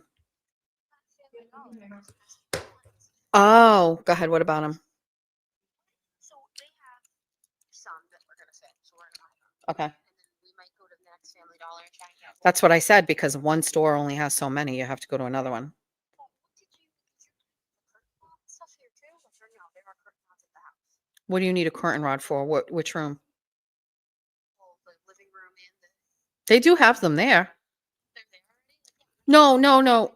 There's if you need a curtain rod, they sell curtain rods. but I'm asking, you remember if we had them? What do you mean if you have some in the closet, but they're all they're all different. Did you like the ones that were left in the house before? They were a little different. I don't care. I'm just curious on that one. Well, then before you pick what ones you get, you should take stock of the ones that are still at the house. I only bought two. I bought one for the above the kitchen sink and I bought one for the other kitchen window. Are you going to put curtains up in the dining room area or just blinds? Okay, so you don't need any there. So did you measure those 3 curtains? I mean windows for the blind size? Okay, so make sure those are all the same, like from the same store. And then for the living room, you have 2 windows. You're taking 2 windows or 3? Okay, and you're taking the white curtains from your room? Okay, so there's that, but you need curtain rods for those, but I think you have some from the people. Now, your bedroom, I don't think you have curtain rods in your bedroom. So you're going to need 3 curtain rods for your bedroom. And are you taking the 3 curtains from my bedroom? I can't give you the curtain rods, but those curtains are like a little bit heavier than like the ones in your bedroom. So you can't just buy a cheap curtain rod. It's going to be a little bit more substantial. But where you are has them. Things that I don't get it. It's just a rod. How does this fit? No, it has in the package at the bottom, there's a little packet with the brackets that you put into the wall. Yes, they must. They 100% do. This is a slide and lock. Okay, no, you don't want that one. So I should just get these ugly ones. I mean, you're at the Family Dollar, Julia. They're not going to be like great. The ones in the kitchen actually are really cute, but huh? Curtain rods. See, Yeah. this is literally $1 curtain. Wait, you're not using the white. Oh, no, you don't want those kinds of curtain rods. The white ones? No. No, no, no, you don't want those. You don't have to knock them in or anything. Walmart pinch rods. So What? They only have like suspension ones. Well, I guess this isn't. She can't use the tension rods for the bedroom oh, they want. because your windows are a little weird. They're not built like regular windows. They're like old. They're like 1740 old. They have them there. You can see them. Yeah. Oh, okay. Yeah. So those will have brackets. They're brown or whatever or black. Get 3 of the same, and then the curtains from my. Yeah, yeah. Just don't get the thin curtain rods like the ones I bought for the kitchen. Those are thin because those are thin, short curtains. You need the next. Fine. Yep. You need 3 of those, and that's it. You don't need any. Yes, it will. How big are the windows in the bedroom? I don't have those measurements. Do you? I'm talking to me. Oh, you're with Mima? Yeah. 20 soon. Okay, so this is a 28-inch curtain rod, so that's gonna be fine. Yeah. And get black, you think? These Yeah. thin ones? Yeah. They have these like thick silver ones, which would be nicer, but if you really look at curtain rods, Oh, how much are the silver ones and the thicker ones? they're $3 more per rod. Worth it. For $3 more per yes, that's worth it. Is this, do you need me anymore for this? You need me to get involved in the house today? I can. I know today's the day. I know. I need your card in the bookshelf. I will help you. Yes. Can I finish my show and be done? What could you on the show? I'm on the show, but nobody can hear you. What can I talk to them? Yes, they can hear me talking to you. I'm sorry. They're my friends. That was really unclear to me. I thought you were just tired. No, Erin is here, but we are still on the show. Erin says hi. Hi, Erin. Please get involved in my day. I'm going to help you. How can I do it? It's 1:00. It sounds like you just started. You can tell them. You talk to them yourself. Hold on. They want to know, how's the house moving going? It's going great. I have to go. They're all rooting for you. That's cute. Thank you, everyone. All right. What are you doing now then? Okay. All right. Did you see your sister or your brother when you left the house? Yeah, I tried to take her to the Starbucks, but she's had a job. So she said no, Jack was going to breakfast with his friend. Okay. All right. I'll call you when I'm on my way home. I love you too. Bye. I don't know. I saw a comment where somebody said something like, you know, she's moving out, but you're going to hear from her more 100%. We've maybe done too much hand holding at this point. It's amazing that what Julia has been able to accomplish, and also equally as amazing on what she cannot accomplish. Yeah. Can't have it all. Yesterday, I went to her house and the carpet guy came, just so baby bestie, just so you know. That was the first one I started. They wanted to know how it went. Stanley Steamer claim bad smell went away. We are good. The move is on. We're ready to go. I don't know if I told anybody this because I told you what I was doing on the way. I got to the house. Stanley Steamer came eventually, and I called Julia and I said, "Do you want me to start setting up your stuff in your kitchen?" And she was like, "Please, yes." I don't know. Maybe somebody has a kid where they would want to set up their kitchen and all those things. Julia and her fiance were like, "Go to town." So I call baby daddy, Julia's dad, who lives a minute up the road, and I was like, "Hey, what are you doing?" I love that he lives close to her. He's retired. Oh, that he lives closer than we're both. I mean, he's close, but I'm just as close. Like I'm right there. I love for him that she lives right there, so he can drive by and he can pop in, and he's retired, and so it's like, so I knew exactly what was going to happen when I called him, and I was like, "Hey, what are you doing?" He's like, "Ah, nothing. I just finished working out." Guy does like 500 crunches a day. It's like, he is going to beat death. He is determined. He will not die. He is going to outlive everything. And so I said, "Well, I'm at the house. Stanley Steamer's here. I'm going to do whatever if you want to come by and see it, or I'm here or whatever." This man comes in, pulls in, comes upstairs, and promptly just follows me from room to room and tells stories while I'm doing all the work. Didn't lift one finger, and he's absolved from that because he's the financing. But he just for 2-3 hours followed me from room to room and just told me stories. And then we talked, and while I hung shower curtains, washed, I did everything, and Ron just watched me and talked the whole time. Talked about his Florida. He talked about politics. Talked about Julie. This, my friend Stephanie and Anthony just met Ron for like the first time. I think Steph had just met her at Jack's graduation party. And Stephanie said it best. She's like, I could talk to Ron for hours.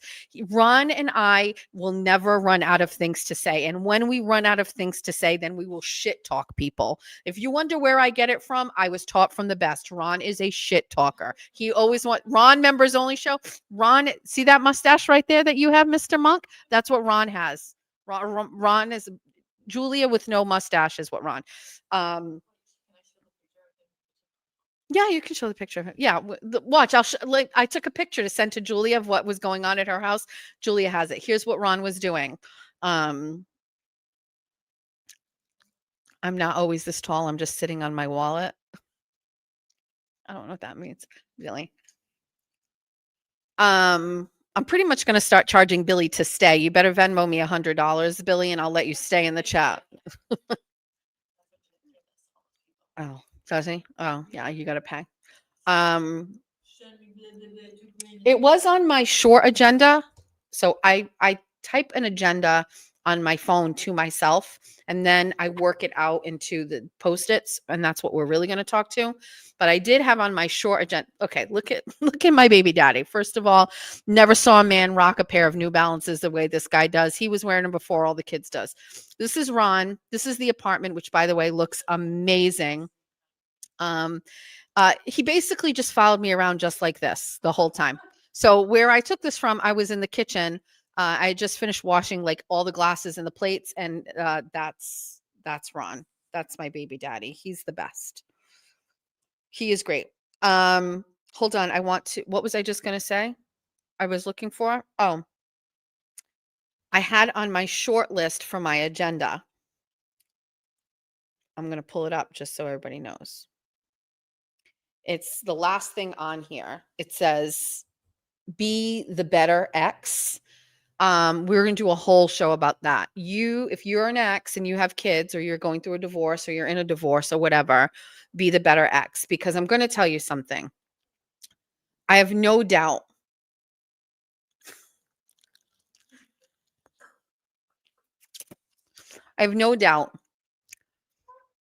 that my kids are better, well-adjusted children because of my relationships with their fathers.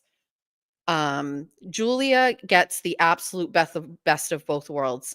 She gets her mom, she gets her dad, she gets her stepdad, Jeff. She also gets Ron's girlfriend. But me and Ron can hang and do things together, and we are friends. And I would do anything for Ron. Ron had surgery. I went and took care of him, and this was a big part of Jeff. When Jeff and I got married, I told Jeff I had this relationship with both my exes. And if you're not okay with it, and I also think it takes a very strong, confident guy to be able to have a wife that has a relationship with them. Jeff is never threatened by Ron or by Jason. On the contrary, you know what I mean? Like, I think Jeff is just like, I'm younger than all of you. You know what I mean? Like, I don't know right. And when they all get together, they all shit talk me together. I have 2 baby daddies. 2. Jeff and I don't have any children together. And so, listen, if you're a woman that does not have a good relationship with your baby daddies, I challenge you to try. My kids are so much better for it. My daughter, in this instance with Julia, she does not know the feeling of animosity. My daughter has never heard me shit talk her father. Jack and George's dad has certainly been more challenging, but I always made sure my kids had a great relationship with their dad. I've done a lot of things. Listen, I bailed Jason out of jail one time. I bailed Jack and George's dad out of jail one time. I challenge you to be a better ex. My ex-wife hasn't seen her 3 kids or talked to them in 13 years. That's crazy. That's crazy. Listen, all I'm just going to say is this. If you have an ex, I don't care whether they left you or you left them. It's a downgrade. They have downgraded. And if it's not, just tell yourself that. It's a downgrade. No offense to the new woman or whatever. I'm just saying you can't do better than me. And this is it. And so, again, we talk about like how they're winning at life and stuff. Like, I'm married with 4 kids. 2 goes to University of Maryland. I just really listen, Julia and Jack has said it, Georgia, not so much. She's not quite there yet, but Julia has talked to me about like how important it is for her that her dad and I get along. And when I sent her that picture, I knew she was going to love it. She's like, "Oh my God, you and dad are there together. Like, what are you doing?" And I was like, "He's talking about his money and I'm hanging your shower curtain." That's exactly what's happening. So that's it. Listen, I'm a product of parents that did not get along or talk. I never saw my dad growing up. I didn't know him because my mother and him couldn't get along, and that causes a lot of problems. So do your kids a favor and just be the better ex if there's still time. Bye, Lacey. Have a great day. Thank you. All right, we're done. I obviously have to go hang some blinds. And that's it. Why do I need a nap after time? Naps are great. Maybe one day I will be open and share how many naps a week I take. I will give you a hint. It's more than 5. I love naps. All right. Thanks for joining. Thanks. We'll be here on Monday is the first day of the new show, unless I get scared and I cancel it. If you see me say, "Oh my God, I'm sick," or whatever, it's because I got scared and I didn't think I could figure it out. Erin shaking your head. Nope, you can't do it. Wait, I got some messages. I got some texts. Let me read some. Georgia, are you done doing? The kids are coming out of the woodwork. Let's call Georgia. They're hungry. Hold on, Georgia's. Let's call Georgia.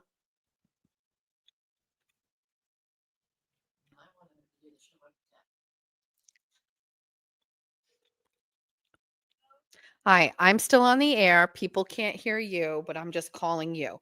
Where are you and what are you doing? Yeah, but nobody can hear you. I just talked to Julia. I just talked to your sister. She told me she offered to take you to Starbucks and you said no.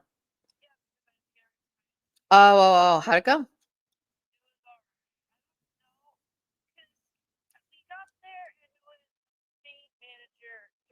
Yeah.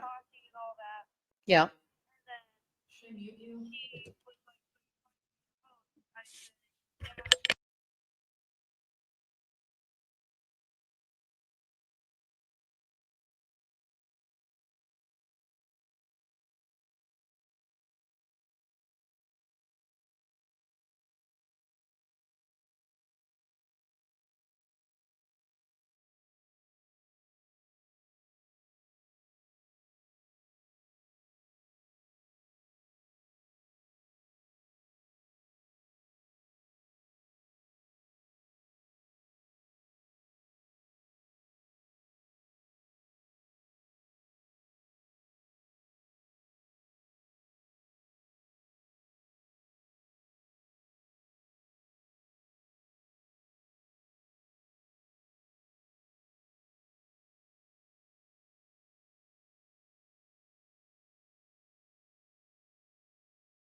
Okay, bye. Erin was correct. She wanted food. And she said she isn't sure about the job. She said she applied for a hostess. They filled the position. But she had said, "I would do anything else. Doesn't matter, food runner or busser or whatever." And he said, "Are you open to being a busser?" And she said, "Yes." And he said, "Okay, I'm going to talk to Jessica about where we can fit you." And she said, "Okay." She goes, "But you told me that he would say the next time we talk will be or whatever." And I said, "Well, technically I told her she should ask. So what's the next step?" She didn't do that. So she kind of left it open. So she's a little worried that there was no like next point of thing. But her brother works there. So, all right. But ultimately that conversation was rooted in, when are you coming home? Because I'm hungry. Let's read this. Thought you enjoy seeing my puppertino on the heated mattress pad. There's heated mattress pads under a heated mattress pad. A mattress pad. It goes on the whole mattress. I never got one of those because if you can't blanket, you can take off. Yeah. You know what I mean? You can't. On the whole. Yes. Okay. On a more serious note, look at this puppertino. On a more serious note, I really appreciate your authenticity and I'm learning a lot from your content. Thank you. P.S. Your kids are lucky to have a mom like you. I'm up for adoption if you're interested in one more. Maybe. Let's see this next. I work in sales and I cover all of New England. One of my big accounts is in Swansea. I'll be in the area the night of 12/15. Anyway, if you end up having any kind of bestie event on Monday the 15th, I will be there. Also, what the fuck with those cat videos? Love spending my Saturday morning with you. Love you, bestie. Meow meow. Iced latte addict, Sean. I think this is Sean is a girl, by the way, in case Jeffrey's watching, because I think there's a Sean in the chat. Okay, besties. That's it. Thank you very much. Thanks, Erin. Erin's already wrapping up the cord. It's time to go. My kids need things. Thanks for spending Saturday with me, besties. Okay, bye.